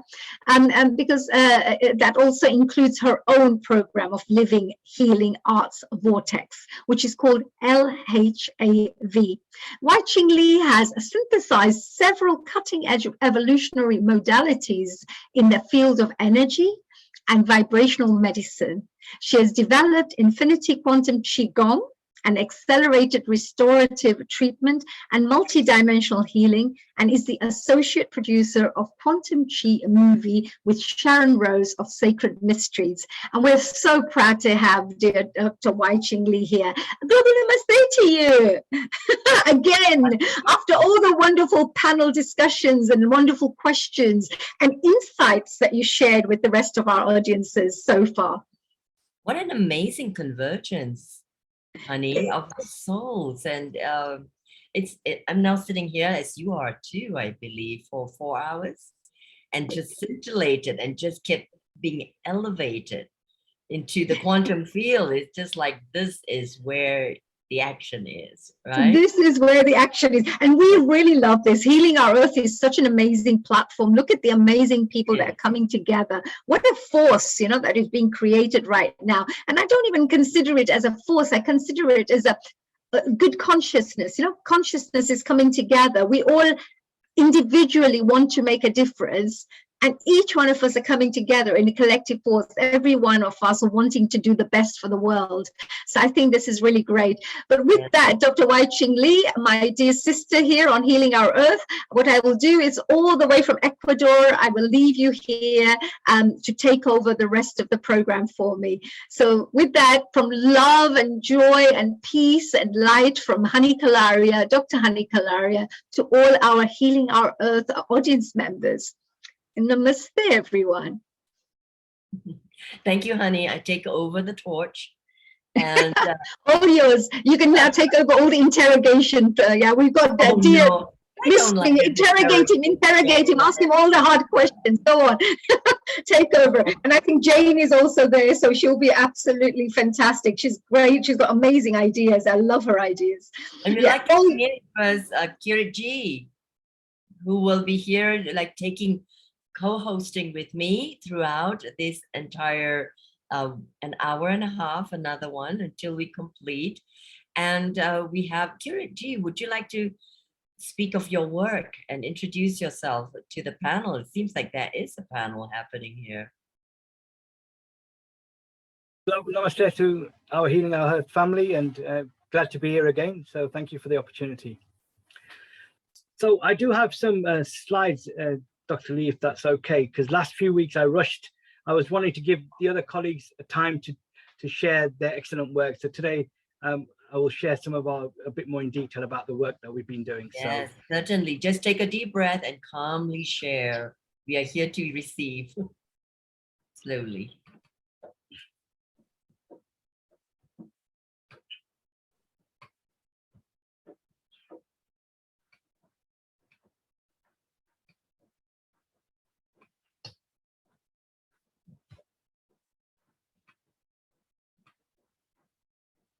Okay, I hope you can see my slides.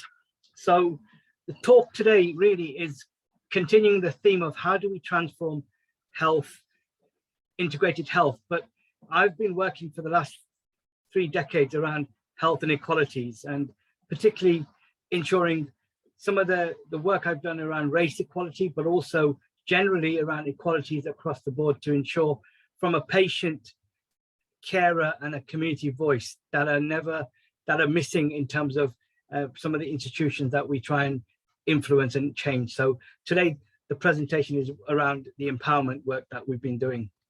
So I'm hopefully going to cover a bit of introduction to the charity that I founded 5 years ago, South Asian Health Action.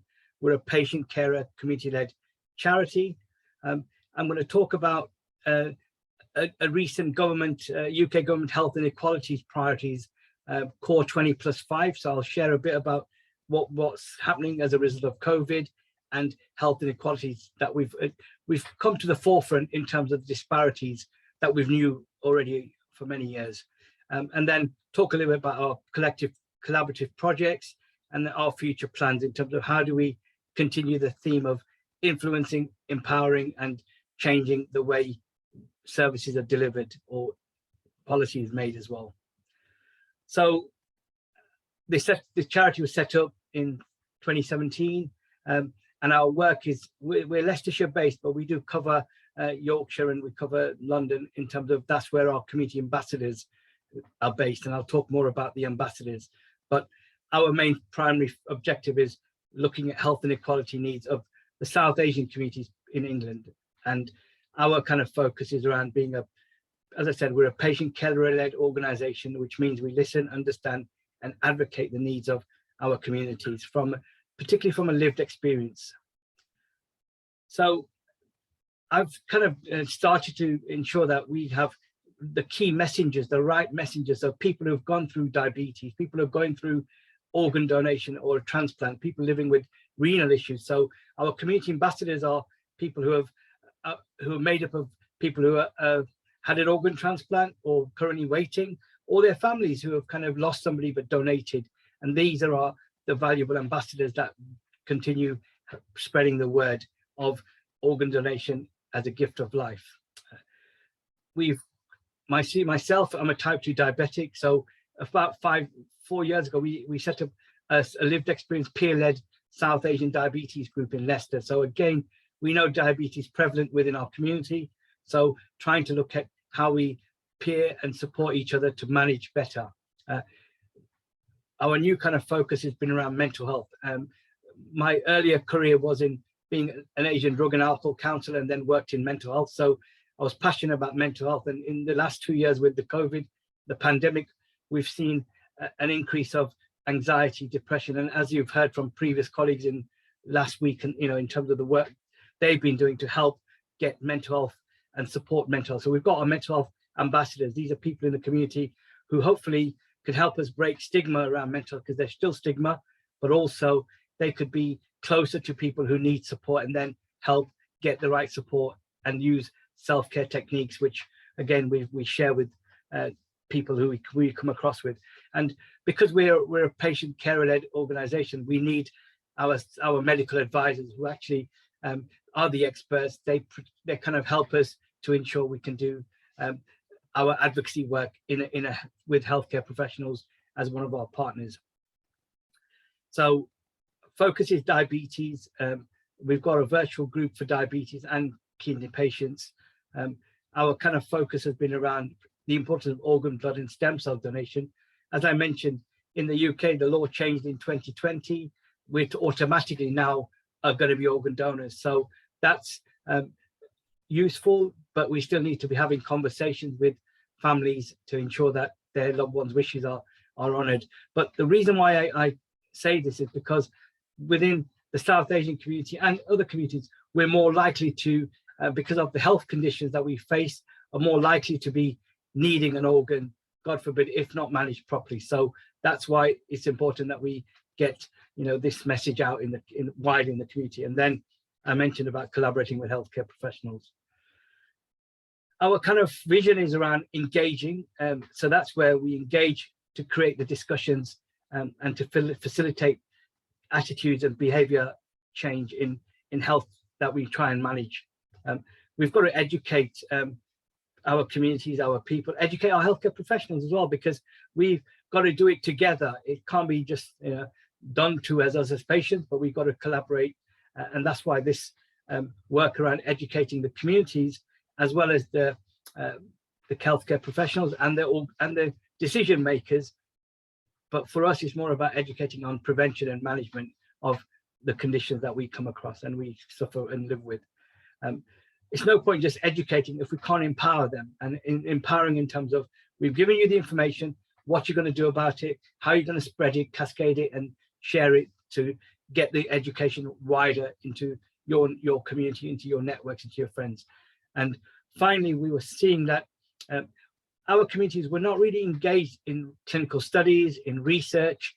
There was a lack of diversity of voices. So we now kind of do more work with research organizations, universities, and various institutions to ensure that they can get access to some of the communities that we work with who may be interested in getting involved in the clinical studies or the research, but they just don't know about these opportunities. So we do a lot of work around research as well. And that's where our fourth E is around exploring opportunities.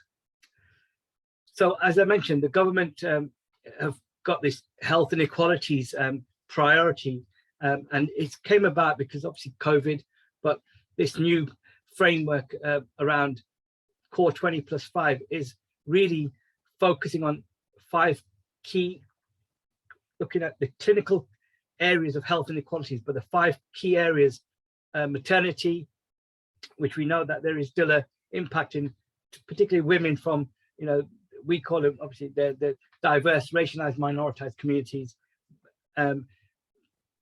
Mental illness is also, a big challenge for the communities as well, and generally services, because of what we've heard previously around waiting lists, big waiting lists, access to, counseling support, access to various specialist support in mental health is a challenge. So again, that's the second key, the +5 clinical area that we are now focusing on. The third is around respiratory because of what we've seen with COVID, but prior to that, the fourth is around cancer, and cancers, you know, we're still finding our communities are presenting late for late diagnosis. So by that time, the stage is late stage, they've got to stage 4, and then sadly, it's a bit late. So we need to ensure that the communities access screening in a timely manner. They're aware of what screening they're entitled to. And finally, hypertension, in terms of that's one of the fifth area. So we're working with our local NHS systems to ensure that they have to, we engage with our communities, we engage with our networks to ensure that they are aware of the clinical areas of health inequalities and try and ensure better access to services. Just going through some of the collaboration projects we've been working on, you know, I've mentioned mental health. We carry out consultation around transformation of mental health services locally. So we've been involved in consultation of what communities like to see in terms of mental health services. A speaker earlier spoke about long COVID. So we're doing a long COVID project within the South Asian community to find out how are they accessing long COVID clinics, what are their challenges,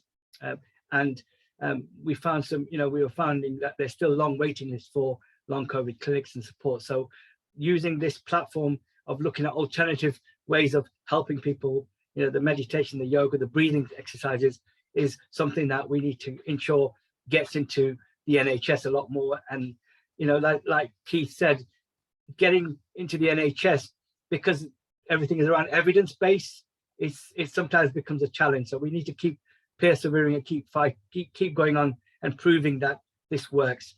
So, and then as I mentioned, we started to train wellbeing ambassadors, working with Yaya Life in India. Again, they've got self-care packages, so we've decided that would be the right tool to use and help. And then we work with universities around vaccine hesitancy, because that's been a kind of big challenge within certain communities. And then, you know, our collaborative community events, these have been mainly online over the last couple of years because of COVID, but we kind of constantly now wanting to ensure the work we do is further. We feel collaboration is key, so want to get others working with us on our journey of the projects and the areas that we cover. So I'm going to just finish off by saying that, you know, our future plans is we want to continue collaborating with our Healing Our Earth families, because this kind of transforming integrated health is valuable for us as patients, for communities and healthcare professionals, all working together for, you know, the common cause, as Dr. Honey said earlier. We need to, we're working on this course 20+5, which I've just mentioned. We've got a vaccination confidence program that currently we're training community champions to go and engage with their communities and talk about what are the hesitancies around vaccines, have they been vaccinated, and have the kind of information so they can make an informed choice. We're working on mental health in terms of transforming community-based services that are more culturally sensitive and meeting the needs, and hopefully address stigma.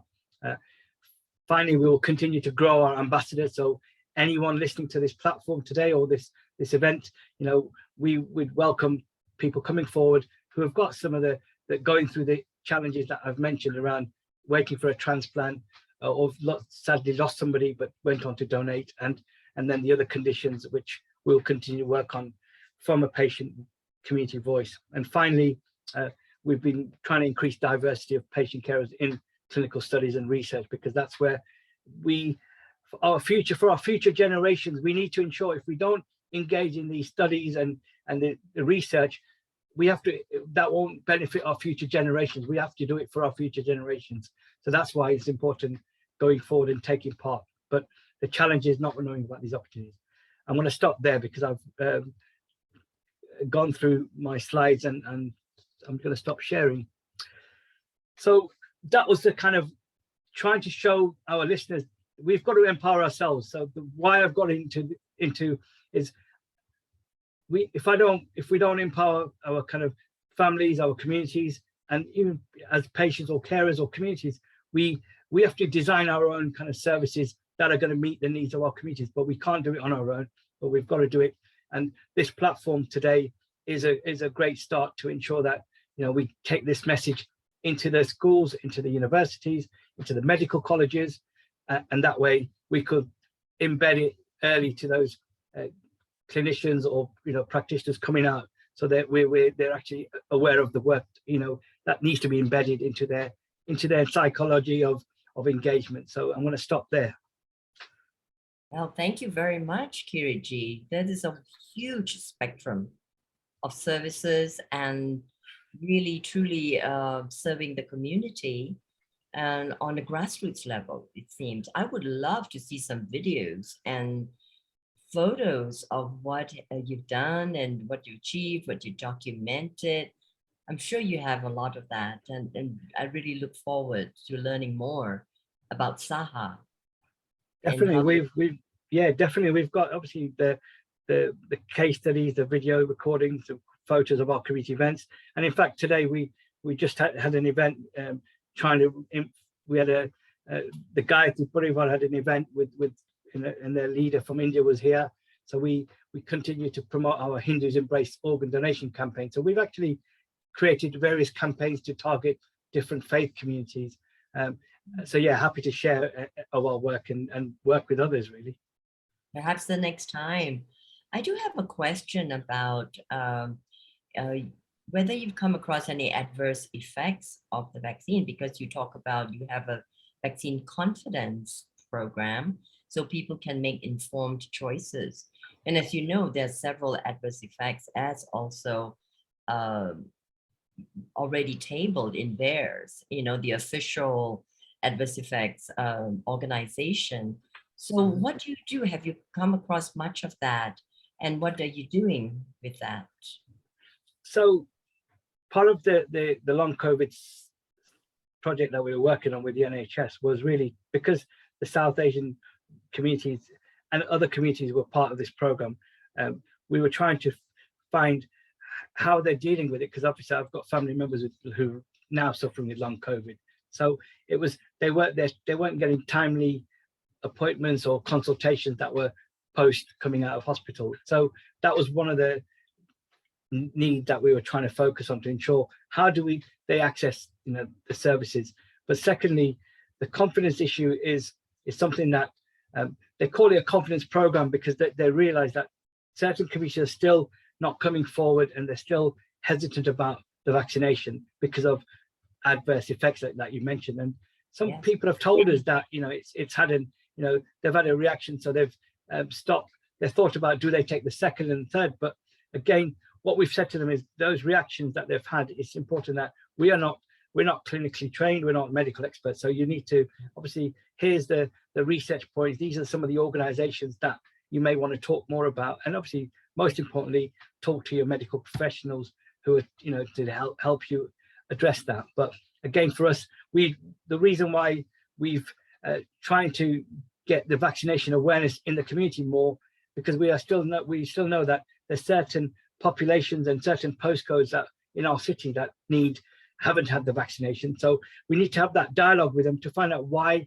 and if there is issues around, you know, confidence, issues around they've had a family member who had an adverse effect of it, then we need to capture that and feed that into where we need to feed it to, really. Yes, that's very important, even statistically.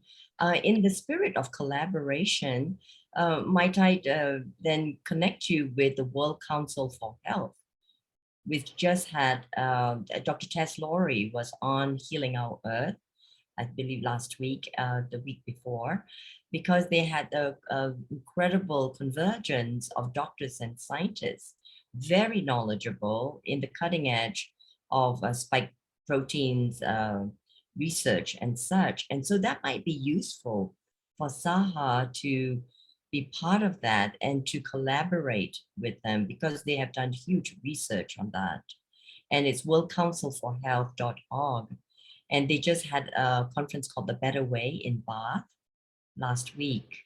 And so that could be very helpful for the people on ground who also are looking for information from both sides to balance.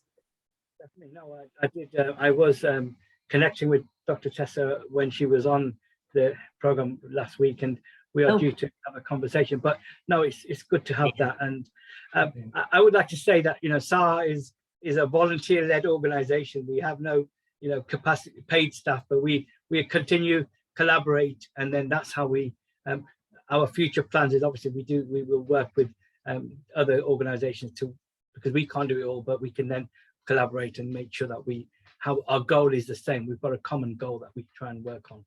Right. And you say you're also integrating what we call more the embodiment practices like breathing and yoga and perhaps even Qi Gong. If you haven't, after today you might do that.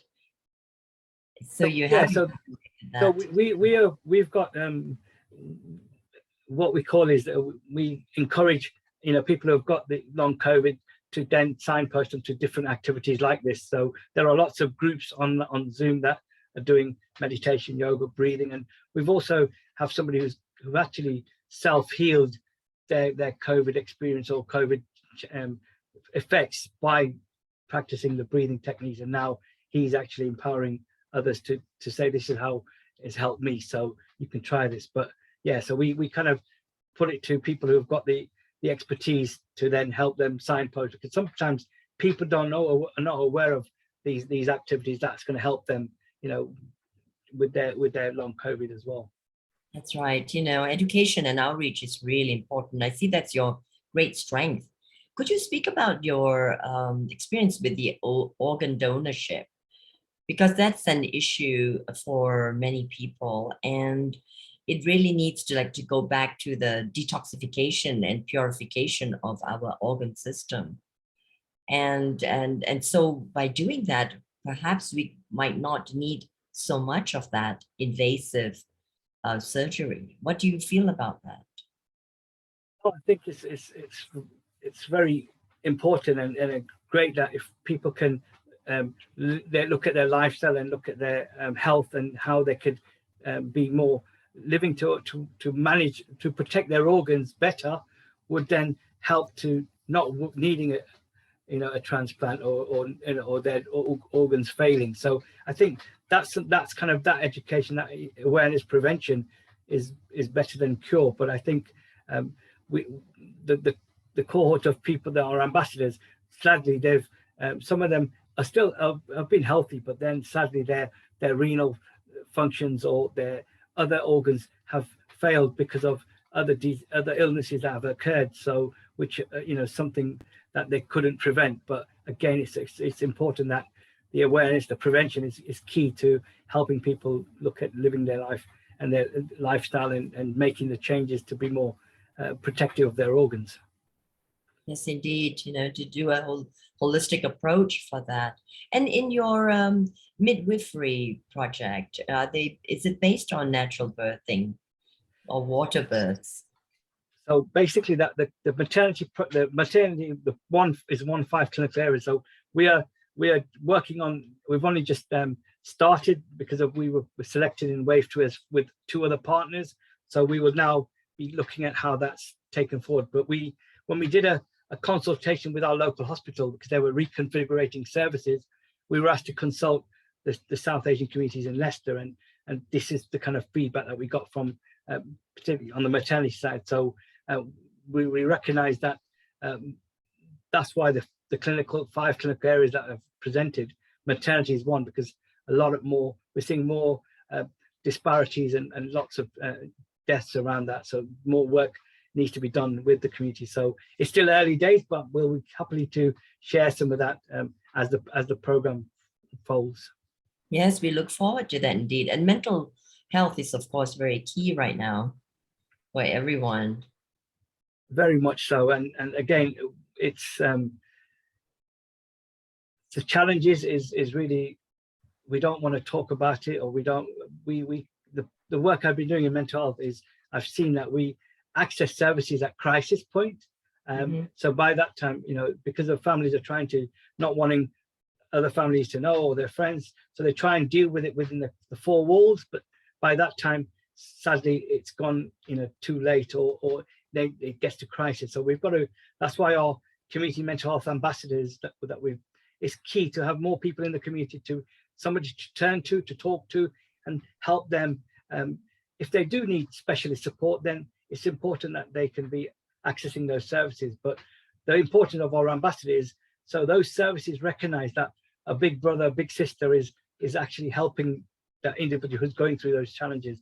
And we have our ambassadors are people who have gone through their own challenges, through whether it's domestic abuse, whether it's losing somebody sadly to suicide, or somebody who's gone through their own mental health experiences or challenges that they've suffered. So these are people who, our ambassadors are people who have got that lived experience, who can help and kind of share what they've gone through and help others, really.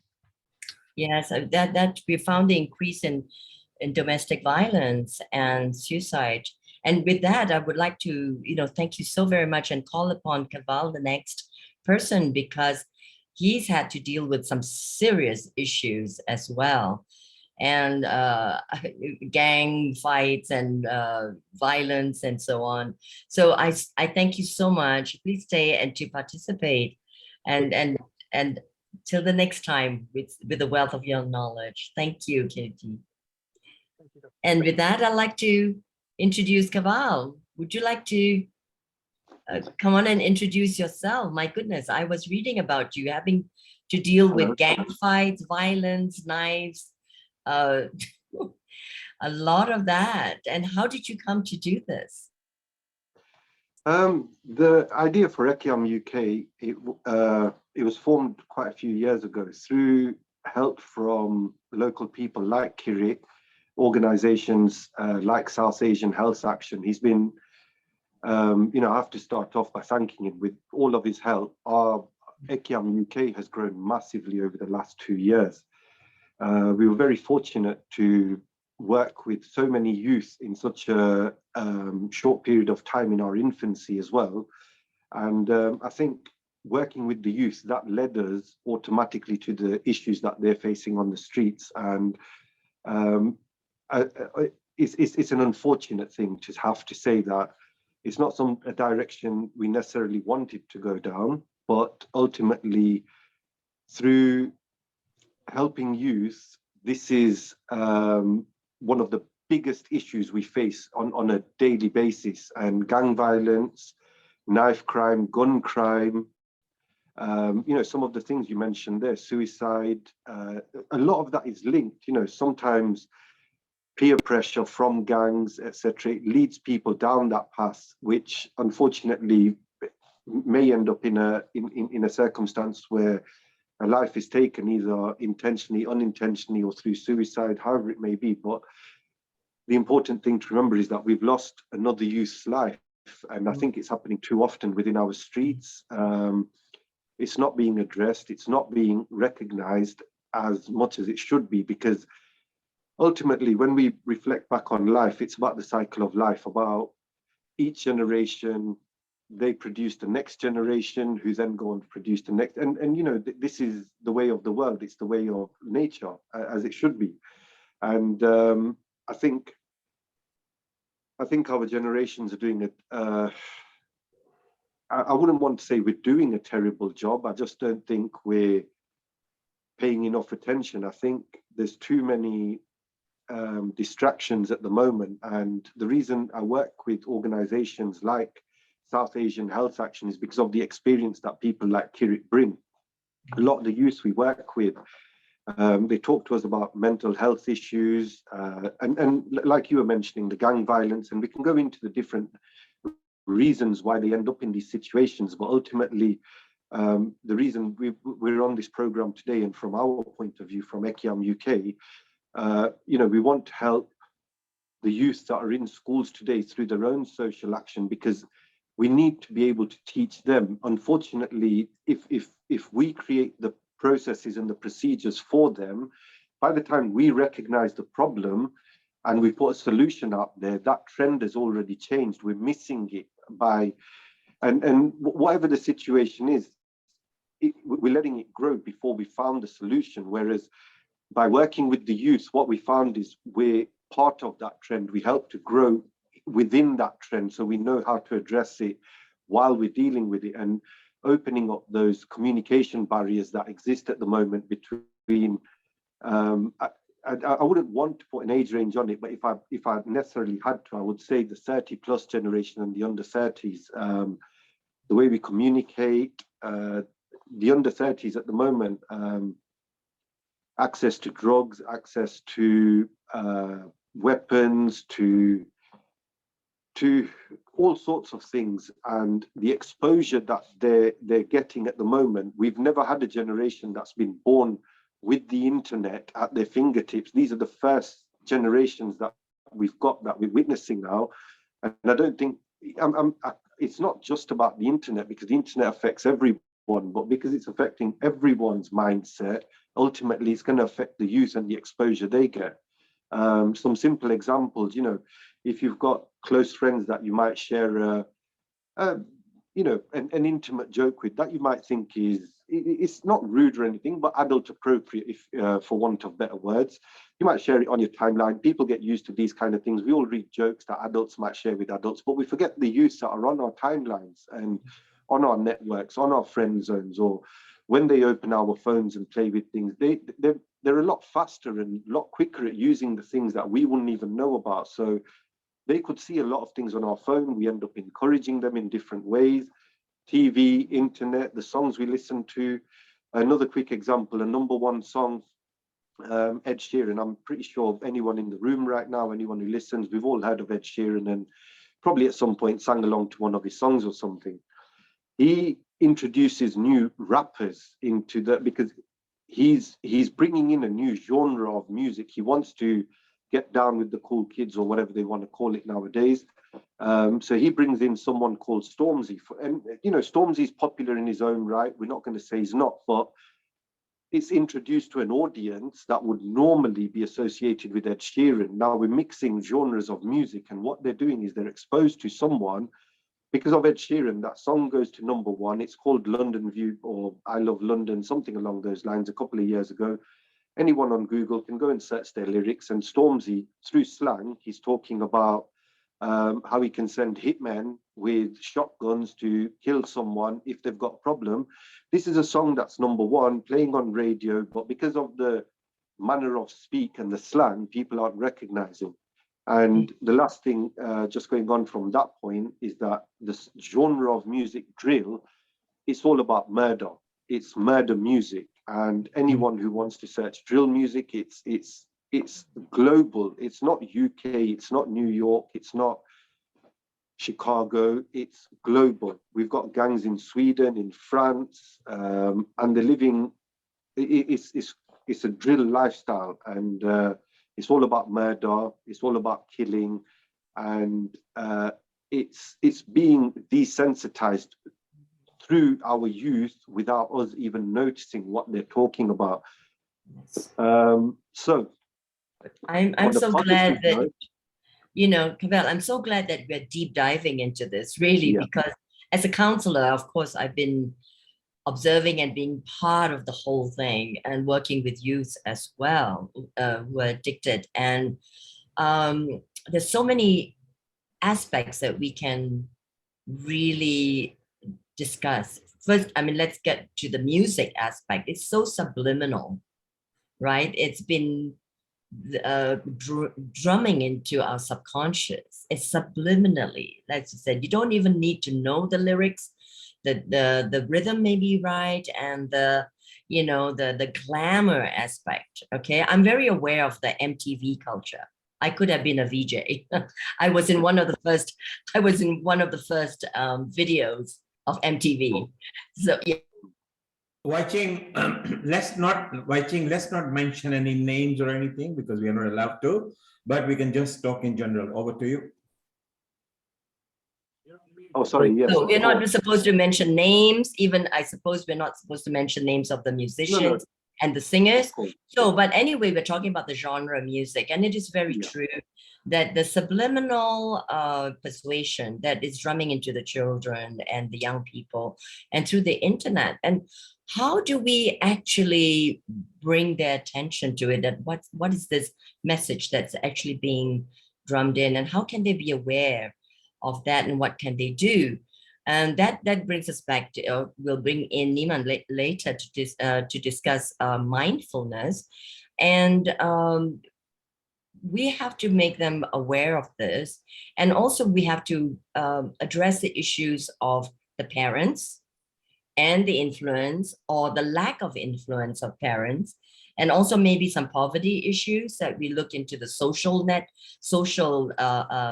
fabric where there may be more attractive and finding glamour and finding family with gangs, you know, with peers, and you go do adventurous things. I know as kids, we always go out into the wild and, you know, we look at and we are exploring, and that could lead to a lot of very interesting adventures, right? That could lead down the path.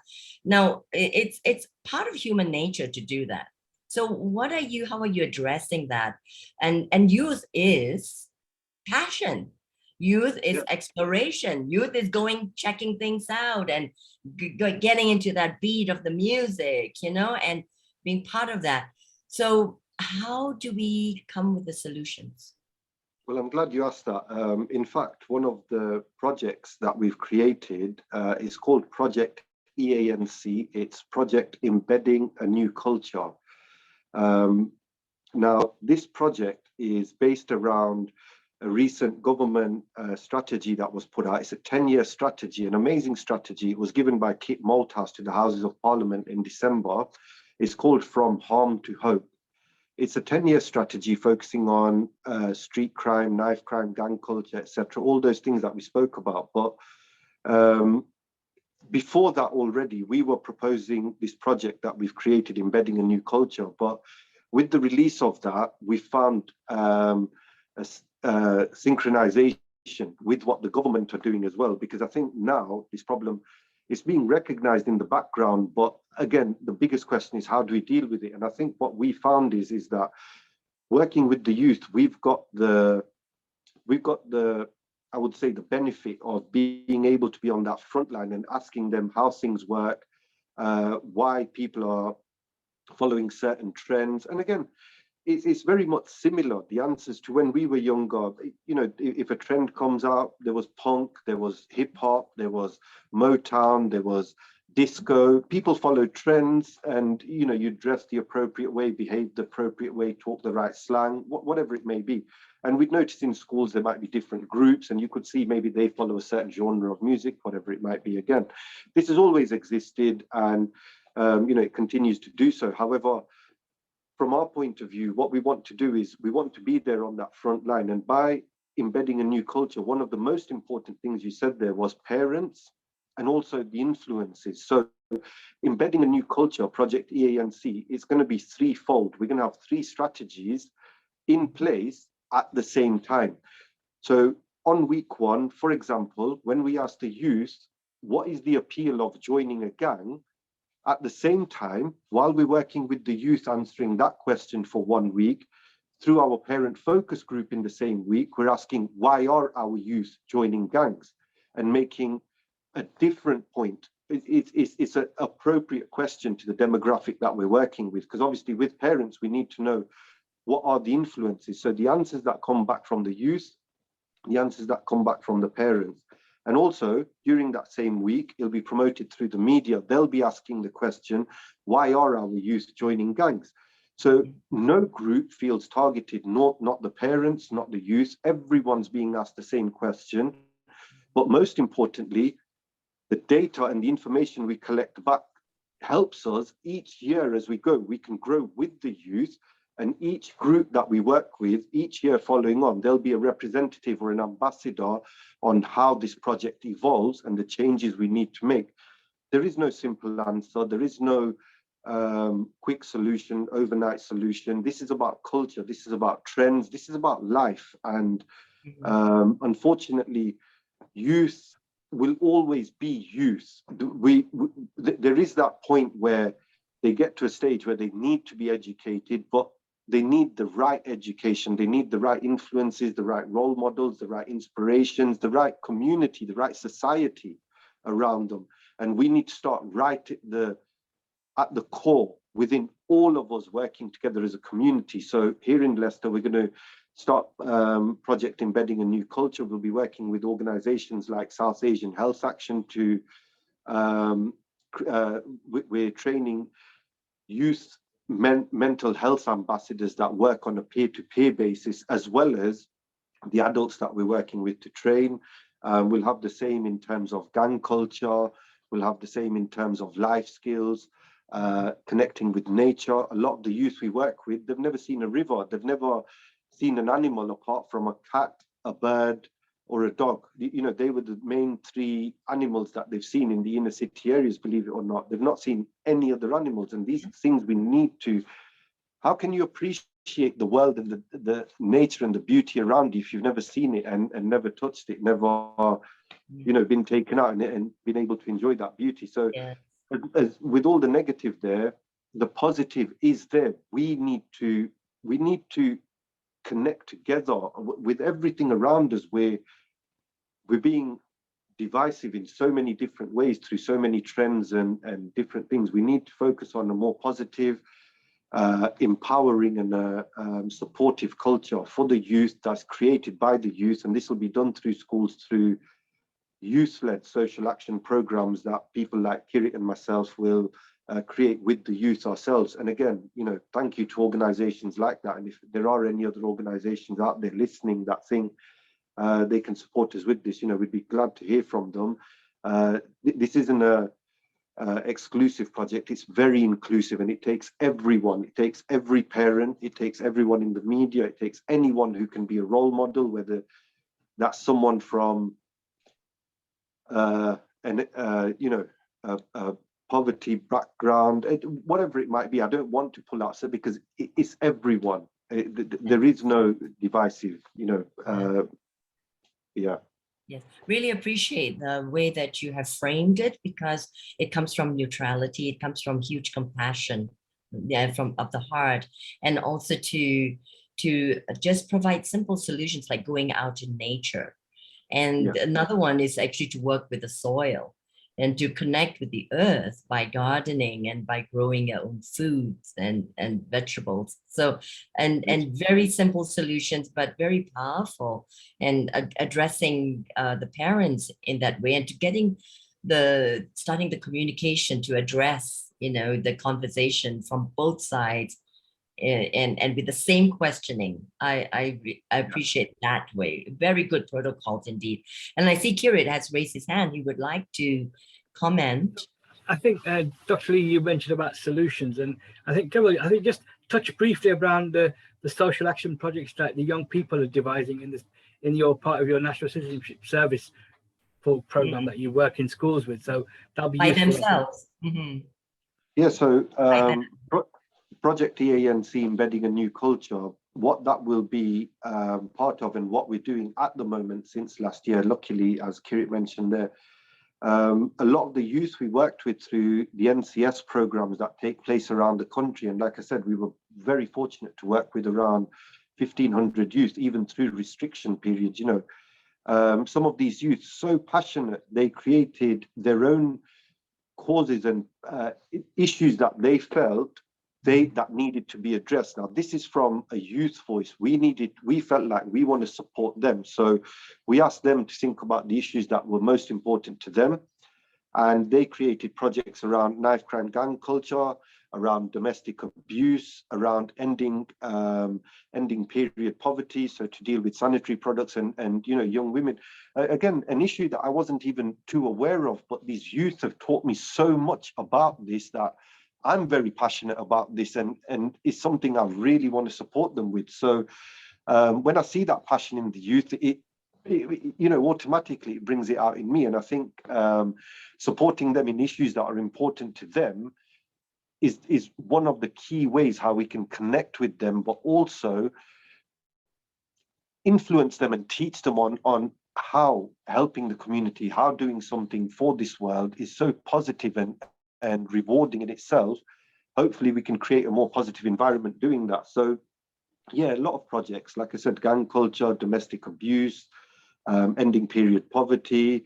There was online bullying and hate crimes as well. So these are all youth-led projects that we're supporting at the moment, led by the youth, and we're going to continue to do that through embedding a new culture, but just on a bigger level. And like I said, hopefully addressing it at different levels now with the parents, with the media, so we can have the whole community talking about it, but from different aspects, from a different angle, and really get that data back and see what we can do about creating a more positive culture here in Leicester. Here we talk about more positive energy, that's like, I would like to invite Nima Patel to talk about her positive practice of mindfulness and how she has used this to support so many young people. Nima, please, welcome to Healing Our Earth. Hi, everyone. Lovely to be here. Thank you so much, Git, for inviting me to speak. So my name is Nima Patel. I'm a former primary school teacher, and I'm now founder of children's mindfulness brand. It's called Mindful Champs. And the whole mission behind Mindful Champs is to really help enhance children's well-being and their mental health as well. The reason I really started it in the first place is because actually through my own experience as a teacher, and Keval, a lot of things that you actually said really resonated with me as well, because after having actually worked with the children myself, I really realized that there was a gap in the curriculum itself in actually teaching children about, emotional intelligence, emotional regulation. And I believe that just like maths, just like a child learns how to count, or just like a child learns how to read, emotional regulation and intelligence is a skill that we need to be teaching children. Sorry? No, I said absolutely, yes. Yeah, and I think working in an inner city London school at the time, there was obviously a lot of issues that children were going through within their own homes. And I felt that there wasn't enough resources within the actual school itself to actually support.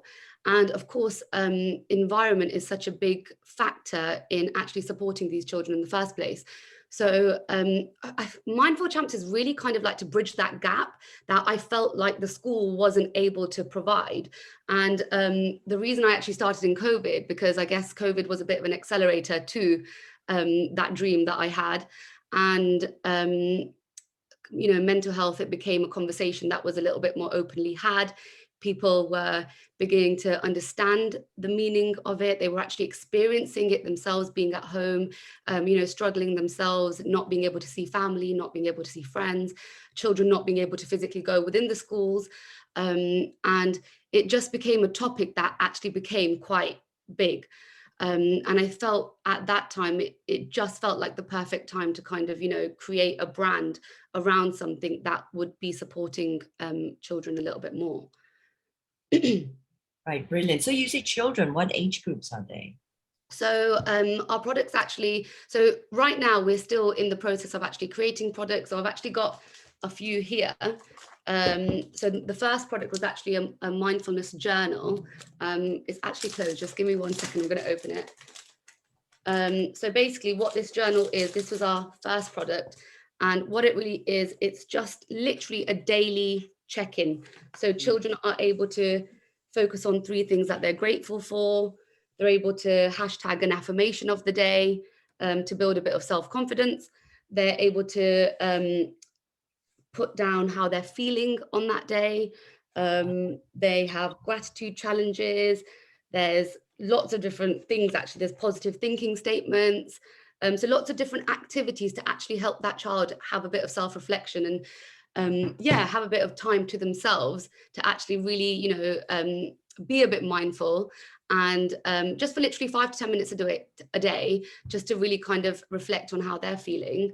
And then actually recently we've just created our new flashcards. So these are actually character building flashcards. And the whole purpose and motivation behind that was, again, something that I felt was actually very lacking in the curriculum as well. It's actually character building and helping children build character. I feel like we always tend to ask children, what do you want to be when you grow up? Do you want to be a doctor? Do you want to be whatever it might be, but we're actually never asking children what type of people they want to be, who do they want to be. And so these flashcards actually just really help build character. So it's actually focusing on different character traits, and behind them, they're actually kind of giving examples of the character traits for children to, you know, to start to focus on. So yeah, I just wanted to give a little bit of an example of the types of products that we do have. Again, this one is a grief journal, something that I actually suffered through the loss of my dad, and at the age of 27, and at that time I really felt like I didn't actually know how to cope. A big part of that is actually, again, I felt like we hadn't actually been given the tools to cope as a child. And again, Mindful Champs is really kind of bridging that gap. So it's helping the child go through grief, understand their feelings, what grief is, because I think we always try to kind of hide children away from their pain, which I really actually strongly am against, because in life, as we all know, we will all suffer pain. We will all, you know, experience difficult, challenging life events, challenging people. And I think it's really important to actually, rather than, you know, hiding children away from that, actually supporting them, guiding them, giving them that space to actually be able to, you know, understand what they're actually dealing with, and giving them the tools to deal with it in the first place. I so agree with you, you know, that we think that all children should be good. You know, you can see them fight in the playground. They're pulling the toys away. They're not sharing. They're beating each other up. And this is human nature acting itself out. And so really, these tools are so important. I really thank you for putting this out there to really help people cope with our own human feelings. And I'm sure, like with the knife fights, like Cavell talked about, you know, there must be grieving, and should one of their peers die or get hurt, and most people don't know what they're getting into. They're just reacting rather than responding. First of all, to themselves. Definitely, yeah. And I think that's a big part of self-regulation in actually a child enabling.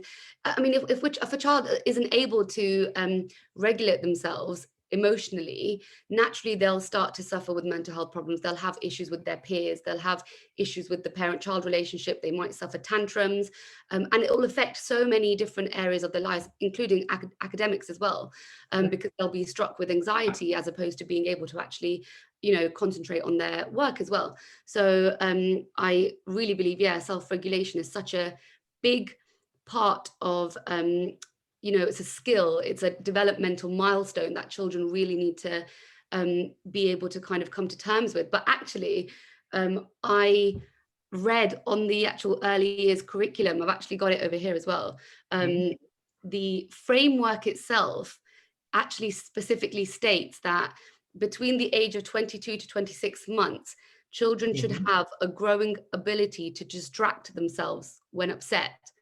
So when they're upset, to distract themselves and engage in a new play activity, which I personally thought was quite shocking.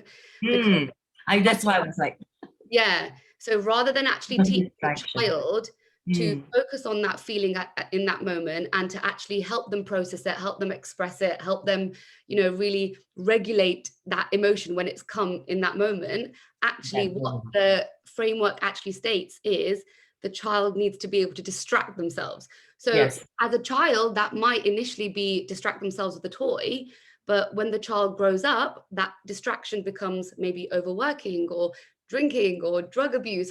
Distraction just changes over time, which that is something that I'm really trying to work towards, because I really want that actually removed from the curriculum. Perhaps you can comment on that to them, because when you were reading it to me, I was going like, how am I going to respond to this? It's not distraction that we want. It's really transmutation and changing that.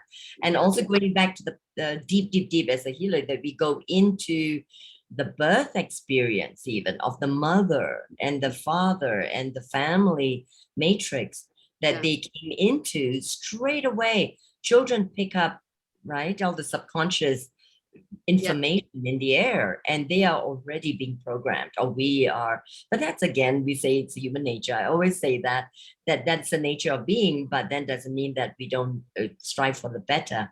But we are already programmed, and how do we support that well-beingness in this way? And I have a question here from Madanji, and he asks, do boys and girls react in the same way to such stresses? So in terms of boys and girls, there'll definitely be a difference in terms of, even if you just look at society's expectations of a girl reacting to an emotion and a boy reacting to an emotion, especially in the Asian culture, even more specifically, boys are actually, they're taught to suppress their emotions. Boys shouldn't cry. Boys shouldn't, come across as weak. And I think nowadays it's definitely becoming more, men especially, they're actually becoming more encouraging men to actually speak about their emotions more, rather than kind of, but even if you look at social groups, men are very less likely to speak to their peers about their feelings, their emotions. It's very kind of like, let's talk about something else, let's distract ourselves, let's go out, have a good time. And don't cry. Yeah. Whereas women are definitely more, they will naturally, talk about their feelings, they'll naturally talk about their emotions more. So in that sense, environment plays such a big part in men and women and how they cope with their emotions. But even, genetically, there will be a difference.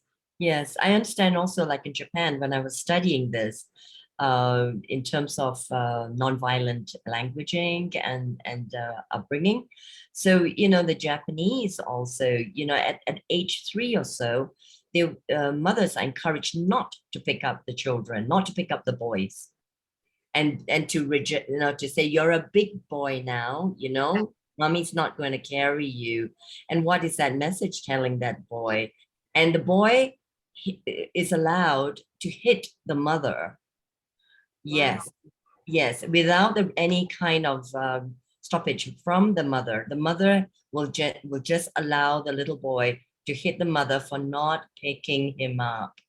And so imagine the sense of abandonment at that age, and the kind of consequences it has in that culture.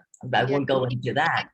Even there's subliminal messages that you're actually passing on to that child. They're obviously carrying on, because obviously at a young age, the child's brain is still developing, and it's actually forming that blueprint to what they actually carry on to their adult lives. So if you're, creating that blueprint of don't speak about your emotions, it's not right, it's not normal, boys should be this, boys should be that, that's the blueprint that they're forming. And then it's very difficult to change that later on in life. It's obviously the brain's still developing until the mid-20s, but still it becomes more and more difficult to actually change that blueprint. Well, that's why they're therapists. And exactly, yeah. Right. And Madanji, would you like to engage in this? And you were saying, otherwise Lata has a question or a comment. Thank you. Why? Thank you, Nina. You were so clear in how you presented this stuff. And also I want to say special thanks to Keval.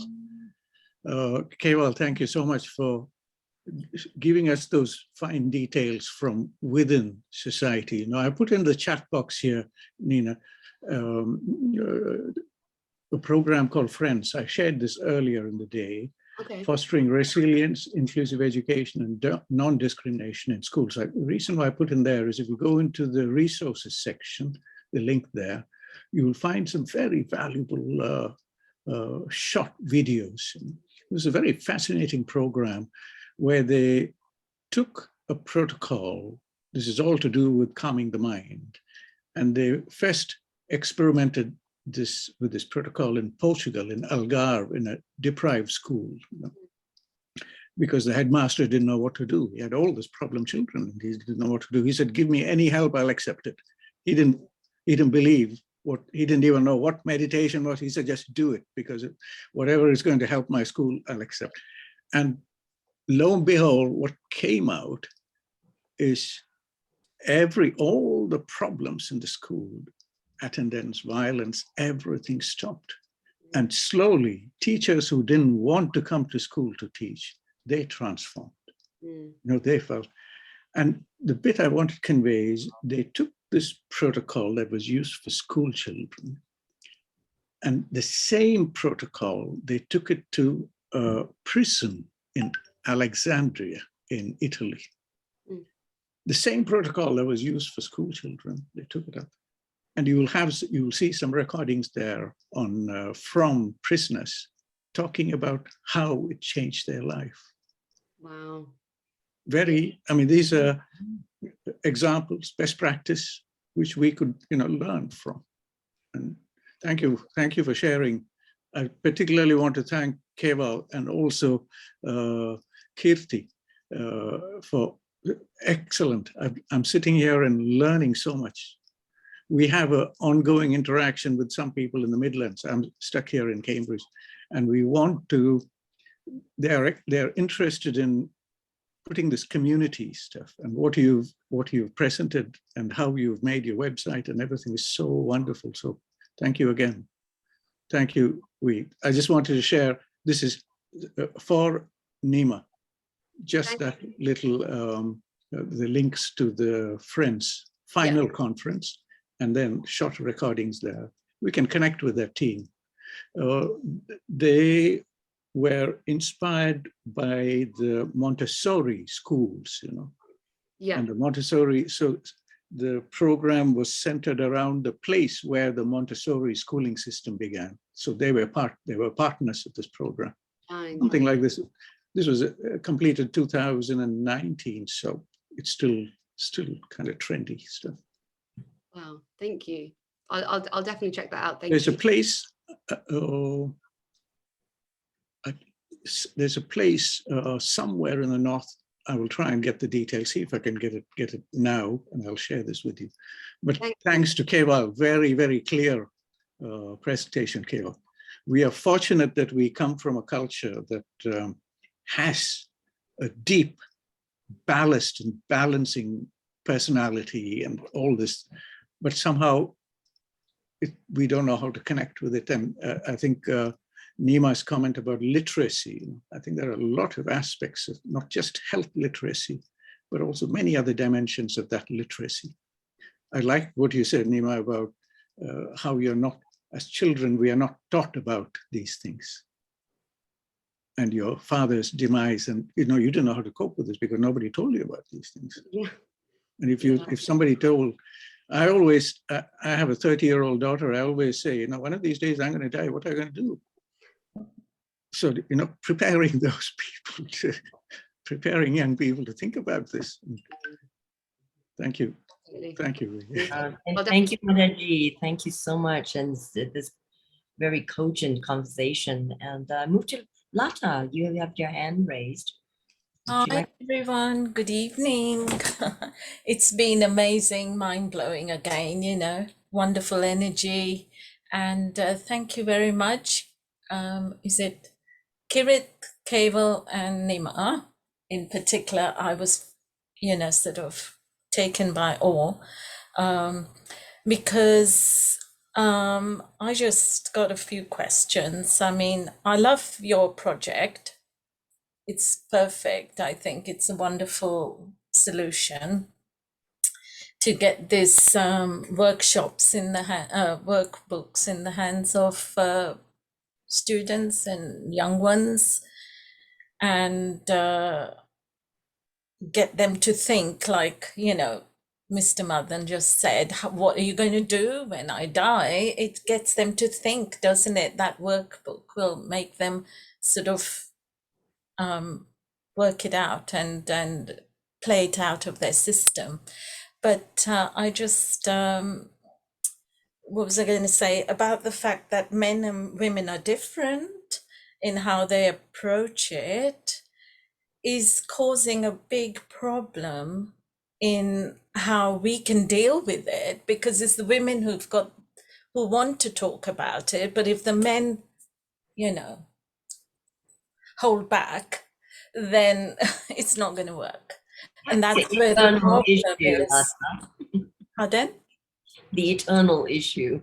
Exactly. It's such a huge problem that they've got to be honest when they talk as well, so that we can solve the problems in a dignified and respectful manner. And I'm sure they want to talk about it. but they're just shy, maybe. I don't know. I think it's also really important actually I think there's a conditioning that men and women have. Even women actually, I think there's a conditioning that we have for men to be stronger, for men to be, like a rock. They don't, they're emotionally more resilient. So as much as we are kind of encouraging men to speak about their emotions and be more vocal and express themselves, when they do, we're actually a little bit lost. We're kind of like, okay, wait, this is a little bit too much.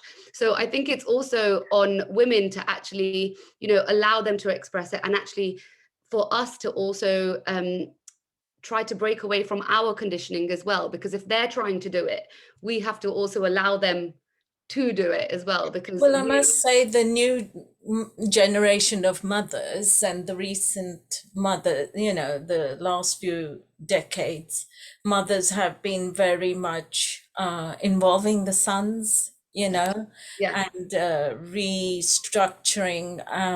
I mean, the educated and intelligent women will do that, but the ones who've not got the good role models, or who can't think for themselves, and who are in a deprived state of mind because of their mother or whatever, lack of determination or whatever the reasons are, there are genes that play in this as well, take part in all of this.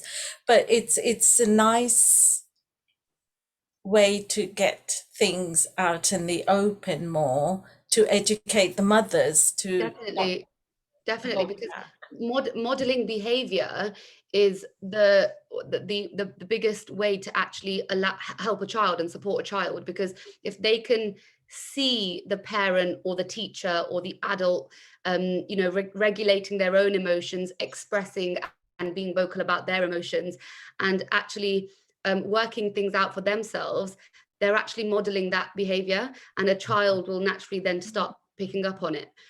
So modeling behavior is one of the strongest ways actually to actually help a child regulate themselves. So totally and right. speaking psychologically, one trait that has surfaced strongly to be discussed, very important, is the label narcissism.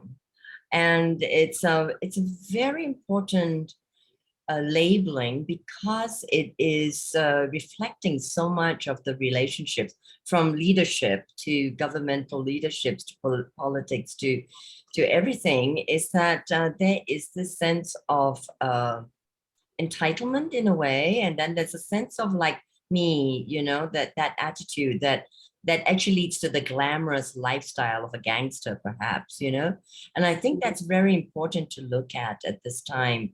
That why is there so much like self involvement, not the higher self, but the ego self. And I think that's so it's so true.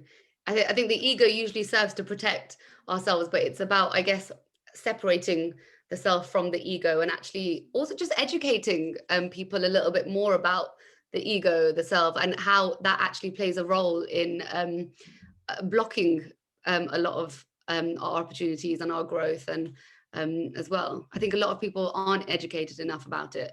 Mm-hmm. And you're starting, let's say in your playbook, I call it, that I see that's about listening, right? Yeah. I think Skevel said we need to create those role models. The problem is that, and even the work we've been doing in terms of getting the men to talk more about their emotions, their feelings, is we have to create those safe spaces. And that's the kind of, those relationships we build to create the safe spaces is crucial. But we need then to have, that support and education and working with the family. So it has to be done. It's a community challenge that we need to do it collectively. So, but the role models is very important as well. Indeed, in a family, they're not safe spaces for children to express themselves, and sometimes the children are right. I've observed that the children are saying, they are, well, right in the sense that they have a right to their expressions, and the parents, because of their upbringing and the being oppressed, they're not letting the children express themselves, however it is. Of course, there's a fine line between throwing a tantrum in public and breaking things to just expressing oneself. And that is, I think, a real problem, because we see a lot as we grow up that, why am I born in this family? My parents are, I'm in the wrong family. And my parents are, you know, some of us. And these are the kids who go out to the streets because then they want to find, you know, coherence. And they said that my parents don't understand me, and I'm trying to express myself, but I'm not allowed to. And we haven't learned to modulate our voices, right? To not like be so expressive that it is perceived as anger, which we can call anger management. So that sort of training on how to speak from the heart and how to speak and modulate ourselves and really be clear so that we can all communicate well, especially in families. I feel all these very important families. Definitely. And yes, and is Dipti from Egypt? Yes, he's there. And Dipti, I wanted to read what you wrote, which is beautiful in terms of solutions and positive music. She wrote, the combination of the right lyrics, rhythm, and instruments can build a group identity, stir strong emotions, engage audiences, and amass people to take action. This makes music the perfect partner for social change. In Africa, a variety of NGOs, bands, and activists are trying to make a difference through music. And I so agree with that because I'm involved in that too. So Dipti, would you like to introduce yourself and say how you are involved in the solutions? Hello, good evening from Egypt. This is Deepti Singh. I've been listening to you all wonderful people. I've been introduced to this by Mr. Neil Kumar from London. Thank you, Neil, for having me here. Actually, I was so intrigued by the talks we have been having, especially Dr. Kirit. I have actually a question. I've already put it in the chat, but I'll say it again. You talked about mental health. This is what was my, more focus was mental health, and people are a bit hesitant to talk about. And you have been working from, I believe, from quite many years about it. But my question is what we can do, or how are you working towards making it look, or, making it look as casual as physical health, unless we understand that this is, normal to have mental illness. People will never come out and talk about it without hesitation, because this is still kind of a stigma in the society. Another thing, Dr. Wai-Ching actually already read about it. I'm living in Africa, and I've been working with a lot of projects with Africans, along with their music. We have quite many, people working. We have many healers who are working in the herbal medicines and collaboration with the Ayurveda. There are a lot of things I'm involved into, but that's not we are here to talk about. I really want to know more from. And I'm actually pretty impressed by Kevin, because he was talking about the animals.